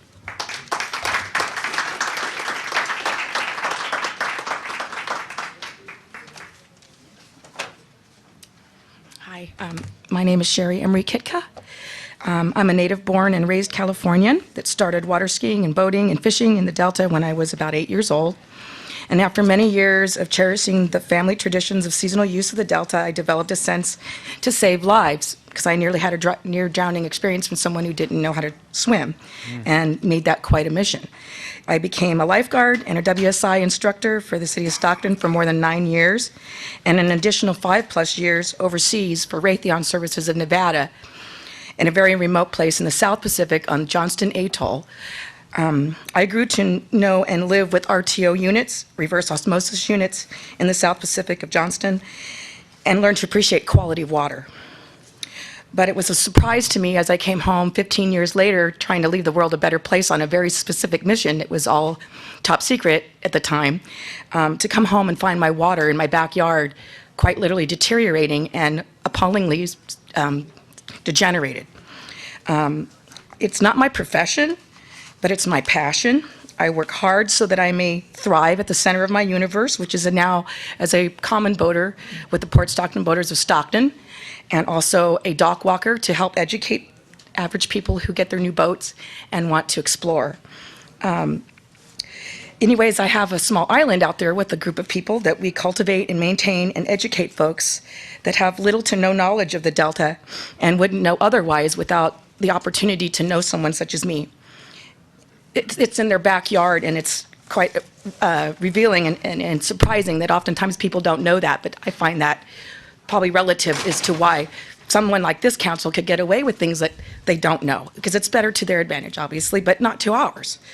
So This wonderful splendor and joy of a glorious place that I call the Delta, that's my beautiful place, if people don't know about it, I consider that a problem. Whenever they learn the truth and what they stand to lose, as its declining health is so evident from so many different aspects, people are alarmed, like me. They want to know why. They deserve to be heard. Our voice is the right choice, and these tunnels are outdated and overrated. California is already vulnerable enough. With the fault lines in the very proximity of these ridiculous tunnels, the environment can't take it, the people can't survive it, and it's high time to rethink our approach to it. It's time that folks like you own up to these needs and these voices, and the survivors in this case, to improve and maintain and secure our levees, the dams and reservoirs as they were. My great-grandfather and my grandfather both helped build many of these reservoirs that feed into the Delta, and for his wish and their dreams and their hard work, they were to give me and my generation equality and the capacity to thrive and survive. We can't solve our problems with the same thinking used when we created them. That's a quote from Einstein.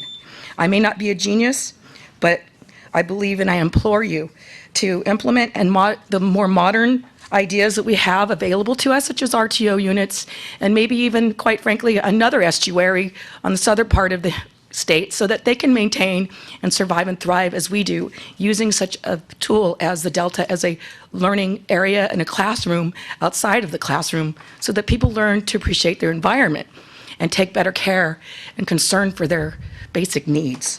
Thank you. Thank you very much. Okay, I'm done now. Is that what you're saying? Okay. Well, time's up. Oh, well, thank you. Sorry to go over the time limit, but I really do appreciate that you've heard me out as a common voter, and I urge and pray that you folks give us a chance to debate these issues. We do deserve at least the representation for that. Thank you. Sure. Thank you. And so we're proceeding now with people who have requested an opportunity to address the council from upstairs. Just a helpful hint, if you can refer to items in the recommendations, if you have suggested changes, those are useful comments. Please proceed. Or provide written comments. You can see we're keeping a binder. I'm going to have to get another binder to add to it. But written comments are particularly helpful if you address specific language suggestions in the recommendations or the introduction or the problem statement. If you'll introduce yourself, I'll file through these blue notes and Kenneth and check it Gibson. out. Thank you. Please proceed. From Oakland. I don't live on the Delta, but I've lived in 4 counties around the Bay, and the Bay helps survive by depending on the Delta, of course. There was a lot of stress this morning about the twin goals of this council. One of those is reliability, and I don't think there's been, it hasn't been looked at the way I would look at it. Reliability does not necessarily mean more.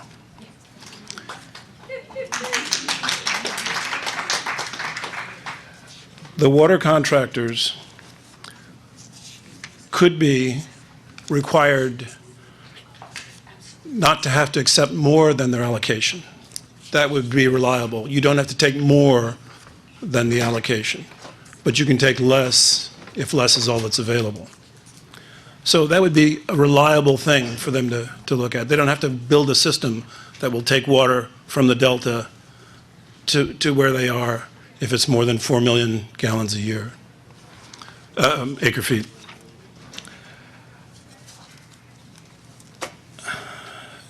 My background is in finance, and it just strikes me as phenomenal that people can talk about adding to the state water resources development system an asset of $16 billion when all they have on their books is about $4 billion total. And of that, utility plant is about $2 billion. So you're going to have this massive deposit for them to manage the way they've managed the Oroville Dam. And part of the problem, part of the problem is it's not organized as a utility. It's this random collection of directors from various parts of the government, of the state government, and some accounting people. and they're supposed to manage this. There's no vision, there's no planning, and there's no sense of time and inflation. They think that operations and maintenance is equal to about 10% each year of plant. But if you inflate that plant, since 1975 on average, that's what I did when it was built, they're only providing 3% a year. And it's not enough. You can't maintain that system. So to give those people a $16 billion asset running under the main waterways of Northern California is just totally absurd. They're incompetent to manage it. The taxpayers shouldn't have to finance it because only Metropolitan Water District wants to pay this thing for this thing. The other water contractors are going to back away. They're not going to pay the price. And you're going to be left with a financial wreck as well as a social wreck in our area. Thank you.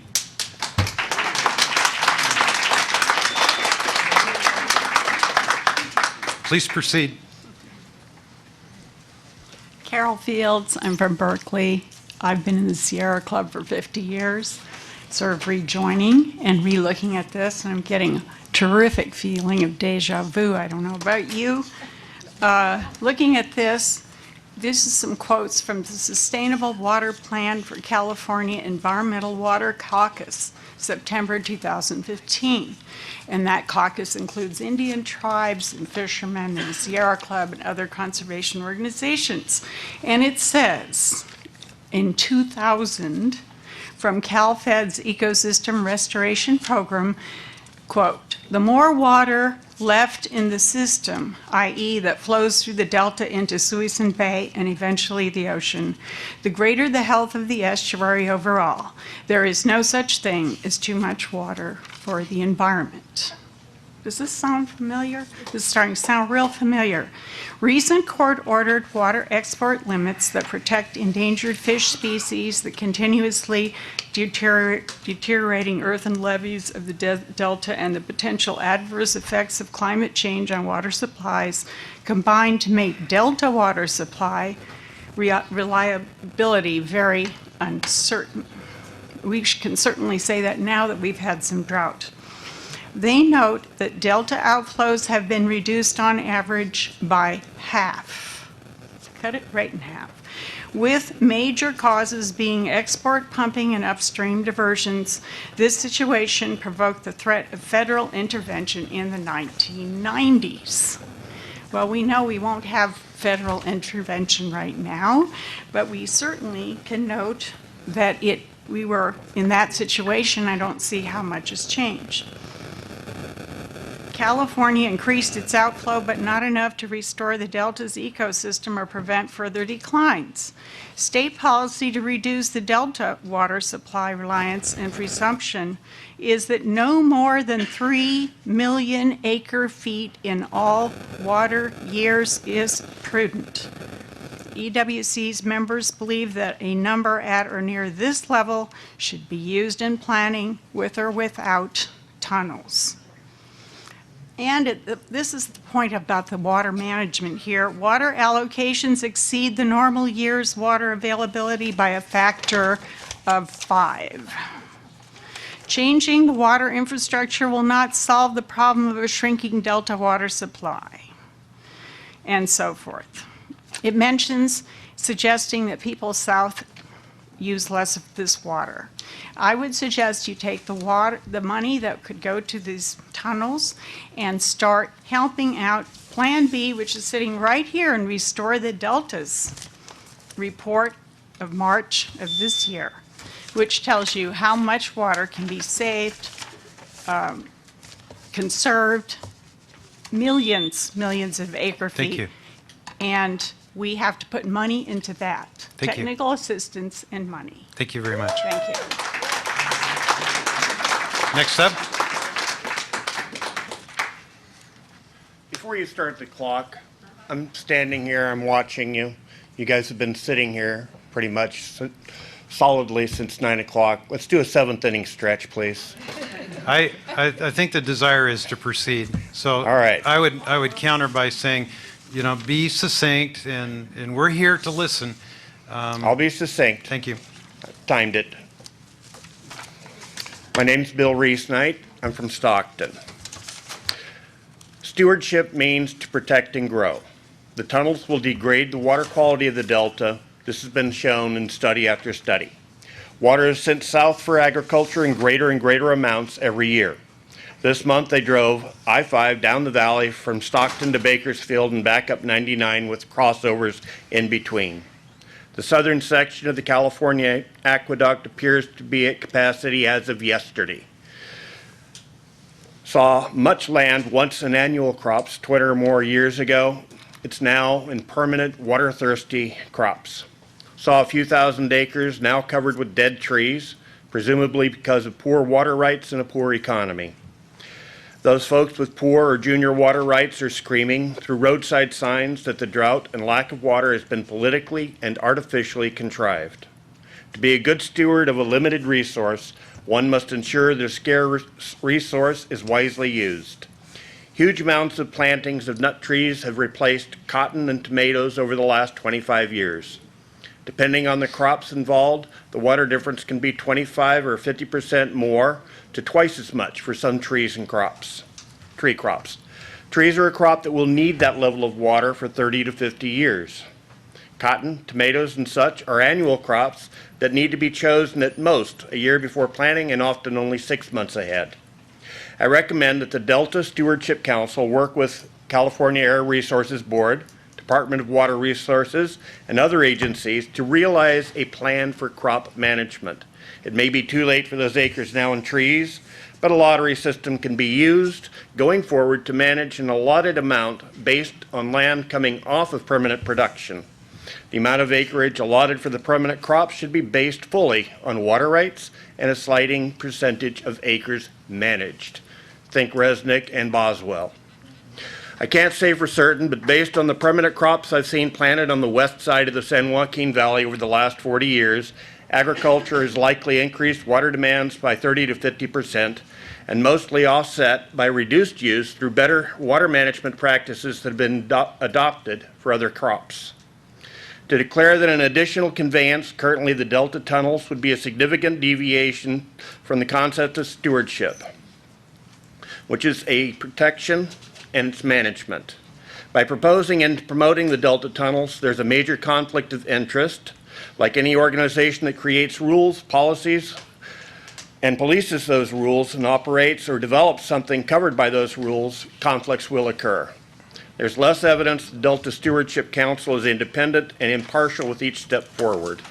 I'd like to mention also in passing the Metropolitan Water District is a primary on the Oroville Dam, and a report came out indicating that I think it was 12 years ago, a study indicated that certain work needed to be done to the tune of something like $120 million, $180 million. They decided, no, we don't think we need to do it, so we won't do it. Again, Metropolitan Water District is going to be a primary behind the amount of water going through those tunnels, and I really don't think that we can consider them to be a good steward of managing that resource. Thanks, Bill. Next up. I apologize. Our group has to leave, but our bus has to go back every day. We would love to stay and be supportive, but thank you. Thank you for coming. Yeah. Hello, my name is Molly Hooper. I'm here representing a group of San Franciscans known as Protect Our Waters that is concerned about the impact of building huge delta tunnels on San Francisco Bay. The San Francisco Bay Delta is the largest estuary in the West, draining water from the Sacramento and San Joaquin rivers. The bay is one of the state's most important ecological habitats. It's inextricably linked to the Delta. It serves as a nursery for halibut, salmon, Dungeness crab, smelt, to name a few, as well as a link to the flyway. It also counts on the Delta for fresh water flows and for sediment accrual to increase its wetlands. As you may know, San Francisco voters recently approved Prop AA to set aside $500 million over the next 20 years to help protect the Bay. We care about the Bay and the Delta. The Bay is a mecca for recreation, and its beauty and surrounding landscape have attracted an ever-growing urban population and vibrant business community. Why should we worry about the effects of the tunnels on the Bay? According to NRDC biologist Tina Swanson, fresh water inflows from the two river systems that drain into the Delta have already been reduced by more than 60% as water was diverted to Central and Southern California. The impact of diversions to the state and federal water projects have decimated many of the Bay's most common species by 66 to 98%. Clearly, we're flirting with species extinction and ultimately threatening to turn the Bay into a fetid backwater, endangering our golden goose, the health of San Francisco Bay and its environs. The Delta Reform Act of 2009 established co-equal goals to reduce reliance on the Delta, provide a more reliable water supply for California, and protect and enhance the Delta's ecosystem, in particular, a waning native fish population. Unfortunately, it's been a hard standard to maintain, with adaptive management being an imprecise science, causing significant fish die-offs because of untimely water releases. We worry about that increasing flows from the Tuolumne and San Joaquin will mean taking more water from the Sacramento as well, or excuse me, less water from the Sacramento, and then increasingly degrade the water, as we know that the San Joaquin water is full of pollutants and additional salts. The Bay is a key part of the Delta estuary system, and whatever occurs will affect us. With that concern in mind, I believe impacts in San Francisco Bay, should the twin tunnels be built, have never seriously been studied by the state. In the more than 45,000 pages of the state's environmental impact report, there are no more than 3 that address San Francisco Bay. This is a gross oversight and could have serious consequences. With less fresh water flows, saltwater intrusion in the estuary and delta will have significant impacts, especially with sea rise. Since the best cool fresh water would be exported south through the tunnels, lesser quality water carrying concentrations of pollutants and pesticides would flow into the bay. Already, poisonous algae blooms that can kill dogs and people were evident last summer at Discovery Bay in the Delta. The proposed twin tunnels are huge, 2 40-foot in diameter, 35-mile long pipelines capable of diverting the entire flow of the Sacramento during low flows. Molly, you've used your time. Do you have anything new to I do. provide? I have one last thing. Please. That possibly, although I want you to include Jeff Michael's study from. We have it. It's Good. it's in the And comments. to note the expected cost of the tunnels, not $17 billion, but according to Bill Lockyer, state treasurer, in 2014, it would be $68 billion. And we know from the Big Dig, we know from what happened to Big Bertha in Seattle, we know certainly from, we don't have to look any further than the Oakland Bridge, how large capital construction projects can balloon. Thank you. I recommend that what you do is buy up the Westlands. It would be a much cheaper solution.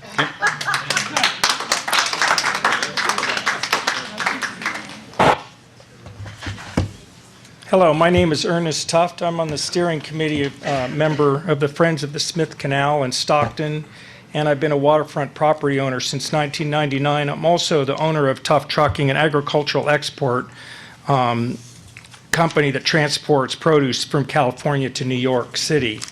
I've stood on my dock and watched the twice daily Delta tide come and go for the last 18 years and have witnessed nothing but decline in fish populations and the number of anglers on the bank trying to fish for them. I'm also very familiar with the agricultural practices not only in California but in other parts of the United States. I'm here as an unpaid volunteer, and I'll comment my own way, if you don't mind, not going to your text. I'm also an English teacher, and frankly, I saw mostly grammar fixes as being concerned rather than content. We would welcome that too. Okay, yeah. Well, I don't care about the grammar fixes. What we want is content. Okay, so I find this report slanted towards agribiz, and maybe the best way to reword it would be just to trash it and start over again. I'm sorry that I have to be so blunt, but that's really the way it should be. In the course of my produce trucking business, I've seen what terrible economic and habitat harm export agriculture has on California, both in the Delta region and south of San Joaquin Valley, where the air and water quality are among the worst in the nation, and where wage rates are the lowest in California. There's no money. Ignore those signs about water equals wealth. That's not true. It's only true for a handful of people at the top of the plantation economy, which is what this agriculture is all about.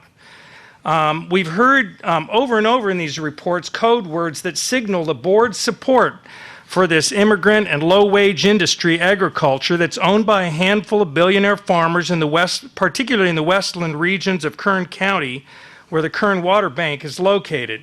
Simple observation shows that operations in South Central Valley have clearly manipulated numbers by ripping out old orchards and replanting them with seedlings even as they have expanded acreage and operations during the drought years. So a lot of that dead wood you see on the highway there, that's just a sort of a staging operation to move into new operations. Count on it.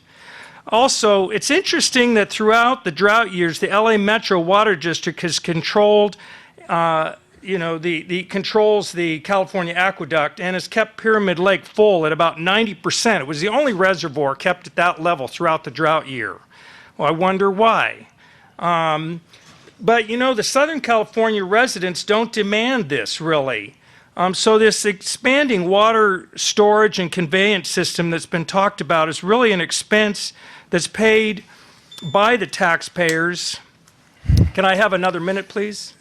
Okay, thank you. We're trying to be fair and treat everybody the same. Thank you. So get to the point. Okay. Well, I think I hope you're listening. Okay, let me go to something here Okay, so we have this code words of dual conveyance and flexible options. These are engineering terms that have nothing to do with the restoration of the habitat.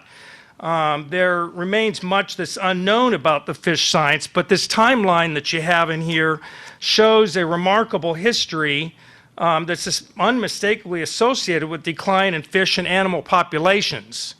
Now, this co-equal right should include demand that water receivers outside the Sacramento-San Joaquin River watershed improve their self-help strategies for water supplies and recycling of what water they receive. If we really want to make it equal, we need to have them participating and taking care of themselves and not be a welfare for water supplies.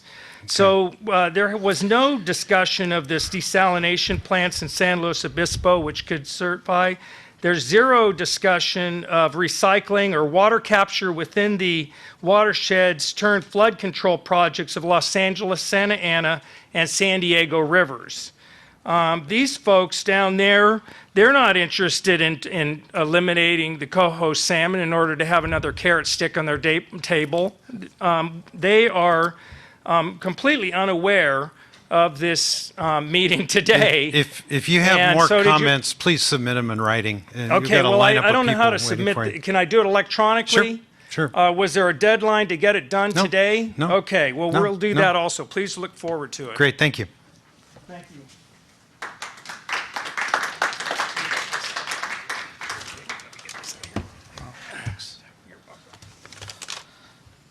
Hi, my name is Ruben Becker. I was born and raised in Oakland, California. I've been sailing the San Francisco Bay for 20 years. I've been spending time on the waters in the Delta for many years. I just wanted to say, and among other things, that I hope that you realize as members of the Delta Stewardship Council that the decisions you're making here are creating a legacy that generations of future Californians are going to have to live with. And given that, this concept of the tunnels or peripheral canals or whatever is so preposterous, it's just absurd that we even have to sit here and discuss it. All of us realize that the majority of this council is already rubber-stamped this tunnel plan, but still we're here. I want to give everybody an opportunity to speak without being interrupted. But when you say something that's blatantly untrue, I can't let it stand. Well, I would be incredibly happy if that's not true. We stand in an appellate role. If any project that is a covered action comes to us, we have to weigh the evidence and we have to make a determination on consistency to the Delta plan. We are not unlike judges. So no one here, that, to my knowledge, has expressed a pro position on any project. So what you just said was just patently not true. I would be unbelievably happy if what you said was true, and I certainly have a smidgen of hope that maybe it is. We talk here about the best possible science. What was the word? Yeah, best available science. Science can be manipulated in all manner of forms, like has been mentioned before.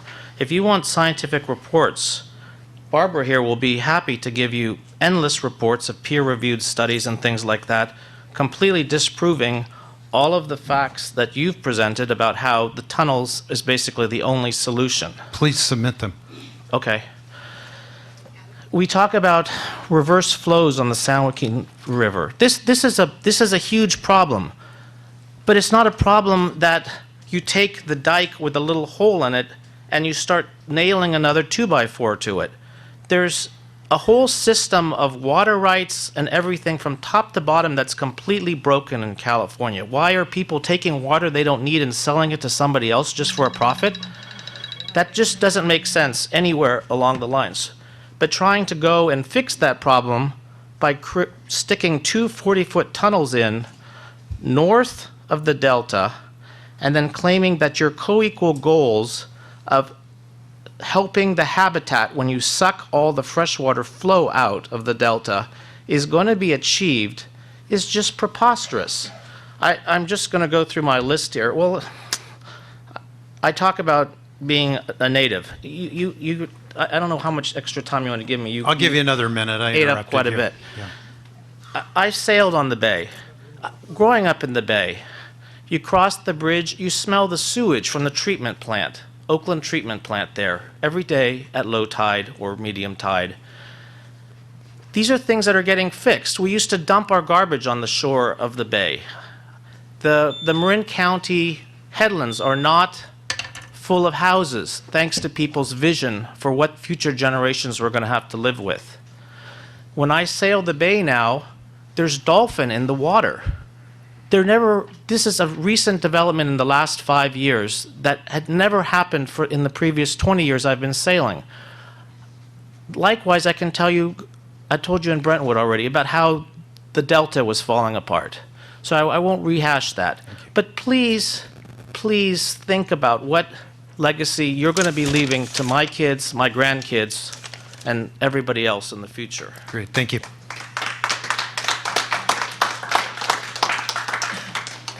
Regine, welcome.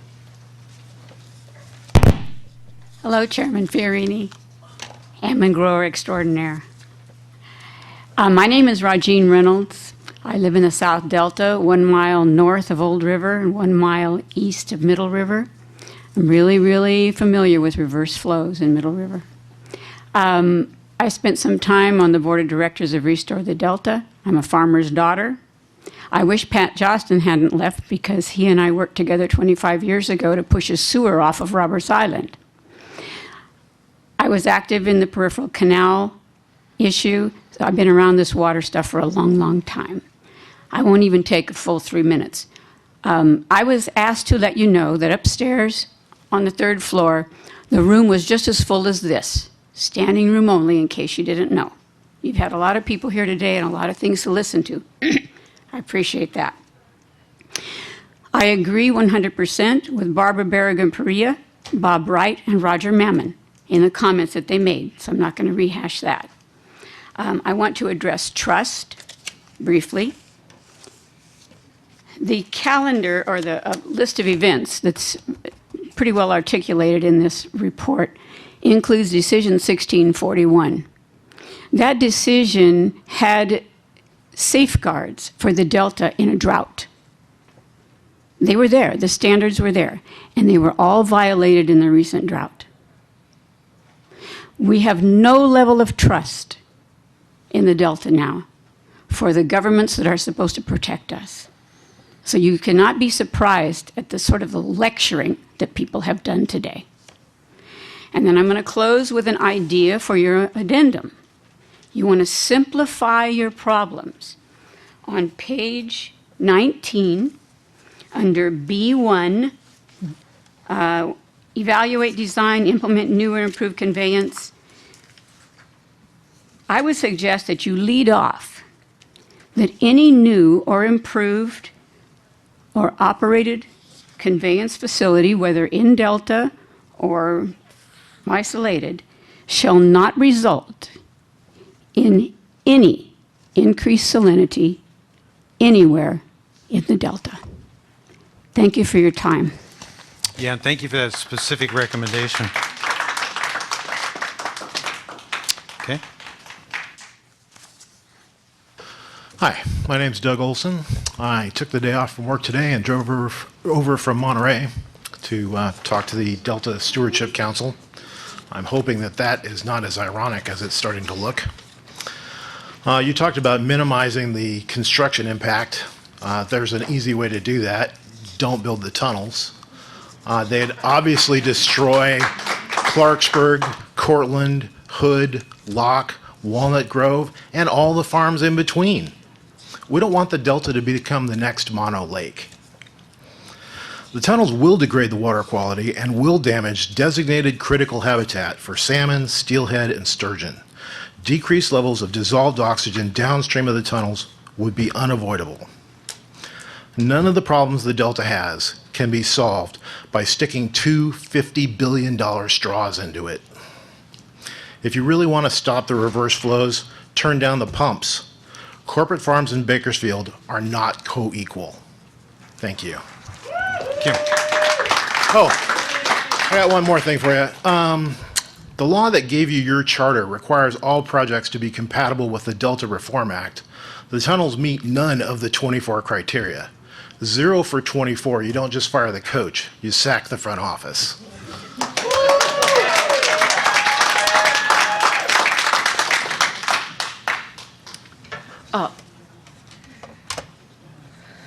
Hello, my name is Diana Wood. I am a native Californian and lived 30 years in Sacramento, and before that I lived for many years in the western United States in my 20s and 30s, and I have been listening to and participating in this process for several years, and I basically have 3 comments. The first one I'm just going to be, it's the environmental issues, the water salinity issues, the reverse flows. The second comment that I don't think I've fully heard expanded today is the clear transfer. This was supposed to be a ratepayer project.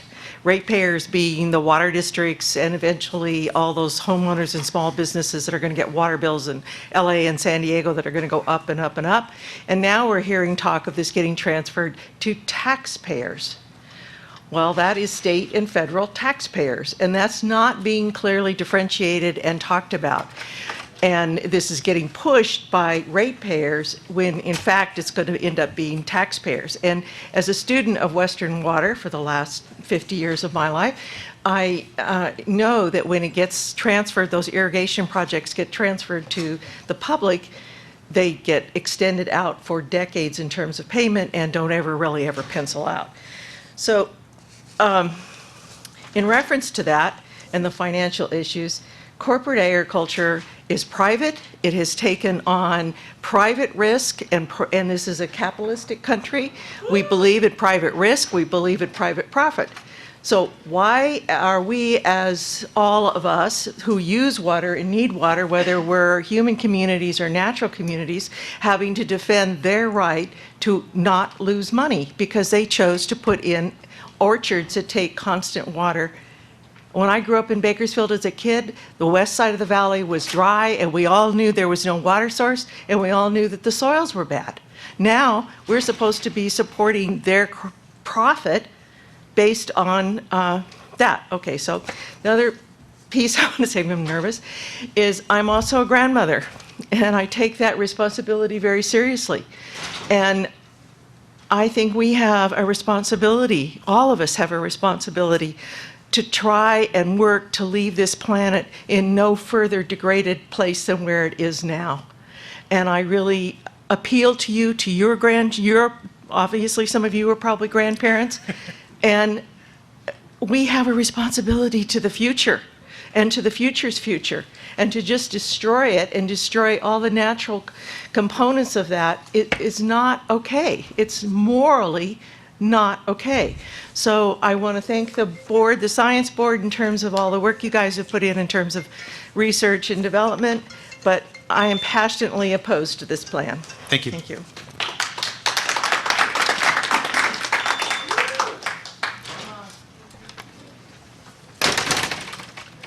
Good afternoon. My name's Olga Jones. I'm not from Discovery Bay. I'm from Bethel Island.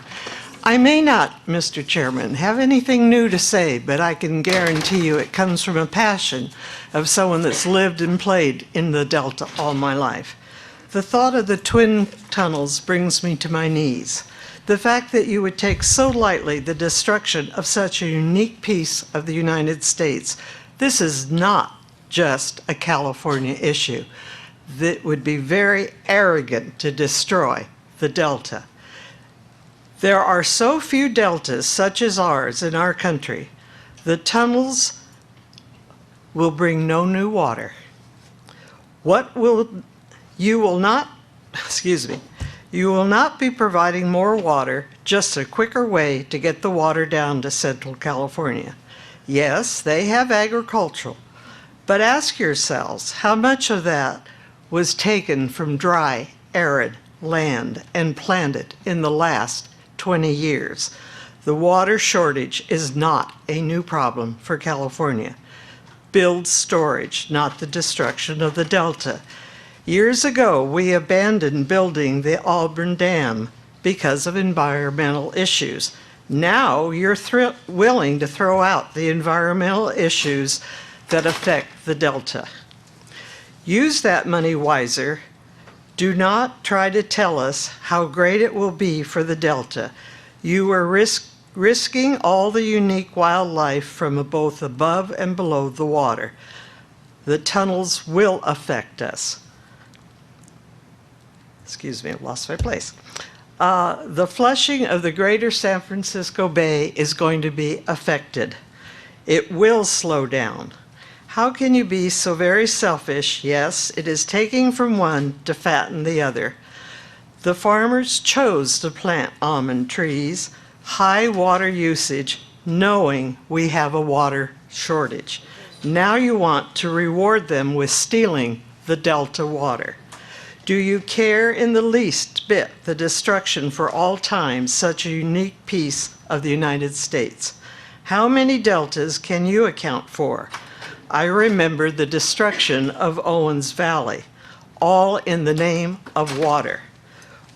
What do you think will happen to the quality of life while the tunnels are being built? The Oroville Dam has shown us all how to be leery of engineering reports. As I said before, the tunnels are the height of arrogance and selfishness.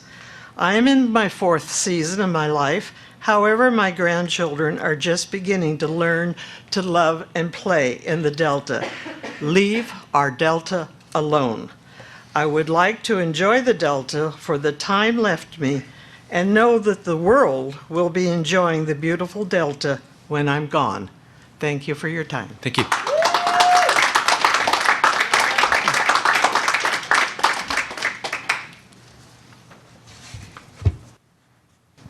Hi, my name. Hello. Excuse me. My name is Elizabeth Merwin. I live in Clarksburg on a 4-generation family farm, and I'll be reading comments prepared by Nicole Seward, who's a managing member of Snug Harbor Resorts, and on behalf of North Delta Cares. Dear Delta Stewardship Council Board Directors, this comment is written in opposition to currently proposed Delta Plan amendment. It appears the 19 principles do not recognize senior water rights. If you eliminate senior water rights, then you're eliminating one of the primary values associated with most lands in the Delta, thereby reducing land values and committing government eminent domain without just compensation. What happened to the promise that the areas of California where the water originates shall not be deprived of the prior right to all water reasonably required to meet the needs of the watershed per Water Code Section 11460? It also appears the 19 principles do not function to protect the Delta as a place, including the prime farmlands, the recreation, the environment, or the legacy towns. Are you, Delta Stewardship, acting as a wise steward of the Delta when you promote any action that would drain the flows from the Sacramento and San Joaquin River watersheds away from the Delta? The drought gave us an example of the negative impacts from managed low flows into the Delta, including substantial degradation of surface water quality, substantial degradation of Delta and Bay Delta drinking water aquifer quality, and what appears may be the near extinction of several native fish species from California's fresh waters. Imagine what sustained management of the Sacramento River watershed flows into permanent drought level status would do to the Delta and the San Francisco Bay Area counties and individual landowners. For at least 12 years, too much water has been diverted from the Sacramento River watershed before it reaches the Delta. Neither DWR nor USBR have disclosed to the public actual amounts diverted to achieve deliveries to other areas of the state. Stand firm and vote as a Delta steward and demand full disclosure of diversions. Demand that Water Board first determine and validate necessary flow levels to protect the Delta and all senior water rights. Finally, how do each of the 19 principles one by one work to achieve the co-equal goals? Sorry, it's very short what's left. What happens to Delta recreation if Delta inflows are so low that it impacts fishing, boating, and drinking water quality? How is economic stability of the legacy towns and whole legal Delta area protected if low freshwater flows result in saltwater intrusion, which eliminates use of the degraded prime farmlands of the Delta? Or do the principles work to simply promote excessive freshwater diversions from the Sacramento and San Joaquin River watersheds? Are you Delta steward or water contractors steward? Respectfully submitted by Nicole S. Seward, Esquire. Great. Thank you very much for that. Next up.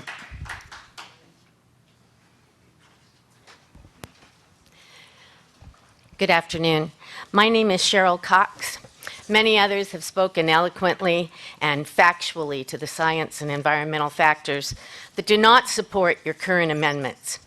But I'm here to address another component of your co-equal goals, and that which protects the unique cultural values of the Delta.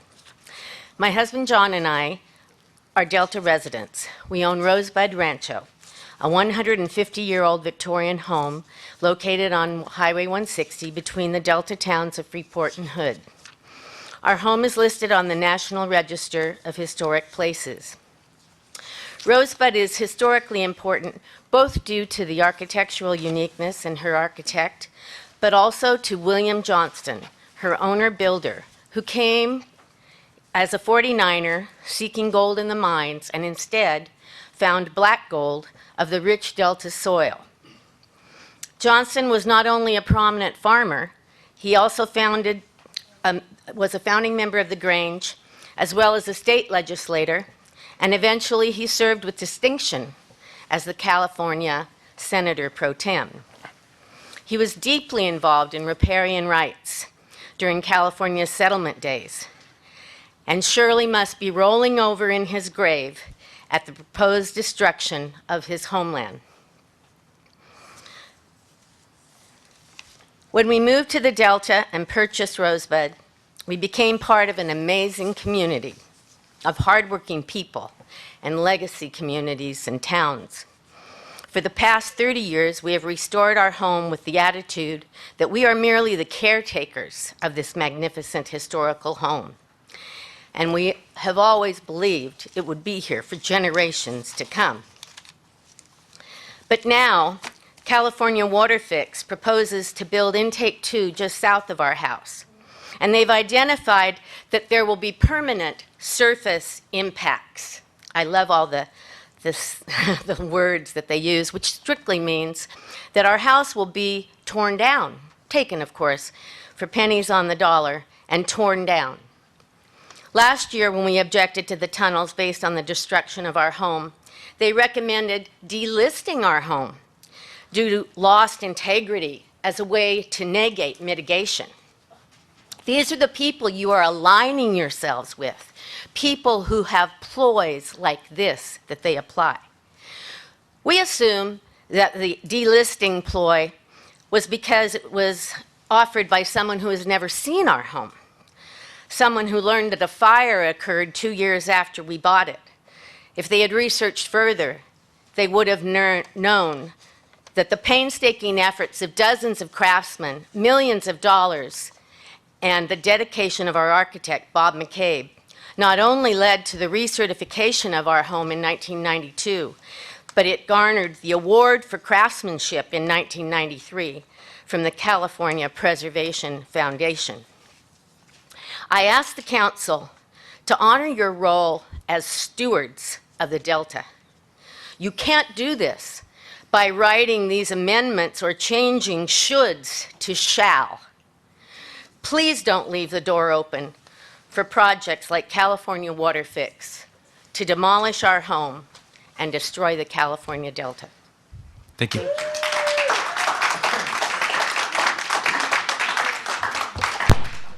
Good afternoon. My name is Tom Swartscharf. I have passed certifications as a water quality analyst, a water treatment operator, and as a registered environmental health specialist. The state of California has circumvented the democratic process by not allowing a public vote on the twin tunnels. It has shut out the broader scientific community because it opposes the project. A similar proposal, the peripheral canal, was rejected by voters in 1982. After 10 years of trying to develop an environmental impact report, there is still no approved plan.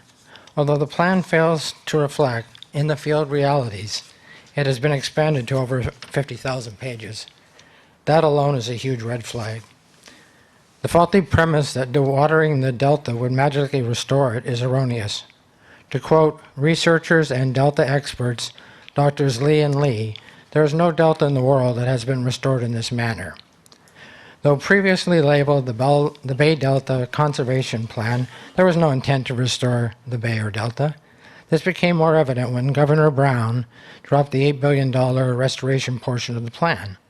Organizations planning a water grab do not care about restoration.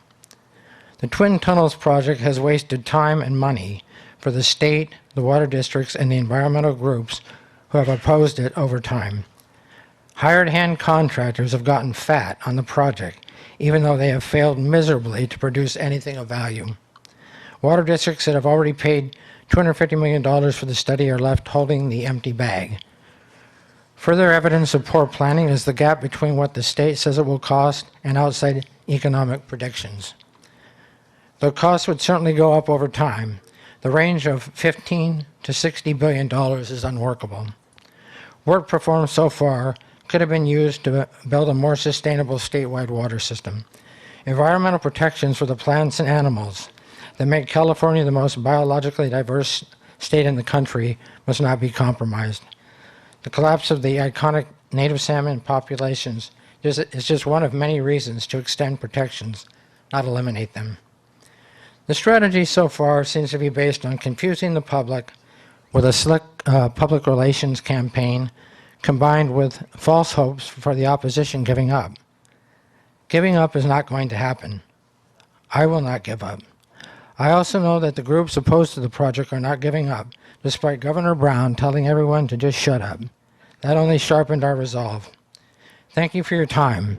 I wish you respected my time and the time of countless opponents to the Twin Tunnels project in return, so we can move on and work on other water need issues. Thank you.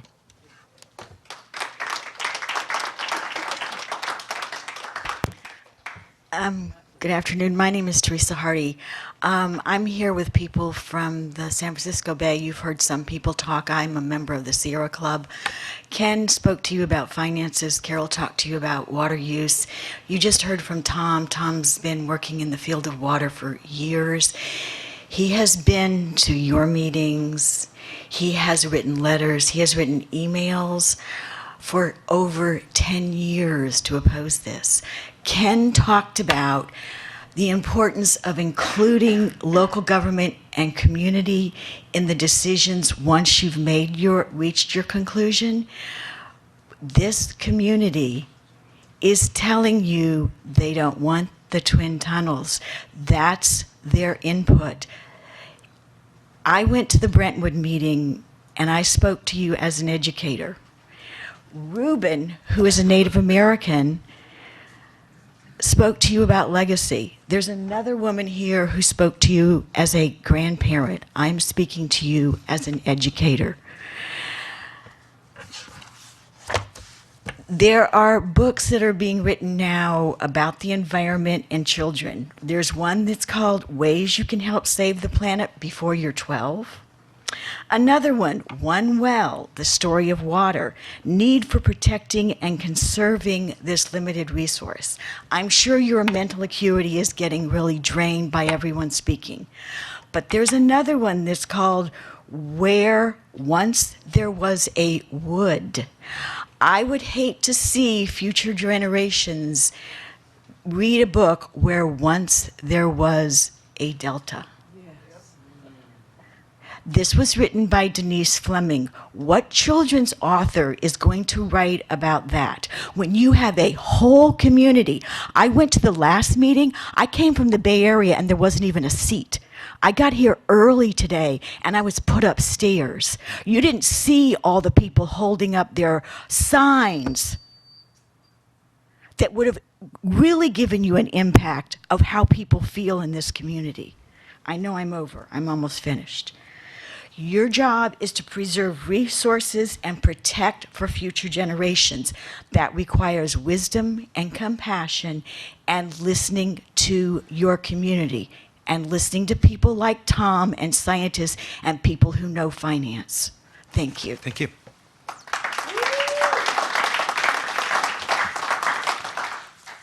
Good afternoon, should be morning. I'm here because the name of your organization Name, please. The name of your organization includes stewardship. Your name, please. Alan Duran. Thank you. Thank you. I'm not active in any of the environmental organizations. I don't boat. I don't fish. I don't live in the Delta. I don't know where Discovery Bay is. I didn't come on a bus today.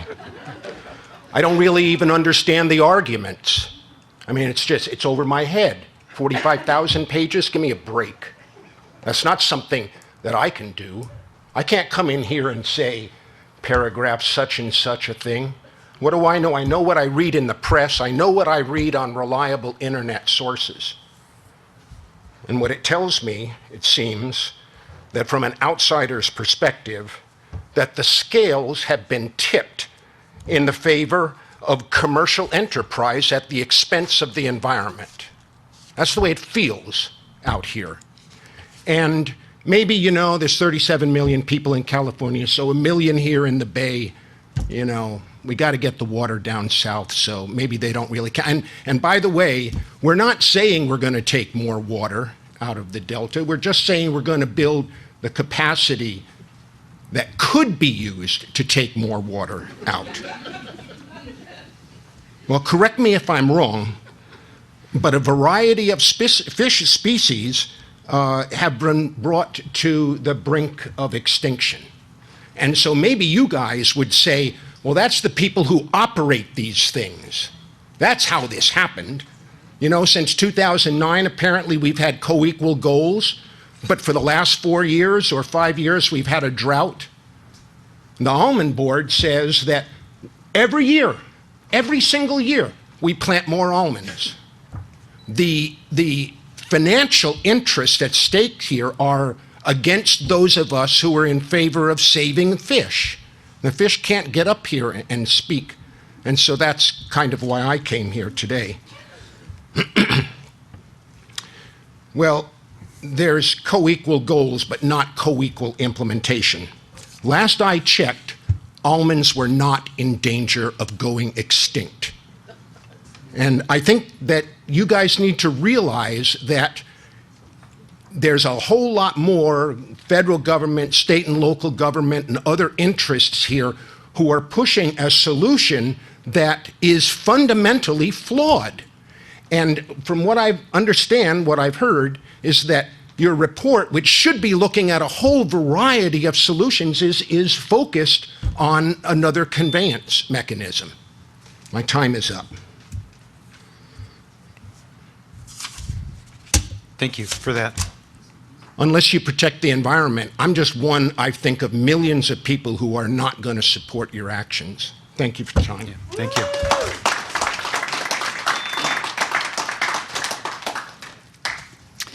Well, thank you. My name is Roger Thibault, and I grew up in the Delta in the late 50s, early 60s. I was lucky enough to be on a boat that my parents had, and I lived in Clarksburg. Currently, I live in West Sacramento, California. The previous speaker kind of stole my thunder, so you'll have to forgive me. Well, but, you can just say you agree with him. And well, I do agree with them, but there's also a little bit more to it than that. I know you want to get out of here, but nonetheless, you know, the peripheral canal was voted down by the voters of California. The twin tunnels are the peripheral canal with dirt on them. Are we so stupid we can't figure that out? So why have the state not voted again if we're going to do something like this? The first time it took a vote of the people, and now since the people voted, but they didn't vote the way your handlers would like them to, we're now going to have no vote of the people, and we're just going to shove the tunnels down everybody's throat. You've heard from the community, you've heard from everybody that has lived in the Delta, that does business in the Delta now, that the Delta is being degraded, and that the tunnels are not the solution. They're not the solution for all the reasons you've heard today. I look at co-equal, and I say that people that are trying to make money, like Stuart Resnick, whose business plan is to corner natural resources and then exploit them. That's his business plan. He's done it in Fiji. He's doing it now in the San Joaquin Valley. I don't want to be held a business partner of his. I think that people that want to restore the Delta and maintain our fisheries have more of a right to that water than people that want to make a buck off of it by turning around and selling it to somebody else. So, as stewards of the Delta, and that be you, you have a responsibility. And if you recommend this, you know the people that are pushing this are going to run with it. They're just waiting for your recommendation to say, now we've got the Delta stewardship on board too. Well, you shouldn't get on board. This is a bad train for all the reasons you've heard. So please, do not recommend the twin tunnels coming out of this committee. Thank you. Okay.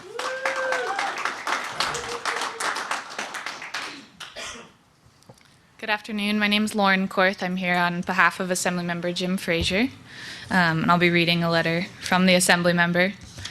So, dear Chair Fiorini and the Council, as the representative of the California State Assembly Delta District and co-chair of the California Legislative Delta Caucus, I write today to once again voice my opposition to the proposed water conveyance, storage, and operation amendments to the Delta Plan deliberated by the Delta Stewardship Council.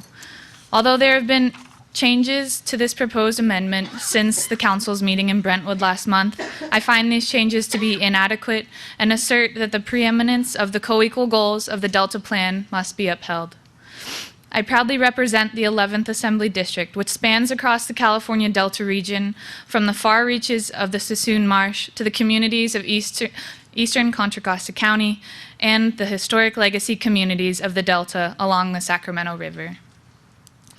Any proposed change of Delta flow must reduce the state's reliance on Delta water to preserve our ecosystem and water quality, which indisputably benefits habitat for our fish, birds, and other wildlife, as well as sustains local agricultural, commercial, boating, and recreational industries, and my constituents' way of life. The Delta Stewardship Council has the mandated responsibility to uphold and implement the co-equal goals of providing a more reliable water supply for California and protecting, restoring, and enhancing the Delta ecosystem. However, the proposed changes to this water conveyance, storage, and operations amendment appear to endorse approval of the only major water conveyance project being discussed today, California Water Fix. Representing thousands of community members living in the path of WaterFix's proposed conveyance, I implore you to understand the great harm the people who work, travel, and reside amongst the anticipated construction sites will face should the Council proceed to approve these amendments facilitating construction of the WaterFix tunnels. I urge the Council to permit my constituents and others who may be impacted by this proposal to have the unobstructed opportunity to offer guidance in your amendments, and I hope that this direction urged by the multitude of residents, scientists, farmers, business owners, and others you saw last month, today, and for months to come, be thoroughly reviewed and incorporated in your work. Therefore, I request the Council further study the needs of the populace of the California Delta, develop measures to reduce reliance on Delta water and preserve water quality, and adhere to both parts of your co-equal goals for the preservation of this invaluable and important estuary, so vital to my district, the state of California, and our nation. Thank you.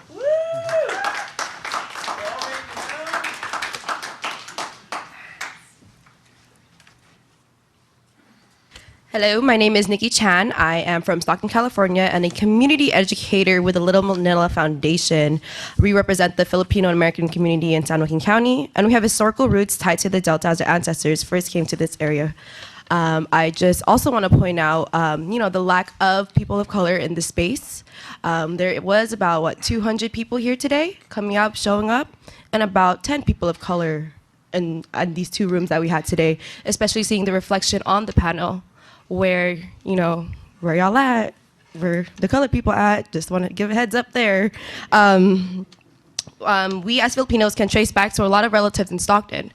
Filipinos did come here because of the San Joaquin Valley, because of the Delta, because of the work in the fields. I know a lot of farmers came up and spoke about their farm, the harmful effects from their farms, but who works in these farms? It is people of color. Yes, these farmers are going to lose their farms, but millions of people will lose their jobs. We in Stockton, Filipinos actually got our homes evicted, got destroyed because of a freeway. They thought that, hey, this freeway will make the city better, but building that freeway destroyed communities of color. We still see that harmful effects just because of a freeway. Imagine twin tunnels destroying a whole entire community all the way down up in California, where a simple freeway just took us out and created such a distinct redlining into our community that's still being affected today. Communities are never rebuilt, regardless of the promises made by officials, and the people left behind are the ones who get to deal with negative environmental impacts.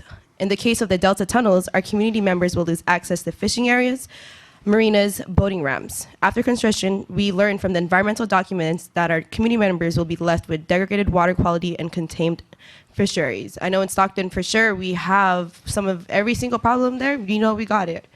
But creating more tunnels, that's just more onto the story. Thank you for your time today. Thank you.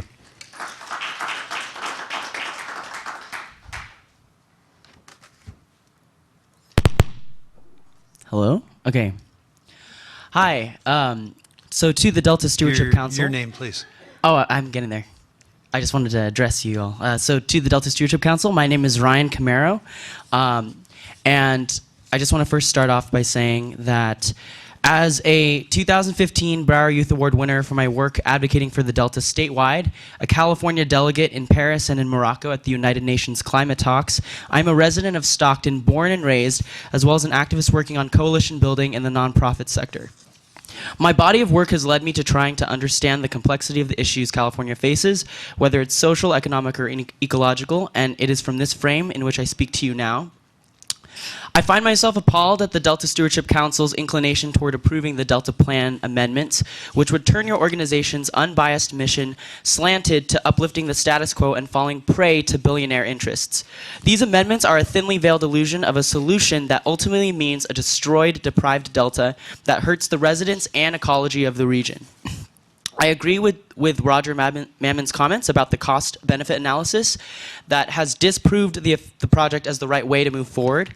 As one of the few young people involved in watching this process unfold, I am disheartened at the lack of accessibility regarding hugely important decisions that you make that will affect us for way longer and more severely than they do for you.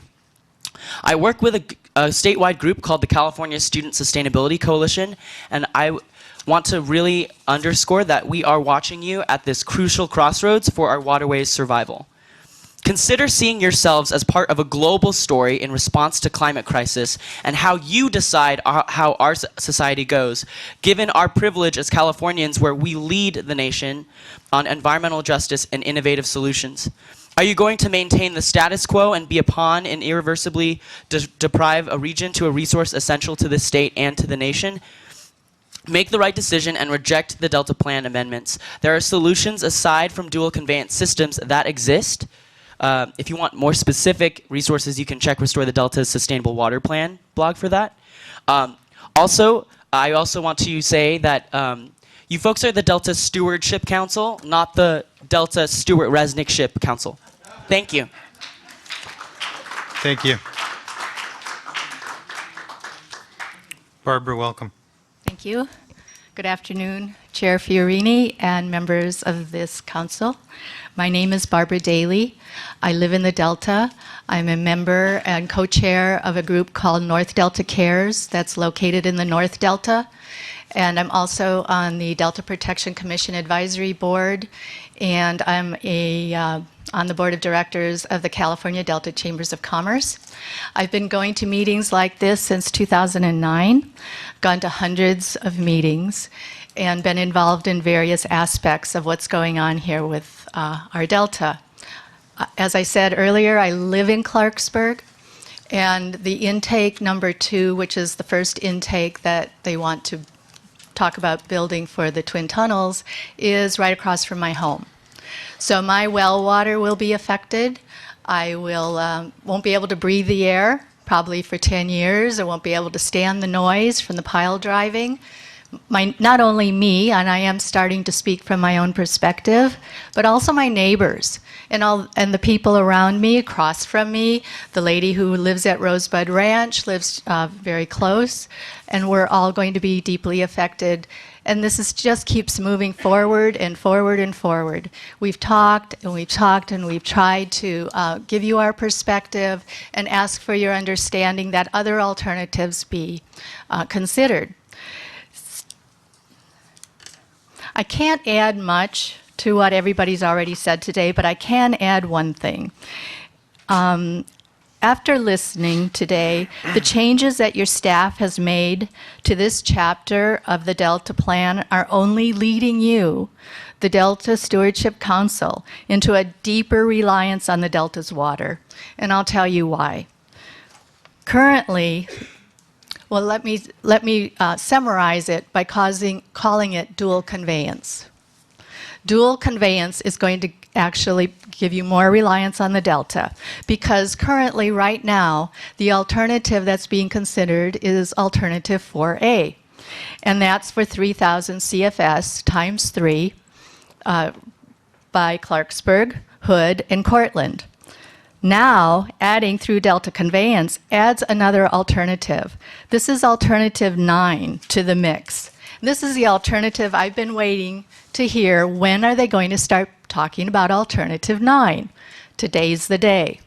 2 new intakes, 7,500 cubic feet per second each, will be built at the Delta Cross Channels and Georgiana Slough, which will not only take out, now we're talking about Clarksburg, Hood, Cortland, now we're adding Locke, and we're adding Walnut Grove. Walnut Grove, the main street, is on the National Register of Historic Places. That town, I'm almost done, thank you, will fall because of the noise decibels. It says so right in the EIS, and the vibrations from the pile driving. So please, because of these bad additions and for many, many other reasons, do not pass this today. Thank you.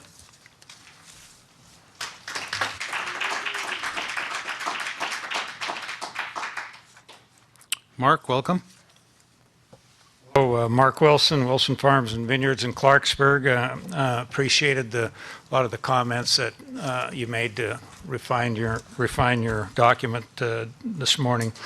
There was a couple of comments. First off, I'd like to incorporate by reference Barbara Berrigan-Perea's and Bob Wright's and Roger Mammon's comments into mine. I thought they were all excellent. But something that was brought up, I believe by Dr. Dahm this morning, is that there was no scientific orthodoxy in how things are being looked at. And going back to Delta Vision Blue Ribbon Task Force, I would disagree with that. I mean, part of the scientific orthodoxy is the seismicity problems, theoretically, that there is in the Delta, and the idea of extreme sea level rise. I know during Delta Vision there, when some of the things didn't equate to needing to put some kind of other diversion in north in the Delta, well, all of a sudden, global warming turned to climate change, and sea level rise about tripled all of a sudden the estimates of what they would be like in the future, which meant that we're going to have to take water from north of the Delta for the state and federal water projects. But those orthodoxies are things in the future. Their seismicity, we have no idea, honestly, about what's going to happen there. And this extreme sea level rise isn't tomorrow. So I would say that, like Bob Wright and Barbara Berrigan-Perea said, that things are out of sequence right now. This isn't the place that the Stewardship Council should be right now, talking about new water conveyance. And to say things like an isolated below-ground conveyance and through delta conveyance in your new and improved water conveyance 1A1 is is really at this point opinion and maybe preference. I don't know, but it's not really something that is backed by any scientific information that I've seen presented so far to the council or anything. But anyway, I would say that the system as it is right now through Delta is actually working. It could work a lot better. But part of what was supposed to happen in the Delta Act was that there's supposed to be reduced reliance on the Delta. This is kind of a self-regulating system. They are getting less and less water over time, and they are learning over time to be less reliant on the Delta.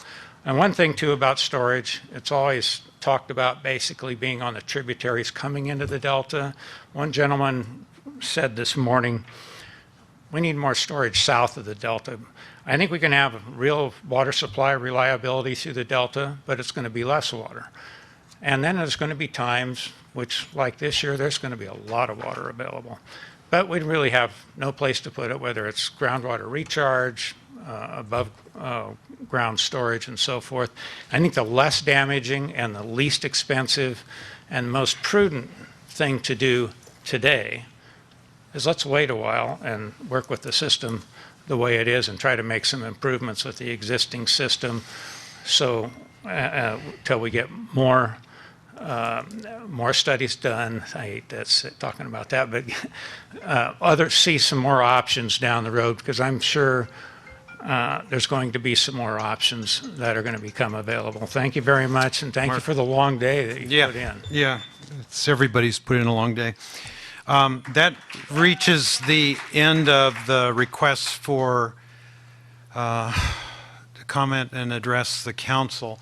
So at this point, as I suggested a long time ago this morning, this is an opportunity for the council to provide staff any further direction. I'd like to request that we break for lunch, because I don't want to short circuit the council's discussion. My flight, I think I'm the only one that's got to fly out of here, has been delayed. I'm willing to take a later flight, but I think it's important that we process this and discuss it, because otherwise we just sort of leave it at a point where there's no resolution. And I think your idea that we needed to discuss among ourselves after public comment is a real good one. Others' thoughts about that? Well, I don't know about breaking for lunch. That seems like we're breaking for breakfast or dinner. What is that? I don't know. I don't know if I can is live open. without lunch, but I don't know about your plane flight. That's another issue altogether. Look, I noticed the staff was taking notes. Okay. We also had an extensive discussion this morning, which notes were taken and wasn't finalized in any fashion. I'd like to see all of that contained, including the staff's notes or comments on the public comment, which I think we ought to see first. I think we ought to see what came out of our own discussion with respect to what amendments were suggested, what changes or modifications were suggested in the draft, which we don't have. My notes are not that good. I can't figure out what everything that was said and discussed and decided upon. I'd like to think about what was said today. Jumping into a discussion, frankly, in my book, I mean, we can do it, and I'm sure that's what the chair wants us. Well, I'll agree to that. But it just strikes me, it's a little precipitous, given the fact that we've been sitting here for 3.5 hours listening to people saying things about this plan, about what they thought it was, what it wasn't, what it is. And I think the staff has been taking notes. I've noticed them all writing assiduously during these comments. Plus, we have our own discussion this morning, which changes were made to the draft. And I don't know what those, I'd like to see what those were in some written form before we have more discussion. That's my view. Now, I'm willing to do whatever the chair wants. It just seems to me we ought to, digest what has happened today and in written form before we launch into our own discussion. That's my view. Okay. Patrick? I agree with the judge. Okay. Susan? Okay. Skip? I wanted to have this discussion today out of respect. Your microphone.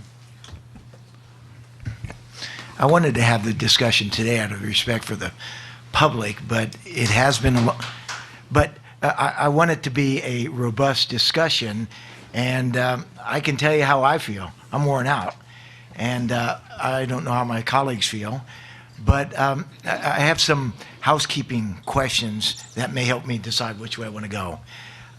Next month, we're going to be in Suisun, is that correct?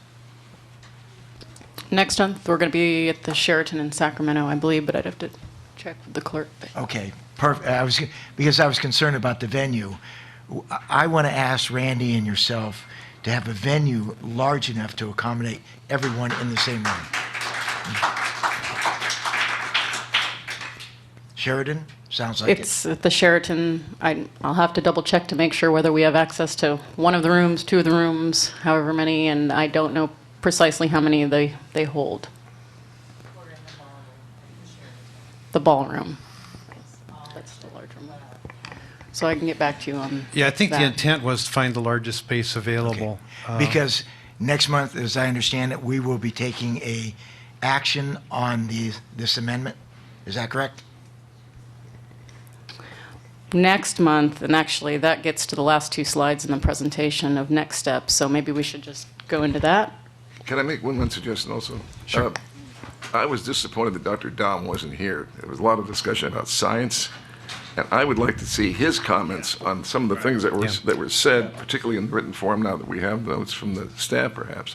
That's pretty critical to a lot of things that I think we need to discuss. Well, my sense is that if we were to break for lunch and come back, we're not going to have much to discuss. So I would suggest let's hear from staff. They can give us a summary of the last two slides, and then let's see how we want to respond to that. I agree. I'll go hungry. Okay, good.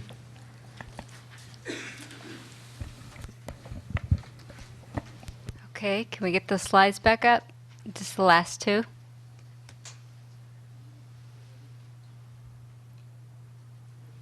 I guess they're working on it. Oh, there it goes. So the first slide, let's see.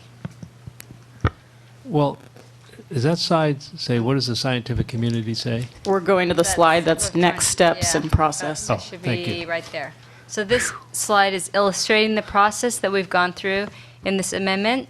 So starting back in 2015, when there was an expert panel convened in development of the principles and walking through defining the problems, the goals, and objectives, and then in 2016, further work and contracting with the consultants to be working on the draft amendment and then bringing us up today to where we are today. And just to illustrate that this is part of the process, the work has been done before and work will continue to be done, including the CEQA process.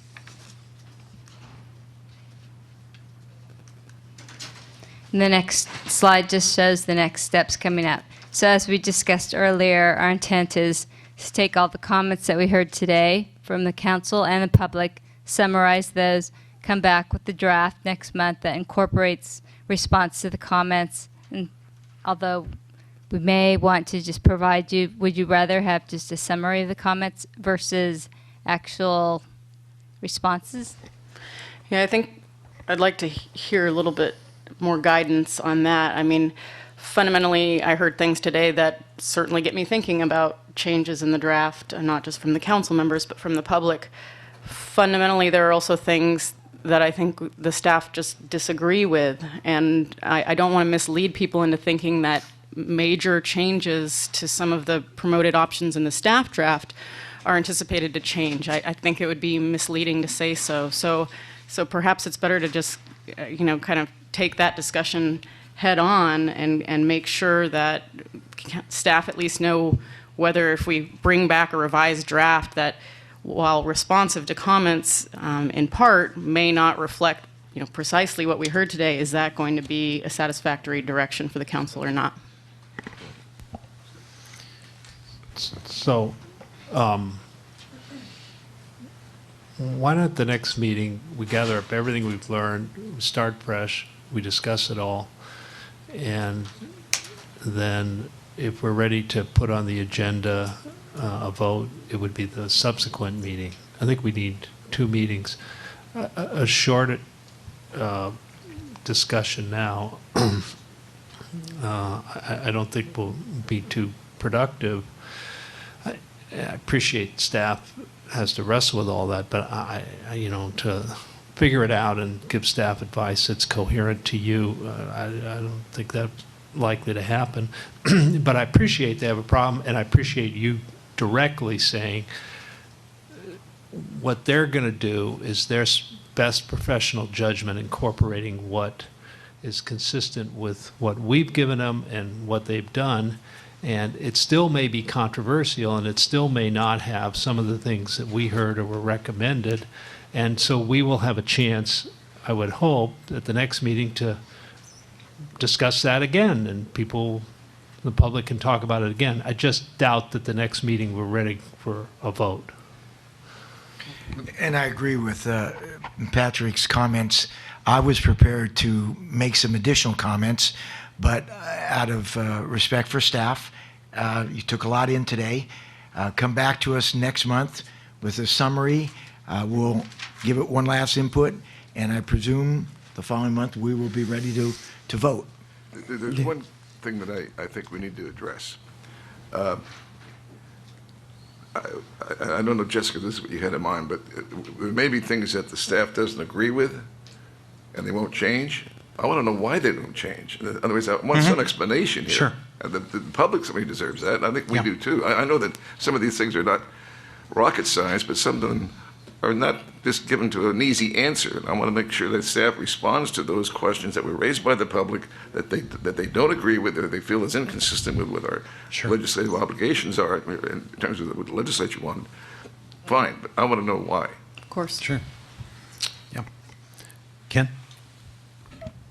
I feel the need to make a couple of comments today because, and it gets to Judge Dameral's point that he just made, and earlier, we look at the science that we're producing or the advice we get from our staff, and I have found, just in the year I've been here, I have found our science staff to be very professional, very independent, very fact-based, and with a high level of integrity. And it was disappointing to hear that question. And, as the judge said, it's too bad that Cliff wasn't here, but I would like to request that we do. We have the science program here is one of the main emphases of the Stewardship Council.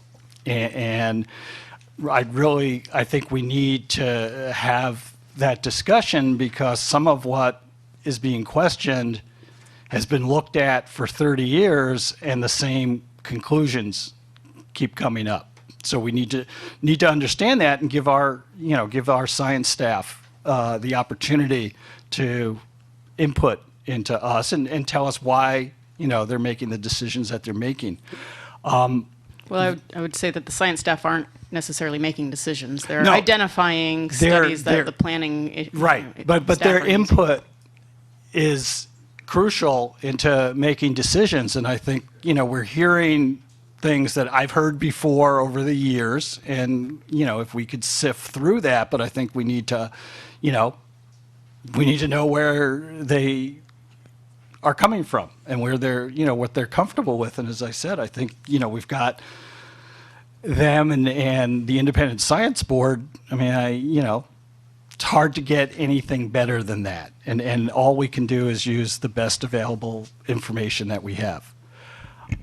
Secondly, I want to be clear, I'm very disappointed that the state water contractors, the Farm Bureau, Western growers, those people were not here and did not provide input. I guess I'll do it for them. I mean, we heard a lot about social justice and the issues affecting people in the Delta. I want to point out that social justice issues in the San Joaquin Valley are important, and I would venture that the highest number of disadvantaged communities in the state of California are in the San Joaquin Valley. So I don't want to make this sort of versus the argument is versus the 1%ers, because it's not. Economic activity is directly linked to water supply reliability. I think we didn't, and again, that's not, the speakers today are, that's not their main concern, but I think we need to remind people that co-equal goals include water supply reliability. There's not that many pools in Southern California. We've invested tens of billions of dollars in recycled water, desalination, where, we've been working on conservation, and I'll venture a lot more successfully than a lot of communities in Northern California. So, we need to recognize that.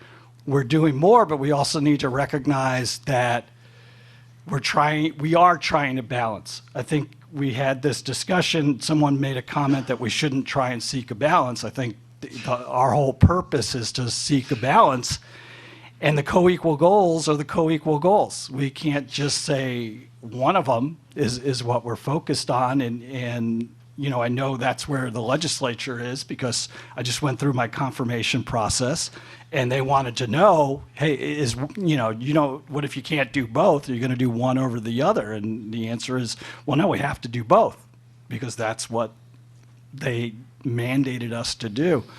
So I would hope that, you know, I don't want to get into the argument of what should be grown, and that's where it would be helpful to hear from agriculture and from, you know, those entities that are affected.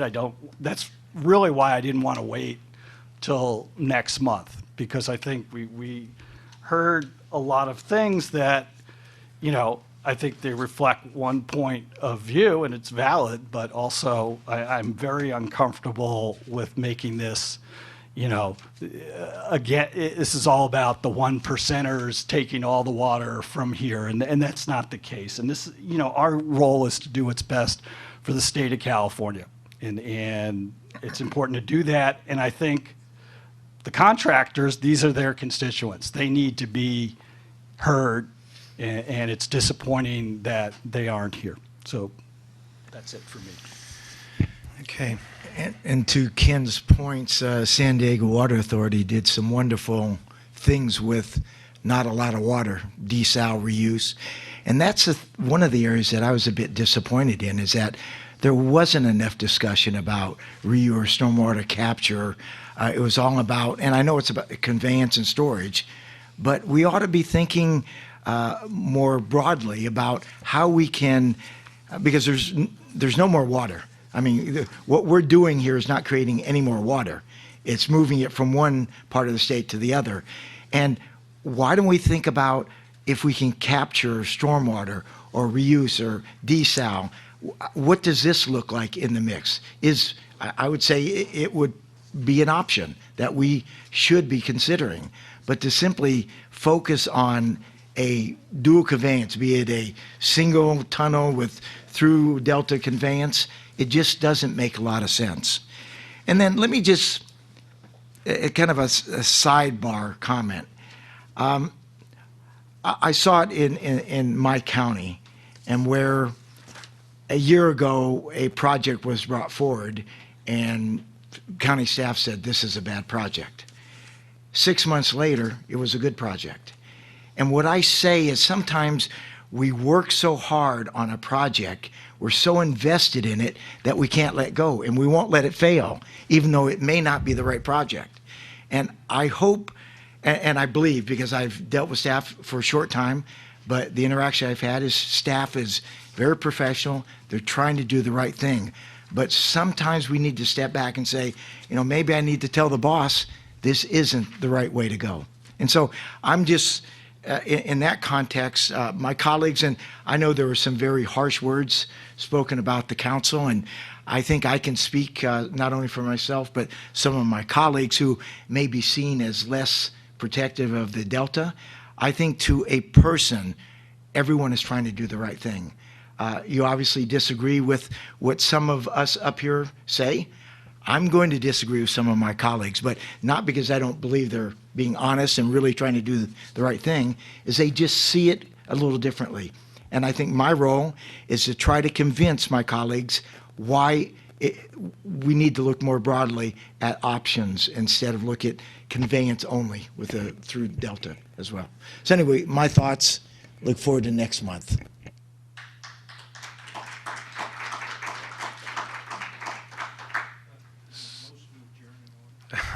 Well, we've got one more thing we need to do. I think staff has received lots of input. I'm glad we had the opportunity to go through it page by page. I think we identified a lot of things that will be useful, and some of the public comment was in support of the concerns that were expressed by the council. So we'll look forward to the next iteration of the plan.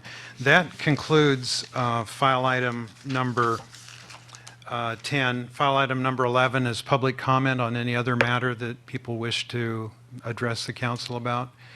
I don't see any requests, so the meeting is adjourned. Thanks. Come on, Michael, you know the process. Hurry up. You're losing your audience. I would suggest, as far as item not on the agenda, is council format, that you need to have more meetings where there can be an interaction with the public. There's a lot of things I'd like to say to respond to Ken, but it's not appropriate at this meeting, and I want to follow the rules. So for upcoming meetings, I would suggest more of a workshop format, including the items that were discussed today. All right, we'll take that into consideration. Thank you. And if you have specific comments, submit them in writing. That would be the very best thing to do in the months to come. All right, meeting is now officially adjourned.